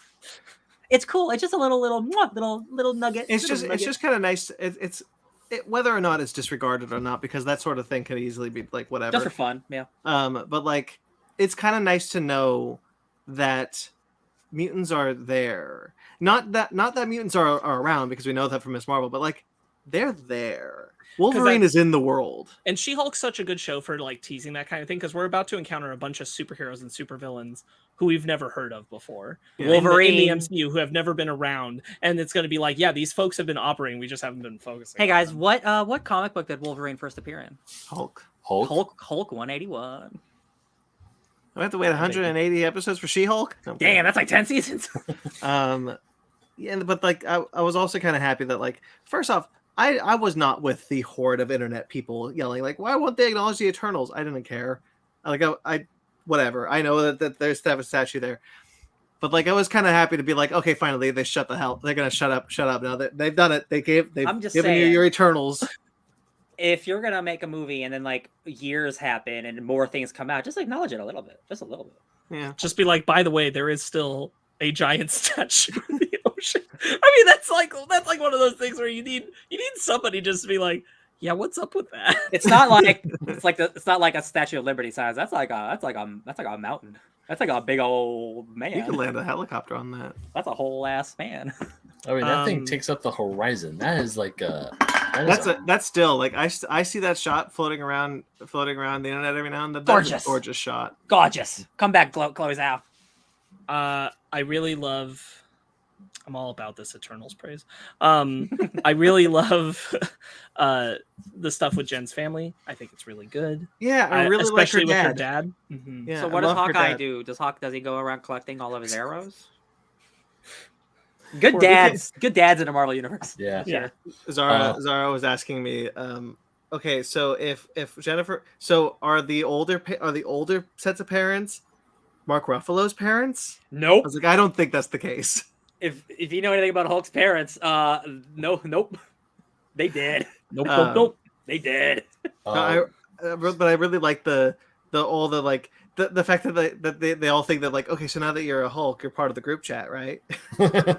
Like, they just put you in the group chat, right? Constantly ask her questions about the Avengers, or even just like the ending little. I know we're only 2 episodes in, but I love the ending little bits of each episode. Are you talking the post credits or the like credits? the air quote post credit scenes, like where she's her putting up that TV did things to me. Yeah, or where she's like carrying all the water. It's like, Dad, I'm glad you're staying hydrated, but this is excessive, don't you think? Well, what are you doing, Paramount? Yes, I think the water gag is super good too, Ben. It's like, this is excessive. Dad, I'm glad you're hydrated, but this is excessive. Or when she's like holding up the car, I just love how when Jennifer Walters is using her strength, and it's just like for her it's nothing. Like she's lifting a car, and her cousin and like her other cousin Ched, which is Ched, the genius Ched Banner. God, Ched, where Ched is like trying to fix the wheel, and she's just sitting there like. Ched is the secret MVP. I did want to see Mark Ruffalo. Part of the reason why I'm sad that we don't get more Mark Ruffalo scenes, I would have liked to have seen Mark Ruffalo in that scene, honestly. Sure. At the family dinner. Interacting with those characters because they are his family. Yeah. And we've never seen Hulk's family in the MCU. So that would have been really fun. But I do like the tease of like, nah, he's in space now. Yeah. Yeah, he's gone. Interesting. It's interesting that they're basically gonna do like a backdoor pilot for whatever Hulk's doing next in She-Hulk, which is fine. I guess it's the best place to do it because it's a related thing. Very interesting though, because like you just have like a Sakaar ship just show up in episode 1 like out of nowhere. That's like, all right, I guess, cool. Like gotta figure that out later. Like I'll be shocked. Like I was a little like taken back, and I'm like, oh, we're just doing it just like that. I see. Okay, this is throwing it right in like that. Like and I'm fine. Sakaar sent for him for some reason. I want to believe that he's got a son that he left behind on there, and that's what that World War Hulk's not going to be about so much him. It's going to be about his son. Yes. If you try to tell me that Hulk did not have sex while he was on Sakaar, oh my God, you are sorely mistaken, bro. Just like how Captain America boned on his 1942 we saw that butt. What are the Thor movies known for? Showing butt. We saw the Hulk's butt. That is an attractive butt for women. I fully believe it's like, yo, like we need you back on Sakaar. Shit's going down with your kid. Also your son. Also your son, but like he doesn't know that part. And then he's like, oh, word, I gotta go. Hold on, I'll be back. He definitely like angrily flirted with Valkyrie 100%. So. I want to touch on I think that the montage is done pretty well of her sitting in different rooms, people telling her, sorry, it's not going to work out. And the lights. Really good. Yeah, beautiful. And I really like the scene where she goes into the bar and she's a She-Hulk, and then she's been drinking, so she has to come back down for the boss conversation. Boom. She's drunk, and I thought that was a good bit. We need to talk about damage control. This facility looks significantly more secure than it did in Ms. Marvel. 100%. It's also a different city though, so that helps. Because she's in Los Angeles. That's true. Still, they got money in LA. How we doing so poorly in one place and so much better in another? That was a damage control facility. I completely missed that. It says Department of Damage Control, DODC. Yep. When she walks up to it, I thought Shield's gone. Shield's gone. Then gone. I answered that question. Is the raft still there? What's going on? Yes. So at one point, we were told the Abomination was being sent to the raft. So I am surprised that we just didn't want to pay for the raft. It might be but for real though, this might be story stuff we don't know. But like whatever he's doing with Wong gets him out of the raft. Yeah, that's his compensation. Yeah. All right. There's a lot still to learn. I think a last note I'd like to touch. I'm pretty positive on the show. Last note I'd like to touch on is I think overall the CGI is working for me. Yeah. Tatiana Maslany's performance shines through She-Hulk. I love her. I think it's really clicking. Hey, why does her hair change? Because Mark Ruffalo's doesn't, and so it just it. She has curly hair, and that's not what her. It's just like I get it, but like that's not what she looks like. That's not what her hair looks like. What are you doing here? What are you doing here? I think they want to try to. I mean, look, I get it. Curly hair is harder to do. I get it. I think and then like you want the She-Hulk behind you, Ryan, to closely match the one from the comics. No, I get it. I think even more what it comes down to is curly hair is much harder to make look green and look good. I believe it. Because I think there's a lot more lighting that you have to work around because it's so much more reflective in so many different spots. And I suspect that was part of what informed that decision. It's not a real gripe. It's just like a situation over like, suspension of disbelief. She turns into a green lady. But like there's also like a layer where like but her hair also completely changes every time and reforms. Like it's just like it doesn't really matter, but it's just stuff I think about. Ruffalo's Hulk, his hair never grew when he turned into the Hulk. He had the same hairstyle every time. Yeah, hers like literally like straightens out and stuff. Yeah. It's whatever. It's not that big a deal. I would make a small argument for the Incredible Hulk, but that's okay. I said Ruffalo's Hulk. I know. I'm just saying. I said Ruffy. So many veins. Incredible Hulk is canon. Incredible Hulk is a great movie. Shall we do our book club? Wait. Yes, absolutely. Yes. I'm excited to watch more episodes. Thanks for joining us on Fake Nerds Watch. If you want to hear us talk about She-Hulk book club, you either stay here because you're in the podcast episode or you go check it out. Go to the podcast episode now. Do it.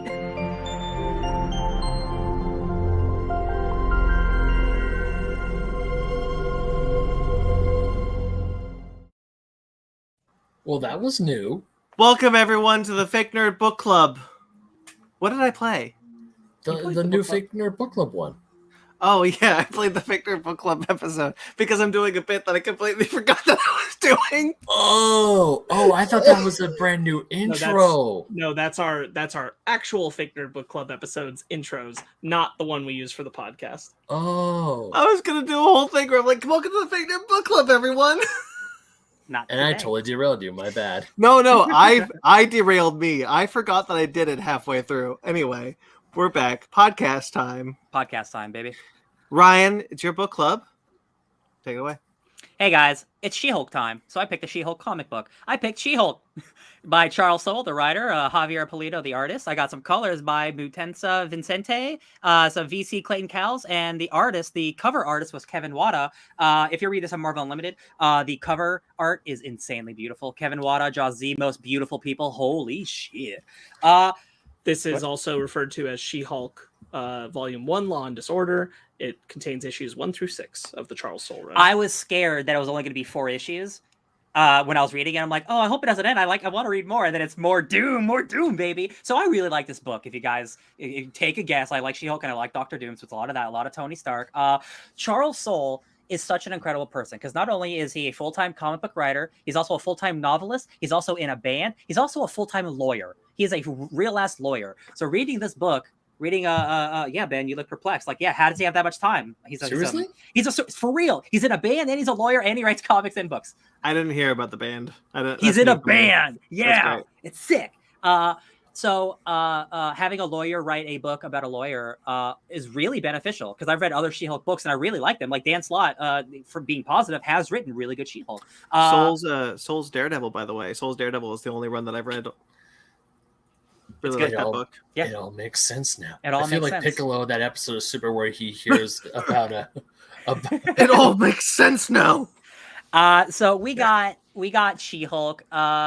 She's running her own firm. She's hanging out with friends. She's helping the children of fascism, of children of doom. What did you guys think of She-Hulk? I really like Agnes. Oh, Angie, and he the monkey, who might be like an immortal monkey magic monster. I thought all of that was very funny. There's a lot of you can't bring a monkey in here. Yes, I can. Oh, my apologies. Yes, you can. I didn't think the 2 episodes of She-Hulk that we watched were super funny. I found charm in it. I found this entire book really funny. I think Charles Soule it's incredible like how he's able to do something like Star Wars and then able to do a procedural like She-Hulk comedy book at the same time. Like he's so talented. I think it's great. I knew you like it. What about you guys? I was actually really enjoying the legal drama of it all. And now, of course, I never knew Charles Soule's also a freaking lawyer. It all makes goddamn sense. So it's like, of course. And then even Brandon mentioned it about about his Daredevil run. So I was really liking the legal drama. Don't get the superhero stuff was fun too, but I was also really enraptured with all the legal stuff. Art was fantastic. I didn't know if we did, because I did read issues 1 through 6. I didn't know if we had to stop at issue 4 because at issue 5 the art changed. Yeah, there's that's there's a 2-part arc that happens that sets up the blue file. Mm-hmm. Yeah. But yeah, I had a blast with this one. I really did enjoy it. I also love how cocky she was, and then she gets into the boardroom and they're like, yeah, we only hired you here because we were hoping you bring in your Avenger friends so we can get more money. And she's like, this place was meant for tap split. Oh yeah, it's like we spent $50,000 on this like wood, and to save the planet. To save the planet, we only got one planet, right? Love it. And then she goes, you got this in Metropole, right? Touch. I just love it when she I just love the trope of when superpowered characters or super strength characters just barely tap something and the other thing they're touching completely breaks. Absolutely. Before I get to your opinion, Sparks, the very opening pages of the book I think are just so funny because she's talking about how, like, I work for the Fantastic Four. I got 2,800 hours of build hours. They can't give me a bad review, Cynthia. It'd be un-American. And I was like, God, she's so smart. I love her. She's so whip smart. I love her. She has this moment. She has this moment with her landlord where she's like, so she starts to become lawyer Jen, but then she's like, it's fine. I highlighted and saved that moment. That's right here in my right here. That is such a beautiful moment. Yes, where she's ready to pull out all her lawyer tricks, and she's like, you know what? I shouldn't be doing that. I'm so sorry. I'm just gonna be a nice person today instead of lawyer mode. Yeah. I want to say what I think of it. I really like it. Damn. I thought these were a good 6 issues. I had a lot of fun reading them. Hell yeah. I think the art is pretty good, whichever time it's done. Very distinct art styles too. And I'll be honest, I read this book when it first came out, like almost a decade ago, which hurts me to say because that just shows we're all getting older. But like, I remember not liking the art when I originally read this, and I really like it now. Something switched in me where like, because this isn't like an action book. Like, I'm not here for the bang pals. It's more about emotion and characters talking. I really grooved with both sets of artists. I really like the first 4 issues art. I like the second 2, the 2, 5 and 6. I like it sometimes. It doesn't work for me all the time. I'll agree. It's definitely a little dirtier. But there's I think there is some really good stuff there. Yeah. I really love this page. Oh yeah. Yeah. That's great. I would say for me that's the exception because the 5 and 6's art I was not a big fan of. Yeah, you have an issue with like ugly art, like quote unquote ugly art. That's what you talk about like with Frank Quietly a lot. That is like fair. Yeah. Like I definitely like when I initially started reading issue 5, I was like, this is definitely I have to get used to it. But I think it's unique and certain frames look really good while others look less good. But for a book like She-Hulk, like I don't mind it. No, and the other thing, Legal sucks. Yeah. I hate Legal. I know the whole purpose of Legal existing is to hate him. And then, of course, it all gets resolved when she goes straight up to Tony's room and just has a 2-minute conversation with Tony. You set the robots on me. I am neither bad nor good. I am simply legal. Yeah, what a villain. I'm thrilled with the inclusion of I think it's just done super well, and I'm thrilled with the inclusion of 2 specific characters, Patsy Walker. Yeah, I really love her in this, and the Shocker. I really love the whole bit where she's going to talk to him, and she's like, "Look, man, I mean, we can do this up and down as many times as you want, but eventually, I'm going to get bored and I'm going to rip the fire escape off. So, like, let's just talk." I like his talk that like I had Chinese food. Oh, it's probably cold by now. I'll buy you more. Let's sit down. Yeah. Or I also love he's like, I have pants.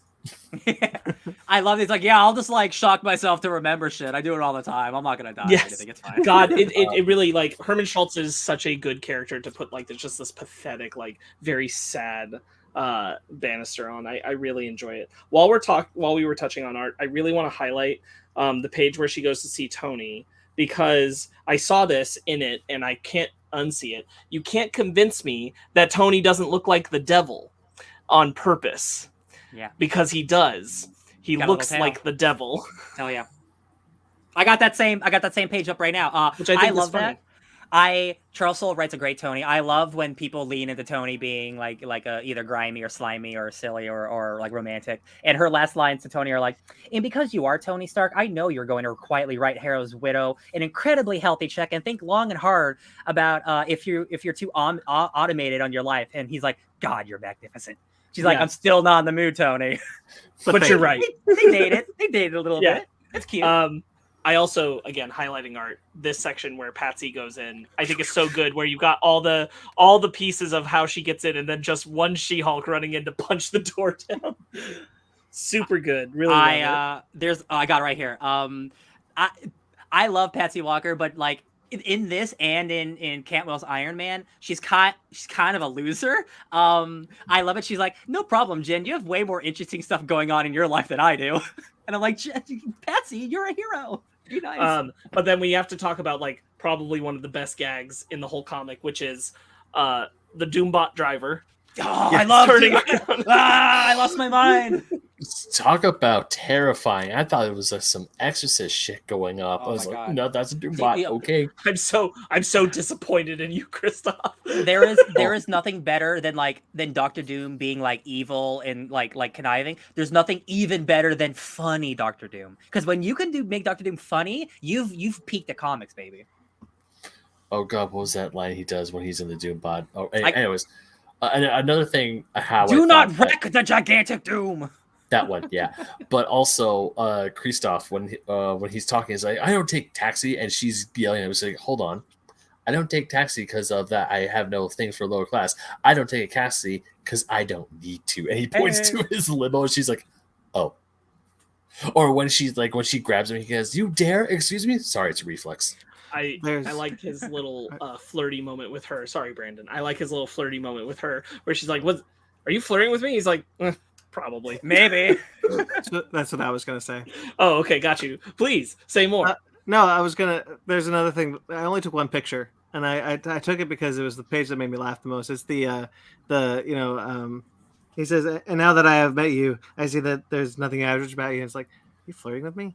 Yeah, that was pretty funny. But in the background of the two panels, both Angie and Hey. Both Angie and Hey pull out pens and papers and start scribbling what's happening. Yes. And it pays off when Hey passes the notepad to Angie. And she's, "Oh, good job, Hey."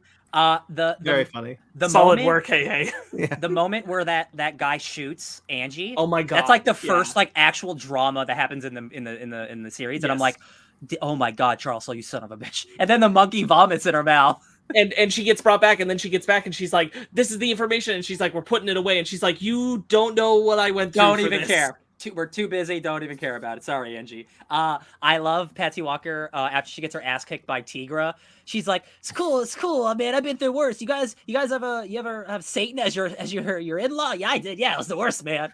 She's just like doped up, and I'm like, God, I love silly Patsy Walker. When Jen says, "You have no powers," like, first off, I do. You asked me to use them not a couple hours ago. Yeah, she's got like sniffing powers.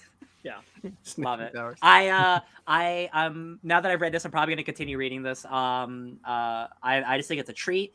Charles Soule is so good. I've always liked She-Hulk, and just like reading this again, the show is back. I'm just like, man, this character is so fun. She breaks the fourth wall. Love it. Just can't wait for more. I definitely would. Sorry, go ahead, Ben. No, I definitely would like to keep reading this because I'm curious. I want to know what's going on with that blue file. I want to know how some people like Tigra can get triggered, or You skipped ahead. Okay. Oh, yeah. The landlord, like, she lives at a place with like all superpowered people, but like they're not like they're not like incredible. Like, oh, like I'm Drizzle, or remember Storm? I'm more like Drizzle, or this guy could just like kind of phase through stuff, or this guy's just a kind of a bad inventor. I love the girl. The landlord was like, "I was a mutant." Yep. And then M-Day happened. Right. And then M-Day. Oh man, that's why I love Marvel continuity. That it's everything all that shit happened. We see San Francisco Matt Murdock, one of my favorite Matt Murdocks. This is the funny era of Matt Murdock. So when he's funny on the She-Hulk show, you guys gotta settle down. It's gonna be okay. I really loved it where he's like, "Hey, you're here for one more night, right? Yeah. You want to go out?" And they go out superheroing together. You think, oh, we're gonna go drinking? Nah, man, they're gonna go superheroing. I love it. Good stuff. All right. Anything else you want to add? I should have asked this in the She-Hulk episode. Do you think she's going to New York, or is Matt coming to meet her? I don't know. It's a good question. I think Matt's coming to her. I think Matt's going to LA. Yeah. I think it's going to be like the reverse of this. Yeah. Hell yeah. Woo! I'm glad. I love She-Hulk. So stoked. Yeah, that was a lot of fun. In this timeline. It's my book club next week. Shit. I was going to pick before the episode. I forgot. Stay tuned. We'll find out soon. I might want to go back to the Yaucho well. Who knows? Ooh. I got some comics I want to read. I mean, you can just read those, you know. I know, but like it's fun when I do it with you guys. No, it's true. Okay. That's it, guys. That's the Hell yeah. episode. The put together episode that it was. You got two in one. We got a Fake Nerd podcast and you got a Fake Nerds watch. So Marvel's 2-in-1. What more could you ever ask for us?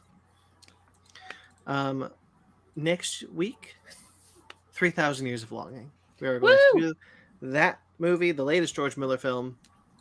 Ben's first George Miller film? No, you haven't seen the Mad Max films. Yeah, I have seen Happy Feet And Babe. Babe, he only did Babe 2. I saw that one too. All right. So 3,000 Years of Longing. Stay tuned. Yeah. We'll probably do something for Lord of the Rings, The Rings of Power. I can't imagine we'd let that skip by. At least the first episode for sure.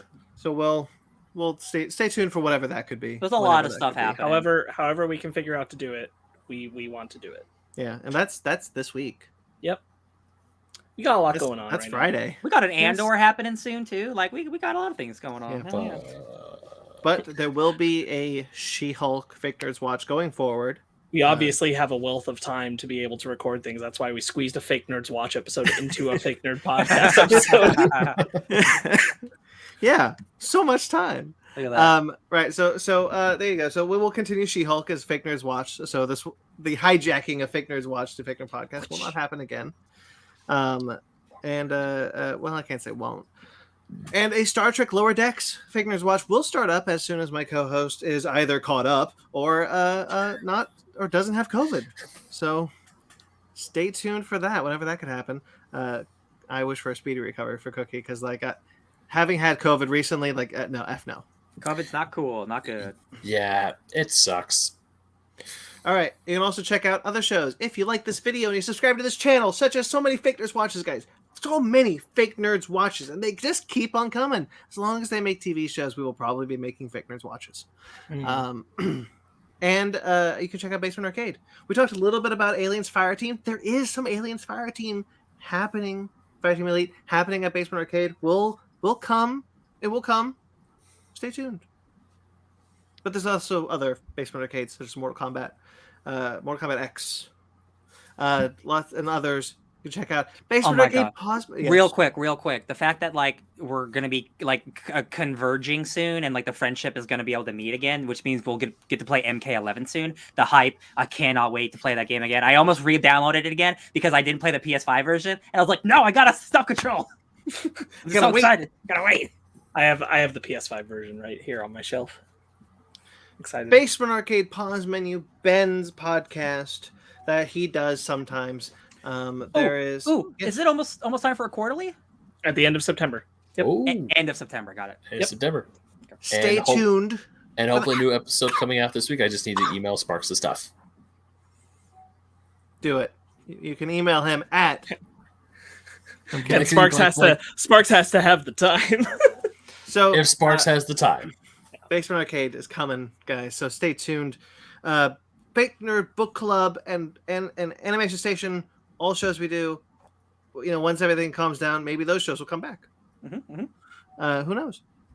If you want to support us financially, guys, we really appreciate it. You can check out our Patreon or you can check out our TeePublic, both linked below right now. Or you can find our website, links below, where you can find all the links to everything that I've said. You can find a link there. FakeNerdPodcast.com. Thank you to everyone who listens. Thank you to everyone who watches the live show. Thank you to everyone who watches the rewind. We greatly appreciate it. Mag in the comments, of course. You the best, Mag. Catch you Take later. care, sir. Mag in the comments has become part of my outro. It's true. Whenever he's there. We greatly appreciate all of your support. Thank you to Jimmy Vellucci for all the music you heard here tonight, including the Fake Nerds Watch theme. He does all the themes for all the shows. Check him out. Including the Fake Nerds Book Club theme that was played. That was played, yes. I screwed that up too. You can find him at Jeremy Vellucci Keyboards on Instagram, or you can find his podcast, Suburban Proctologist, at Suburban Proctologist Official on Facebook or Instagram at SubProc Podcast. Thank you to Mike Patola. Mike Patola is a collaborator of ours, does some really cool artwork. He did the logo for 3 of our shows. We love the guy. You can find him on TikTok and Instagram at Mike Patola. Yes, Mike Patola. Mm-hmm. Twitter, Instagram, and Facebook, all at Fake Nerd Podcast. If you'd like to get in touch with us personally, fakenerdguys@gmail.com. If you'd like to get in touch with us personally, I'm at BT McClure on Instagram and Twitter. I also write for Screen Rant, where I put up there's a Dragon Ball article up there right now. I also write for Atomic Geekdom. Infinity Saga piece coming soon. I'm excited about this one. I'm back, baby. I'm back.